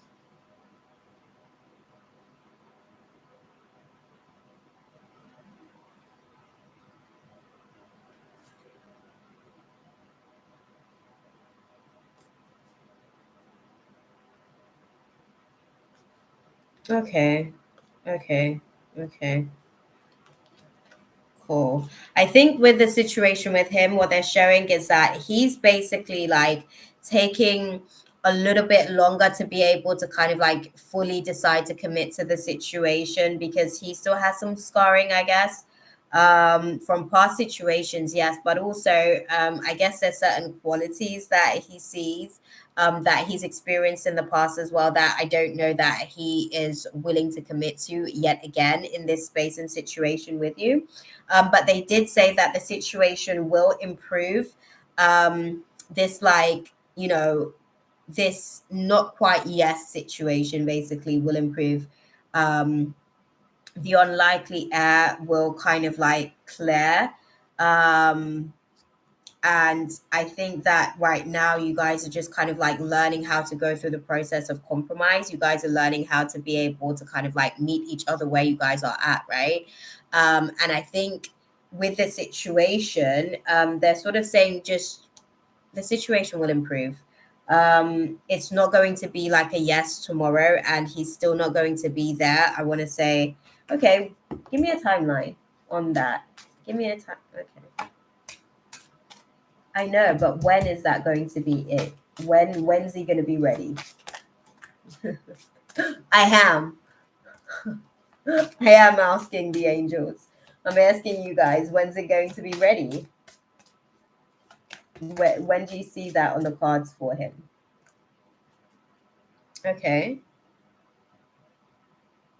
Okay. Okay. Okay. Okay. I think it's just one of those things that he's kind of like navigating through at the minute. They're showing me that you guys, I guess, are going to be going through, and this is the thing, like he might not commit, I guess, with his words because he has a fear directly of the commitment or the the acceptance maybe that there is a committed situation. So I think speaking on, yes, we are in a committed situation may still be something that's fearful for him. But he kind of like somewhat to some degree treats the situation accordingly, as if he was actually sort of like committed to it, if you will. Um, Exclusively? Sorry, I have to get clarity on that. Exclusively? Okay. Okay. Yeah, there isn't necessarily anything out there that meets the same level that you bring to the table, basically, is what they're showing me.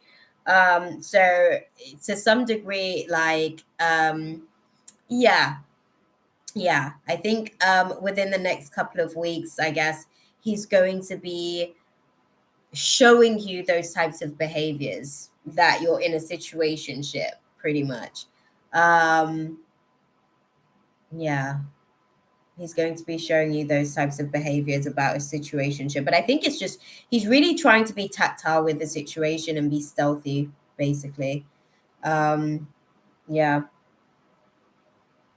yeah. They're not necessarily giving me a full-on timeline of like when he'll commit. Because I think that the situation, from what they're showing me, the situation, he still has a lot that he has to kind of like, I'm not title focused, but I can't be in a situation. No, no, no. Nobody is saying that you have to be title focused. Beautiful. And I hear you on that. And I think that this is why, and again, this is why they're not able to kind of like show me um just exactly like when there is a commitment, because I think him bringing you like to where he's at, as far as like him saying like, this is where I'm at with the situation, I'm not necessarily here just yet, you have to decide whether or not you want to give him the grace of your patience, basically, which will require your time. So that's why it's not all the way clear on whether or not this will manifest as something committed, because he's just not there yet, and that's just a fact of the situation, unfortunately. Beautiful. There's a lot of other internal like conflicts that he's kind of like battling with, and indecision that he's kind of like navigating through. All good, Chaley. um so I think you have to then make a decision, and I think this is going to basically become apparent within the next couple of weeks. I want to say 2 to 2.5 weeks, where you guys have to decide where you're actually going with the situation, and whether or not you have the grace of patience to pay with this situation, because that's ultimately, he's not there yet. And I don't think that he's comfortable, I guess, with the idea of basically saying that he's committed to a situation where he's not all the way clear about where he stands for like a monogamous situation. And I have to say a monogamous situation because I guess like you guys are still sort of like navigating through finding yourselves, how can I put it? Finding yourselves in a position where, there isn't like betrayal with the situation, and I guess he doesn't necessarily want to hurt you as well, so he has to figure out how he's going to be able to navigate the space, but at the same time he can't just tell you what you want to hear because that's what you want to hear, type of thing. Do you know what I mean? Yeah, it's been a long time with him. Yeah, and I get that 100%. Oh, Mina, if you're still here, can we kind of like deal with this tarot destroyer person? They've come back again.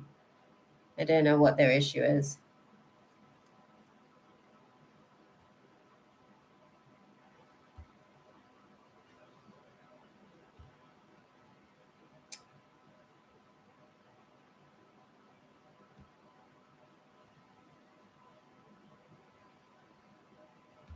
Okay. We're putting you in timeout, tarot destroyer, because I mean, technically we're not here to destroy tarot. We're trying to get some insights utilizing it as a tool. So This is the wrong place for you, my love. I know that you feel like it's the right place for you because you're a troll, but hey, we have no time for it. We appreciate you stopping into this space anyways. Okay?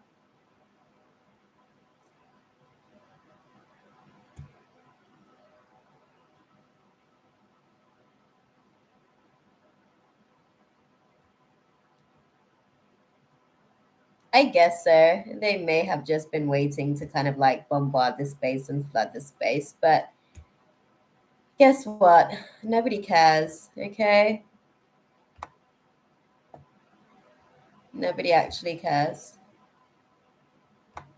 So you can do all of your little stuff. We're just going to continue. We move anyways. So, Miss Green, yeah, I think that there's just other factors to the situation. You get to make a decision in the next couple of weeks as well, though, like what you want to do with this space, because you're saying that you've already given so much space, so much time to this space already. And if you don't necessarily have the tolerance or capacity to continue to pay patience whilst he grows with this, I think that there may be a little bit of a situation where it comes to betrayal. That may be something that you guys are navigating through. It may be something that he's trying to avoid. Because at least if he doesn't necessarily have the commitment, then he doesn't necessarily have to explain certain things. So yeah, I think it's just one of those situations where you're ultimately going to have to make a decision about how you want to proceed in spite of what Ricky is or isn't doing. Okay, my love, and you're going to get an opportunity to do so exactly that within the next couple of weeks. Okay.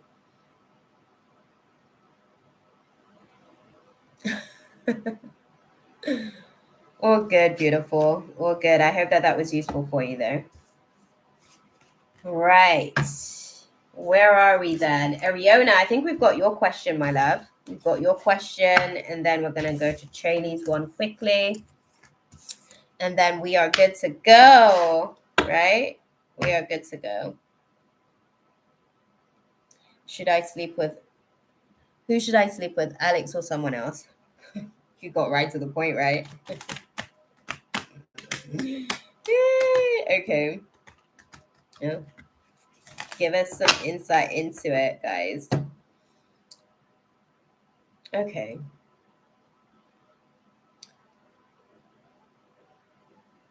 Sorry, I'm like thinking about how to word the question because, like, when we ask them direct questions, they just give us riddles because that is like literally like more or less a direct question, and they'll just give us riddles. So, I'm gonna ask the question. Okay, if Ariona actually slept with Alex, exactly. Now, girl, you see. If Ariana slept with Alex, how do you see the situation playing out if they were to embark on that dynamic? Oh, I just wanted to make sure that that's it. Okay. So what does that mean?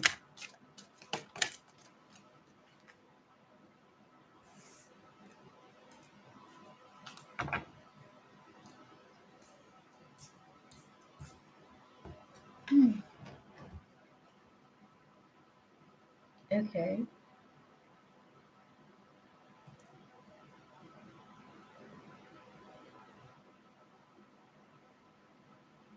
Okay.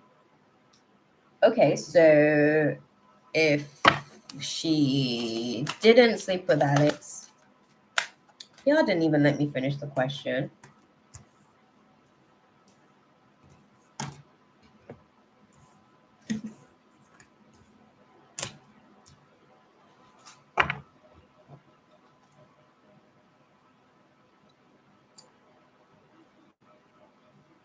Okay, so if she chose to sleep with someone else besides Alex. Okay.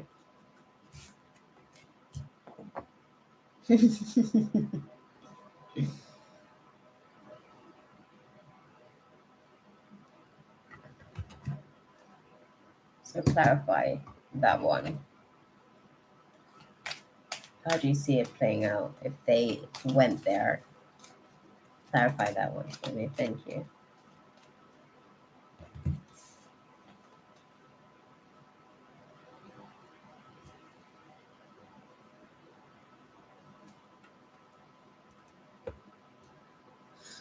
Okay, beautiful. So I'm gonna give it to you raw.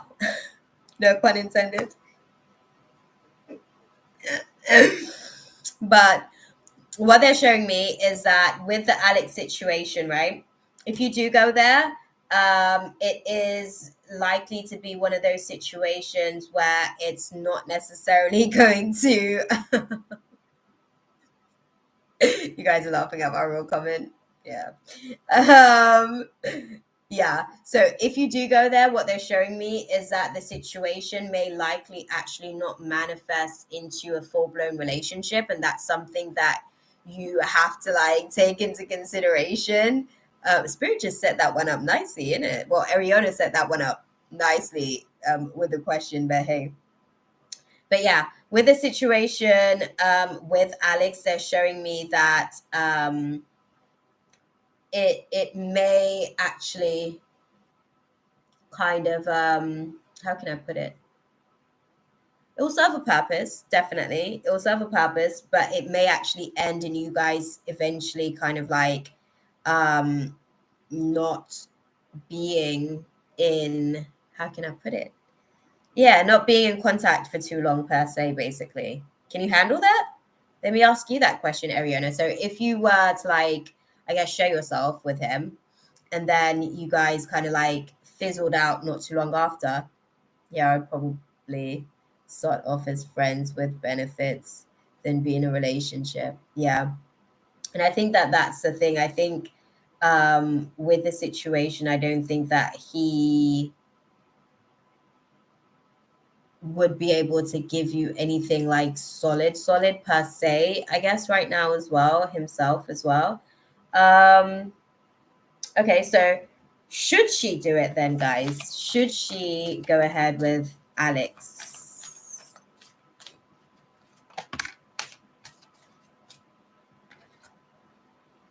Okay, clarify that. What does that mean? I asked you a direct question. We got yes or no in this deck. So y'all can give me a direct yes or no, please and thank you. Okay. Okay. Thank you.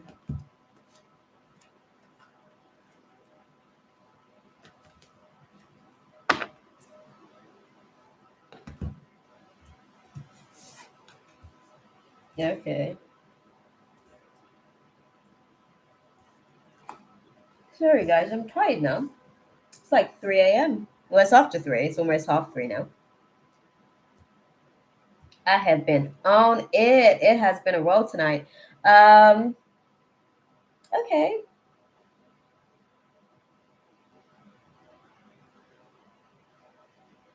Hmm. I would love to sleep with him though. He's fine. AF. And he's so and has big hands. He's likely banging. Oh, I figured what you meant from the big hands comment, girl. I get with you. What they did say with the situation, he has a nice body too. Yeah, girl. What they said with the situation, I don't know. I don't know how open he is with that situation. Beautiful. Is he in a situation at the minute? Is Alex with someone? I guess. Because that's those are some of the factors I guess that they're asking me to ask about with the situation because it seems like super complicated. Yeah. I don't know, but likely. Yeah, I think that may be a factor to this. I'm really tired, Jasmine. Honestly, I would really love to be able to sort of like do you and then can we? Guys, what do you say? Sorry, I'm like Sorry, I'm asking the guides what they think on the situation. I'm exhausted, beautiful. Honestly. I'll tell you what, right? If you wanna donate, donate via PayPal, and I'll send you a video tomorrow. I'll do a reading for you during the day tomorrow, and I'll send it over to your PayPal if you can't wait till next week. Okay, because I'm exhausted. I'm like really actually looking forward to like getting onto Chaley's question and just getting out of here. I'm surprised that I've even like done almost 5 hours of like full on just channeling nonstop. I was like hoping to just be in here for like a good quick hour and get out. And I say that every week, but it never happens.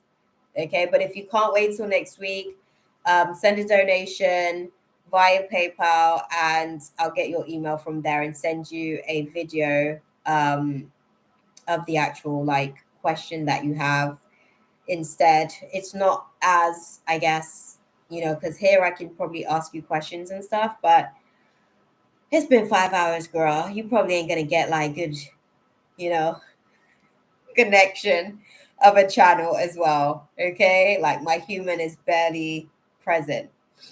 Um, what they're showing me with the situation though, Shaylee, is that he might not necessarily it is better than no. Okay, it is better than no. But yeah, what they're showing me with the situation is that he may have someone, which makes that a little bit complicated basically. um yeah, he may have, yeah, yeah, yeah, he may have someone that makes that a little bit complicated. To just kind of go straight into it. um so what do you guys advise Shirley to do then?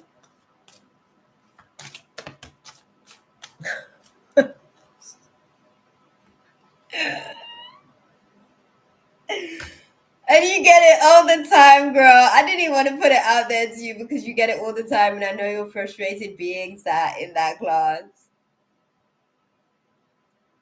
That's what they done said, beautiful. Okay? I need to move. All the cute guys around here have. Oh, beautiful. You know, I was about to say like making friends online, but honestly you get like some really creepy guys and stuff online, to be fair. Does Spirit not want me to date anybody or even have a few one nights? My choke, you just choked me. Oh, my choker just choked me. Listen, you was just direct to the question. Do you know what? Soul contracts are a real thing. Beautiful. I think there may be a spirit, probably your guardian angel, that's protecting you from certain soul ties. Definitely. Um, so that may be what the aspect of the situation may be like. Yeah. So okay, she waits and then what? Because she says she's been waiting for a minute, y'all, and like there's nothing coming through. Like y'all ain't even like throwing any baits out there for her to kind of like, any baits that she's like into. Show me. Thank you. Okay.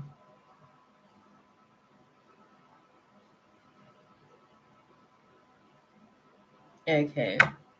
Okay. So what they're saying with the situation is that a year from now, I guess it's a completely different space, it's a completely different dynamic. So you're not going to be experiencing like so much of this energy basically like within the next year or so. It's just whilst you're in this space, potentially at this time, um, it's just not necessarily for you. But not dating anyone or being a virgin is boring. Listen, girl, you never know how quickly your story for romantic development is going to take place. My friend, who was like one of the last to sort of like blossom, right, in our little clique when we were younger, right? I remember she went to Canada like when she was 18 basically, and she left as a virgin, and she went to go and like explore her phase, okay, because it was her right to do so, right? And we supported her because she did so good in holding on to it, okay, in comparison to us. So we supported her because the legal age over here is 16, and some of us barely get to that.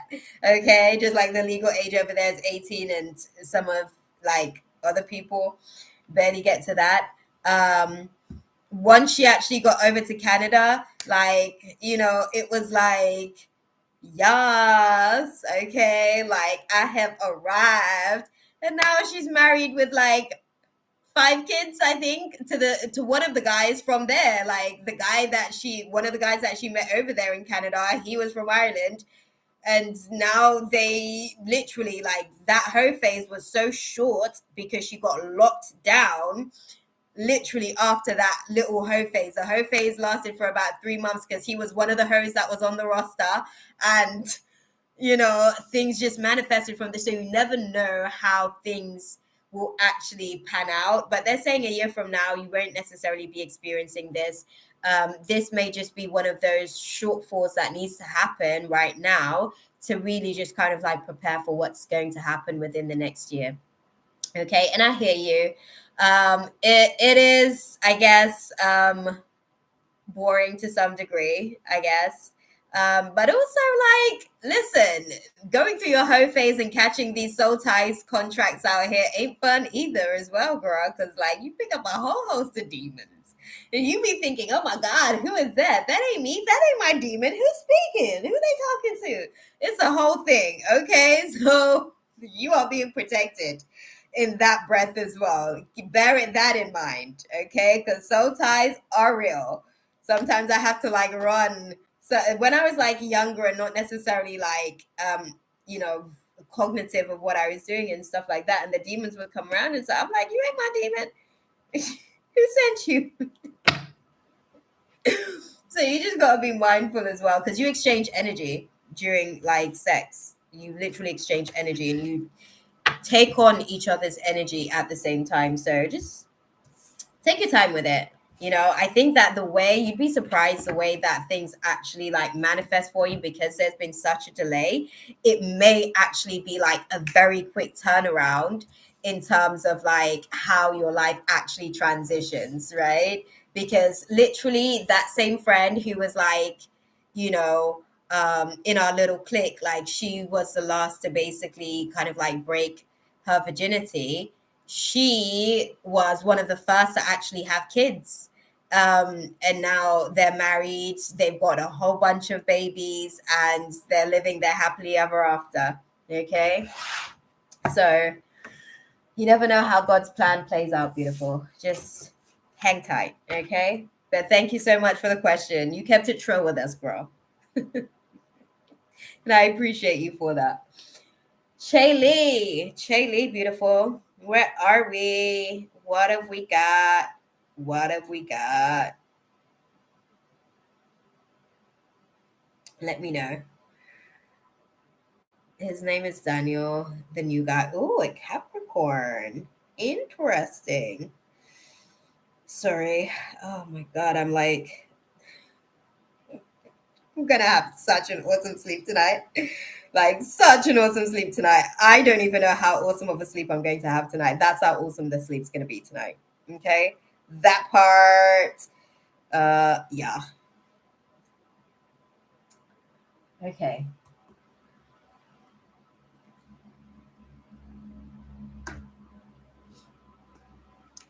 Guys, remember when I liked a guy named Daniel? I do remember. I do remember. It looks like you guys are on the Daniel vibrations, man. That Daniel name. Oh, that's my brother's. That's my brother's name. Well, one of my brothers. That's funny.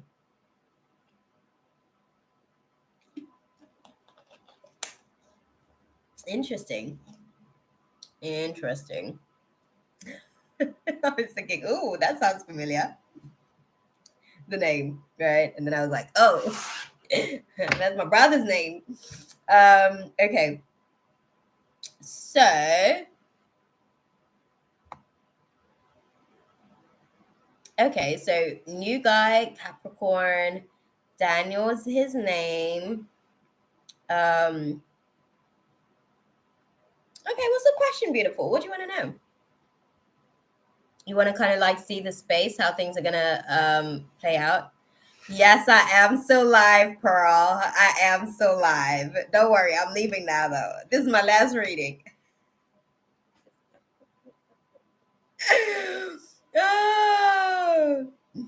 Oh, dude, that's too funny. I come in here and I'm always like, oh, I'm only going to be in here quickly, guys. I'm going to dip in and dip out. And here I am. She says 5 hours later. Chelly, you need to know to get that part. I can't lie. It's a struggle sometimes. It is a struggle sometimes, like having to.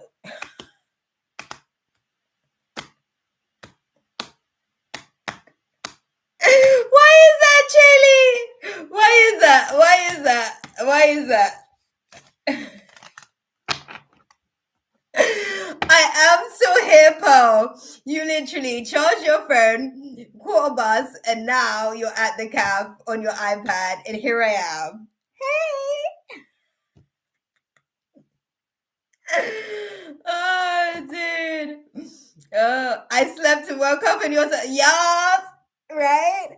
See, and this is what happens, right? When certain demons like attack me and stuff, right? And then after the facts, when I come back to like my consciousness, I'm like, God, why would you allow that to happen to me, man? You see how hard I go for you in these streets. Like, walk on. Like, that's what I mean. That's what I mean. I'm like, you see how hard, and then God explains to me, well, I needed to let that spirit, like, I needed to give them an extension on their leash so that they can touch you just a little bit, just so that you could go through the process of learning certain things as well. And I'm like, okay, but I am out here for you in these streets, man. Listen, trust me. But no, you guys are too funny. Oh my God, everybody's coming back and cussing me. Yes, we is still here. Party over here. And I literally, right? I got into my onesie. I'm like, yeah, I'm just going to go in and do a quick reading. Then I'm going to come out. No, listen. I'm still here. I'm still here, Miss Yaz. I'm still here, Mina. I'm still here, Pearl. I am from London, yes. Oh, dude, it's too funny. Listen, God done went and topped it out. I'm going to be putting in a special request this week for no demonic attacks. Okay, I have earned it with tonight's 5 hours. Okay, can I get an amen? Thank you. This was supposed to be quick in and out. But no, Shaylee. I'm answering Shaylee's question. That's the last question, guys. Like, I feel like my sleep has already passed. I was sleepy like maybe, I want to say 2 hours ago. But now I'm like, now I'm not so sleepy. But it's funny. Shaylee said, no thank you to the older man. She said it's a part of her chart. Okay. Yeah, my partner's younger than me as well, to be fair. But it does, how can I put it? That wasn't intentional on my part, I guess, because it does put you in the position where thank you, beautiful. Thank you. I'm gonna receive it. Thank you, Mina. I'm gonna receive it. Okay, I'm gonna just lean into it. Lean with it, rock with it. Yep. Thank you. That was good. I appreciate that. Cheers. So, yeah. The thing with the listen, guys, it's just too funny. I was actually going to try and do this tomorrow because I wasn't sure if I was going to be able to be in here today. And they were like, listen, you don't know how long you're going to be on assignment and you've got work on Monday. So it's best to just get it done tonight. And I was like, okay, Let me just quickly eat and jump in the shower. Because I've been cleaning all day, y'all. Like, I had a workout today and everything. Like, I've been getting back into the groove of that. Oh, thank you, Pearl. I appreciate you guys, man. Me and this dude have major past life stuff. That's also interesting. Interesting, Chaley. Right. Talk to us about Daniel and Chaley, guys. We want to know the tea. And we don't want like the basic stuff. We want like the tea. Right? We want the hot tea, not the lukewarm or the cold tea. We want hot tea. Okay? The special stuff that God hasn't reserved. We want to know that. You were gone to dang. That's how long I was supposed to be in here for, 2 hours. Okay? And I doubled that. It's okay though. We're good. Okay. Chaley, we want to know, like, with the situation with Daniel, how do you see things playing out for Chaley and Daniel? How do you see things playing out for Chaley and Daniel? Oh, okay. Thank you.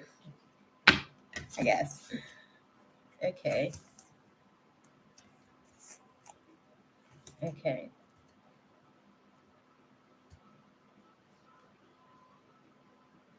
Mm. Okay.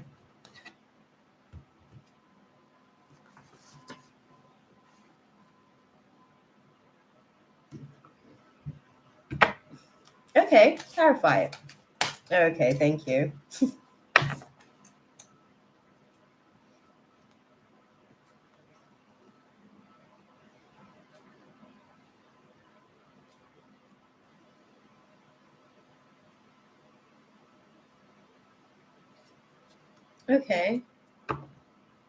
Okay.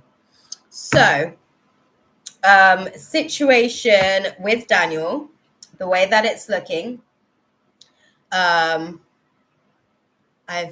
eaten 7 red velvet mini cupcakes. You were just there like watching and just kind of like snacking. Oh, that sounds good. BTW. I love a good red velvet.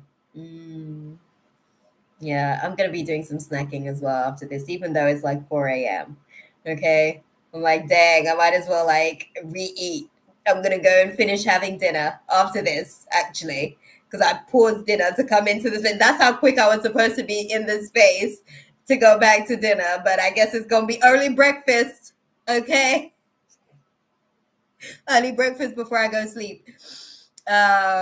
Yeah, I know it's addictive, right? Like that's the thing. Like I'm more of a sweet tooth type gal, so like, and you know how it is. Like sugar's addictive, so as soon as you have something sweet, it's like you want more.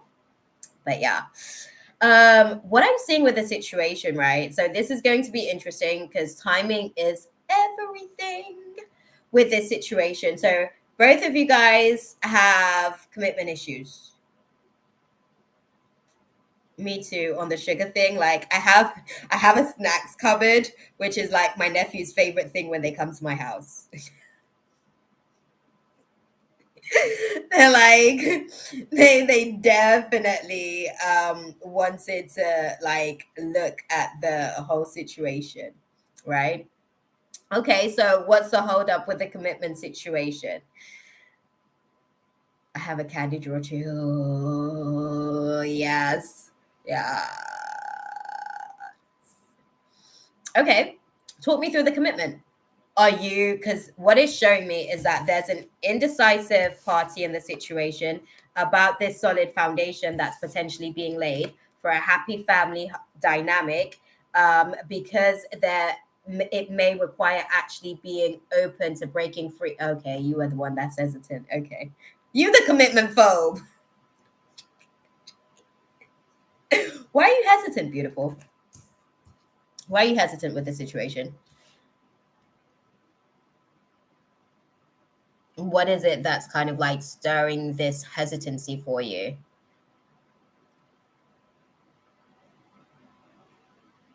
Because I is it more to do with like past stuff and not necessarily like him per se as a person? Is it more like a more of a projection of like past situations repeating itself? Is that really like the fear basically manifesting itself and kind of like causing this hesitancy and apprehension?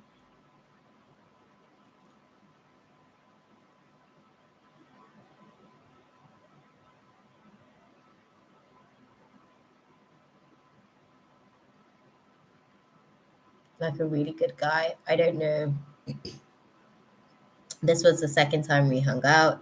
Yes, past, and he is also just different than normal. Nice. Oh, I'm really warming up to him though. Okay. Okay.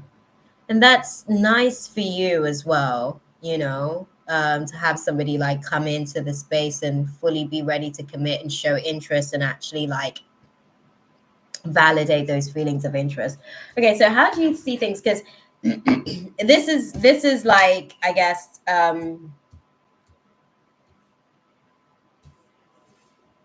yeah, yeah. He is definitely different.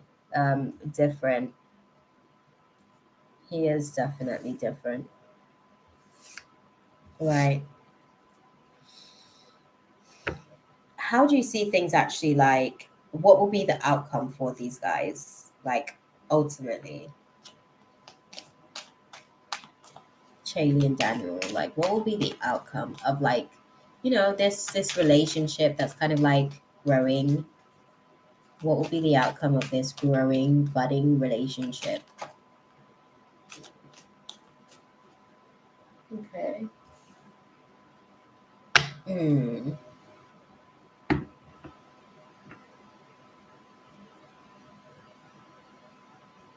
Which I was actually told that the soulmate coming in was going to be different. Yeah. No, definitely. Definitely. The way that they're showing me the outcome with the situation as well, like this indecision thing's gonna sort of like it's gonna be a thing for a little bit, I guess. It's gonna be a thing for a little bit. I think you have to decide whether or not his differences is too much for you to kind of like work with, because again you've probably been praying for certain things and you're finally now like aligning to some of those prayer benefits kind of manifesting itself for you. And when I say pray, it doesn't even necessarily have to be like a formal ask basically, because God is good like that. Like we ask, God delivers. um And I think with the situation, it's kind of like the way that they're showing me how things continue to play out. It's like a delayed situation. It's a delayed construct that you guys are kind of like navigating through. I've stopped with the indecision. I realized this has to do with the choice I was going to have to make that Spirit has talked about for the last year. Oh, I think I'm going to choose happiness. Good for you, beautiful. And you deserve it. You deserve it. 100%.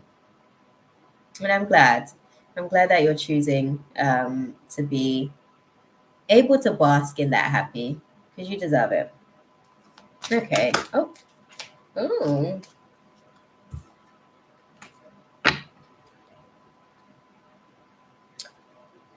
Okay. Are you still hung up on the ex?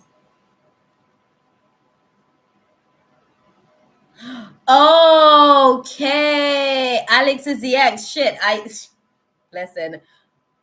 I basically said it at the same time. I didn't even see that come up as far as the Alex situation, because I was just looking at the cards, because they were just telling me, yeah, because they were just telling me that there's a codependency sort of situation basically that was like, um, you guys are currently, that codependent situation is like currently in a separation period, but it's like, you know,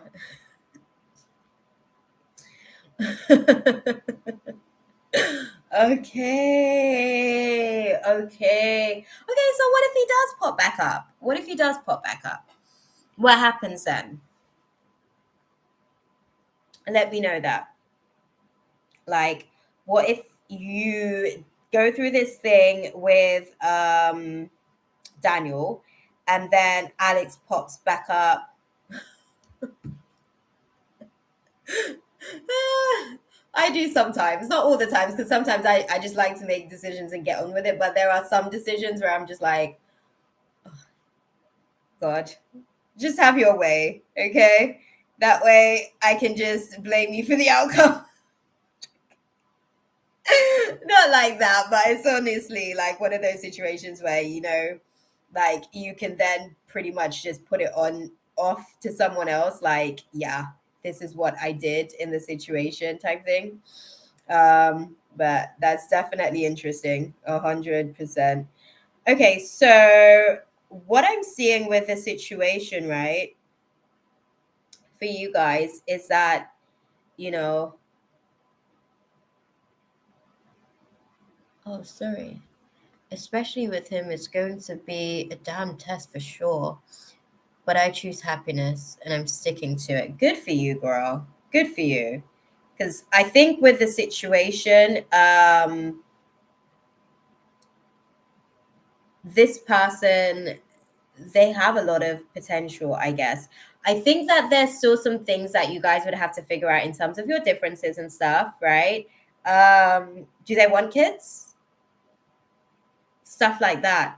Um, like some of these little things you guys will have to figure out. So do you guys advise? What's you guys' advice for Chaley on the situation? Hey, Mana, thank you for stopping into the space. I'm doing my last reading at the minute. I haven't received any donation. I'm not sure where you sort of sent your donation to, but this is my last reading at the minute. I haven't got any donations, so I am going to be wrapping the space up. Okay. Maybe tune in next week, and I might be able to sort of get around to your question then. What is the advice for Chaley? Let me.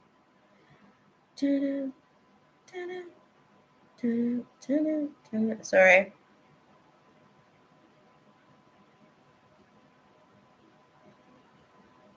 Can't see anything. Mm, mm, mm.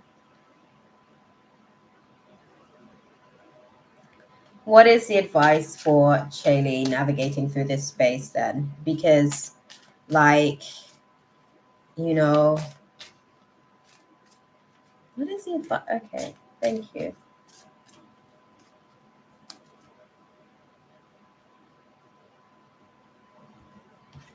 Okay.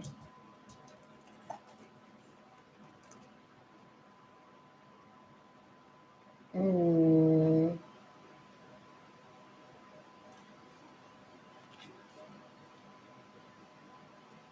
okay. Yeah, they're saying to you on this situation, they're sort of saying like this is where you get to be able to sort of like have your experience of abundance. Like this is where you get to be able to have your experience of a lot of the things that you thought that you would have probably experienced with Alex. And I want to put this across to you, like with the Alex situation, because there's something that they're saying to me directly on that sort of like situation. Um, with the Alex thing, I want to sort of like put it across that, he had his opportunity to be able to show you what he could and couldn't do and what he's made of. And I guess you kind of like see where he's at in terms of, where he is in romance class as well as other classes as well, because even his personal like experience of himself, he's not necessarily optimizing in that class either as well. He's still kind of like struggling a lot internally with a lot of internal conflicts and battles that he's kind of like navigating through. So they're sort of like advising that you get more information on the situation as well, right? Don't kind of like hold yourself back from something just because the situation appears to be a certain type of way. And even with this thing, as well, with Daniel, lovely guy, lovely guy. Um, and however, as well, it's one thing the idea of being in a commitment with someone versus the reality of being in a commitment with someone. So um, I think that those are some of the things that you have to take into consideration with the Daniel situation. The stuff that's being said and put across right now sounds well, okay, because you're getting the representative who's always going to basically give you the best feedback. And it's like when you go for a job interview, right? It's like even your weaknesses are your strengths. Well, I just can't help like finish my work every single day before I leave and go home. Like when during the interviewing stage where you ask like, oh, like what's your weakness, and you give them a strength and downplay it like a weakness. Is kind of like those types of situations. That's how representatives show up in this space. And it's not to say that he's a bad guy, because he's not. He's a good guy. I think, however, there are certain things that he would still be learning whilst he's in the space with you, in terms of like adapting to you as an individual and showing up as a partner specifically to you as an individual. So that's something to take into consideration as well. As much as he wants to commit directly to you, he still has to learn you to even understand what that looks like in terms of committing to you. So those are some of the factors to the situation. They're just saying like get some more information on just the intentions overall with the situation. Daniel's situation, whether he wants kids, what does future life looks like if that's the case. Does he want kids out of wedlock, kids in wedlock? Like, what's the overall sort of like plan, I guess, in terms of like life stuff, um, before kind of like making any uncalculated decisions, basically, is what they're saying. Okay. Damn, girl. I hope that that was useful for you, though. I'm literally, I'm gonna check again for you. I can't even remember your name, Mana. I'm gonna check for you again. I'm so exhausted. I hope I can give you my best.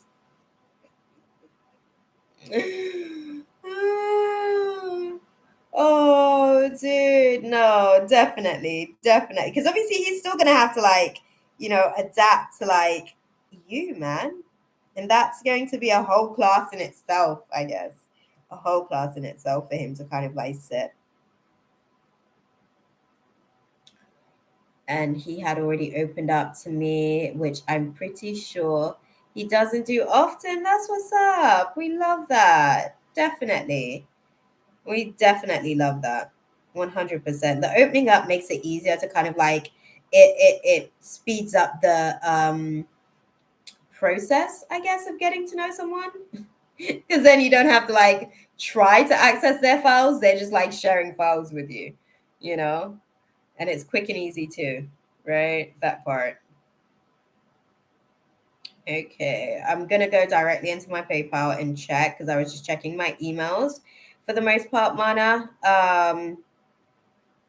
But I'm gonna go directly into my PayPal and check my business PayPal. But oh, what was I gonna do? Sorry, I forgot. I somehow have that effect on people. Yeah, because you're transparent as well. You're just as sharing and as open. Because I'm the same. Like people come to me and they tell me shit, and they're like, "I've never told anyone that before. I don't know why I'm telling you." I'm like, "Yeah, because I'm the type of person that will share like myself." Um, I still find myself having doubts and was just having a hard time realizing if it's myself sabotaging or legit. Yeah, I think it's the self-sabotaging, and I think that it's to do with the Alex situation as well. You may be prioritizing his needs over your own in the situation, to be fair. And when I say needs, obviously when he pops back up, it's just like, okay, hi, bye. pretty much at this point, you know. And that, like, it doesn't have to be in a malicious way or anything. It's just, unfortunately, you had your opportunity and you squandered it. Like, there isn't really anything else I can say.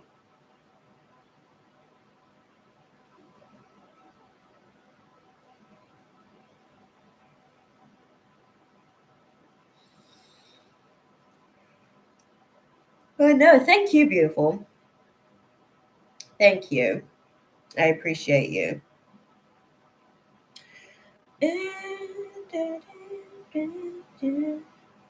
Okay. Okay, I can see your thingy. That was at 3:47, my love. See, I had to come all the way into my actual PayPal to like get all that information. Look at that. Dang. Okay. Okay. Oh, thank you, Miss Yaz. I think you donated as well. I appreciate you, beautiful. Right. Throw your question out there, right? Because PayPal be playing with me. PayPal's like, oh, you think you're going to bed, huh? And mind you, I'll probably actually, like, when I finish up these spaces, I'll probably be getting to bed around about 6-ish, because like when I finish up these spaces, it takes me a while. Like, I have to basically tune back into my own self and my own space before I even can go to sleep. Because no offense, y'all, but I don't want to take none of y'all spirits to bed with me. Oh, thank you, beautiful. I wasn't sure if you were still here, but I had to throw that, like, that thank you out there.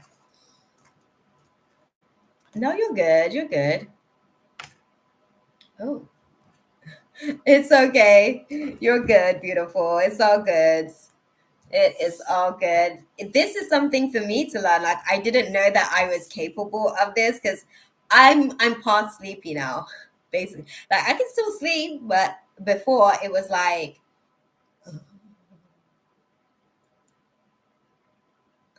that. Whereas now it's like, I would basically go and lay down, and thoughts would just be flowing. So now we're cool. The sleep is past. Okay. How does Micah feel about me? Okay, let's do this with the tarot. Mana wants to know, how does Micah feel about them?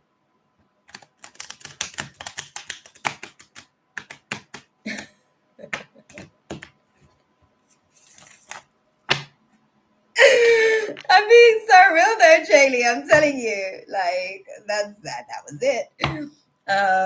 Okay. So, and it's a good job. Like, I'm not necessarily doing anything. I have like some work stuff, I guess, that I'm. Do I want to do that tomorrow? I might just like chill tomorrow. No, I still got some cleaning to do. I basically said, you know what? I'm gonna leave like these two spaces. I'm gonna leave bathroom and kitchen, because kitchen's still being used, because I used the kitchen today to obviously cook dinner and stuff. Yeah, man. So I guess it's not like a chill day tomorrow. And I still got workouts going on, because I'm going, guys, because I'm going to, oh, hi. Nice to see you. Well, nice for you to see me, but I'm seeing you remotely. Hi. Oh, bless. That means that he's up now. Oh my God, Mina, you've literally been here from like nightfall to sunrise. Babe. Oh. Oh, Mina. Oh, dude, I love you guys, honestly. Like, yeah, you guys make being here and doing this whole human thing like worth it. Okay, because before getting to this place, I pondered whether or not it was. I'm like, I mean, what's the hype on being human, anyways? That was my vibe before. But now, like, you guys make being human awesome. I love you guys, man. Right. Mana. Oh, I love that. I love that so much. Mana wants to know how Micah feels about them, guys.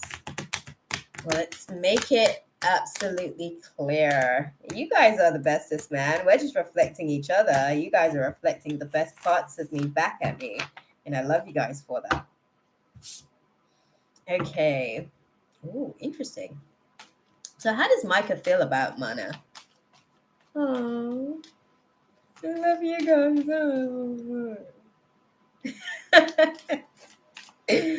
Well, how does Micah feel about Mana? Come on, guys. Give it to us, raw man. Like, we can take it. Thank you. Thank you. Okay. Oh, sorry. That was more spirit moving through me than anything. I fully just felt like that activation there. That was interesting. They are doing the most tonight, mate. Okay. Okay. And put that into perspective. Put that into perspective for me. Okay. Oh. Oh. Very quickly. Very quickly. Okay. Listen. Micah's feelings is that Micah's not looking to wait on this situation. Micah's got romantic feelings. Is Micah someone like, do you guys share a past basically? Are you guys kind of like one of those on again, off again, on again, off again type situations? Clarify that to me firstly, Mana. Please and thank you.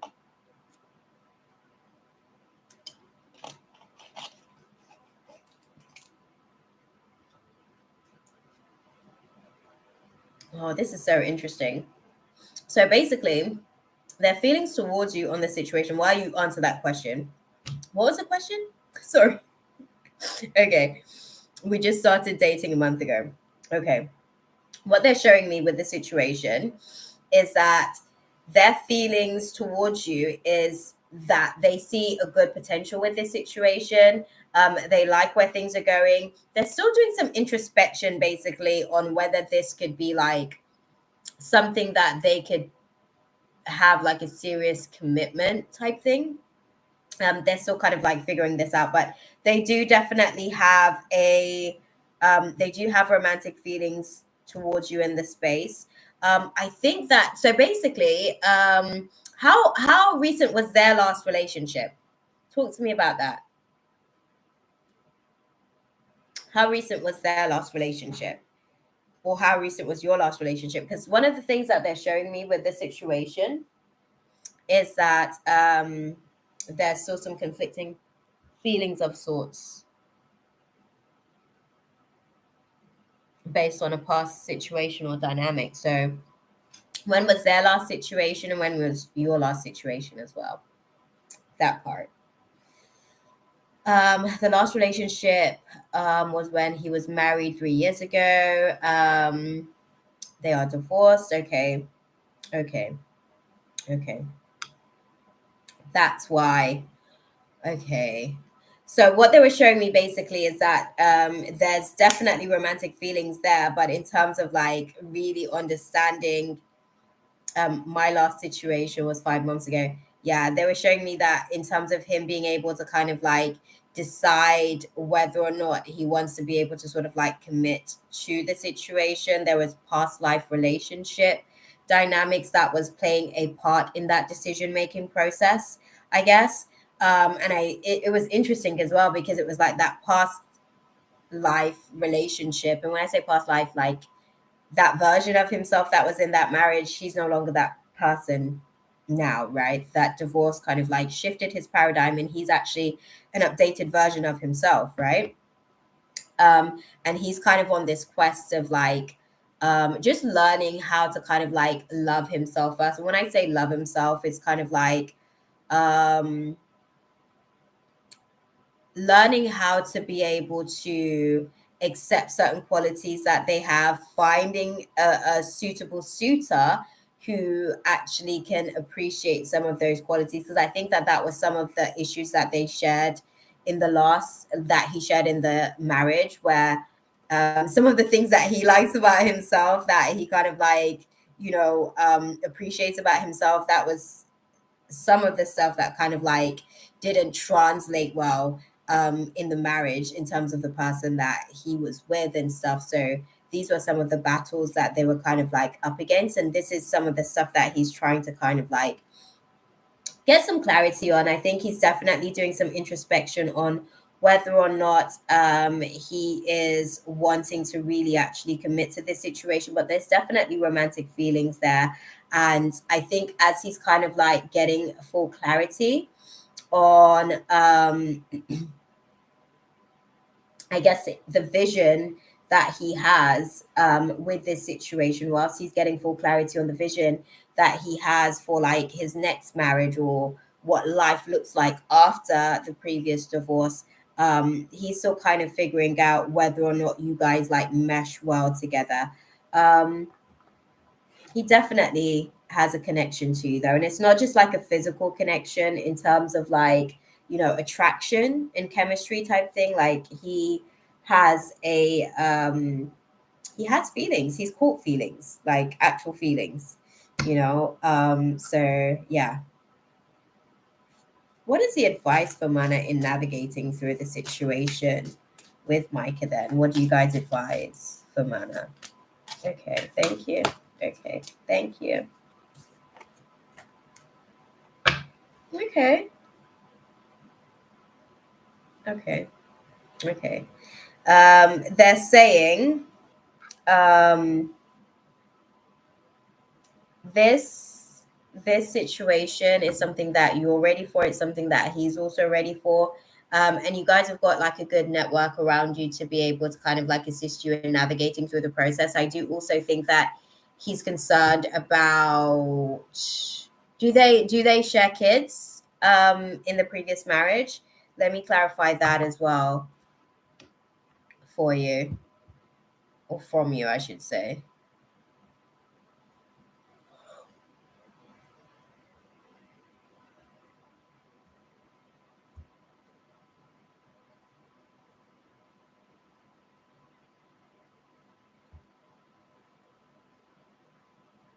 Thank you. We're just not even going to engage with you anymore, Terror Destroyer. Okay? So thank you again for stopping in. Next time you come into the space, I'm just going to do you a reading, boo. Okay? That part. Because you must be stopping in for something other than just trying to actually get attention.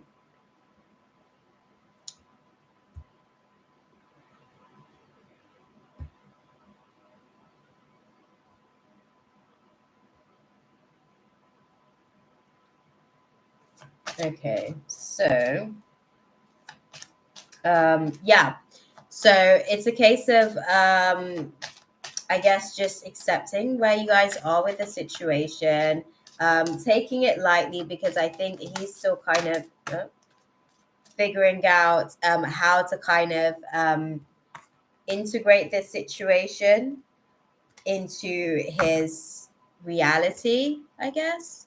I asked about the kid situation, but I don't know if you answered, because then Tarot Destroyer decided to come into the space and be a destroyer of our joy, okay, by creating chaos, but we move anyways.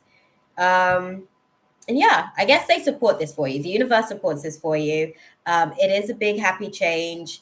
I think that it's a good space for you to be with.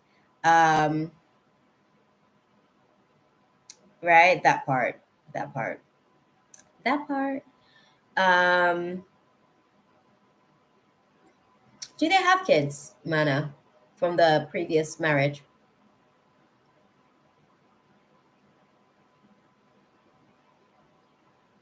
Yeah, I know, right? I was trying to get clarity on that.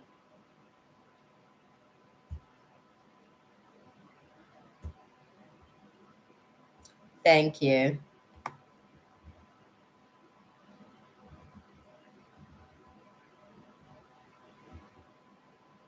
Oh, Mana. I don't know.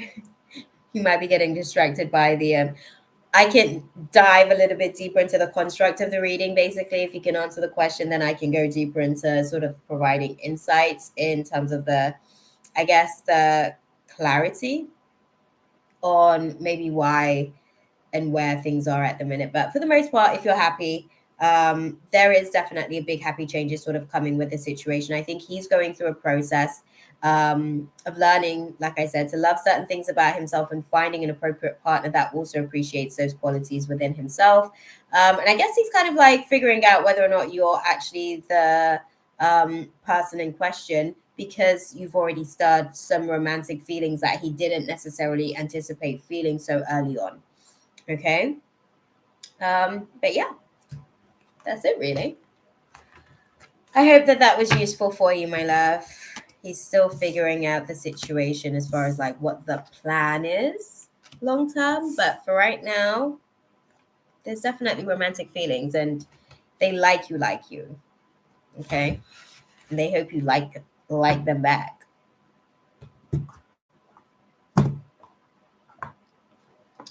So that is it. Tarot Destroyer, you don't have to come and catch me here again for the rest of the night. I'm going to take the hint and leave the room. Okay?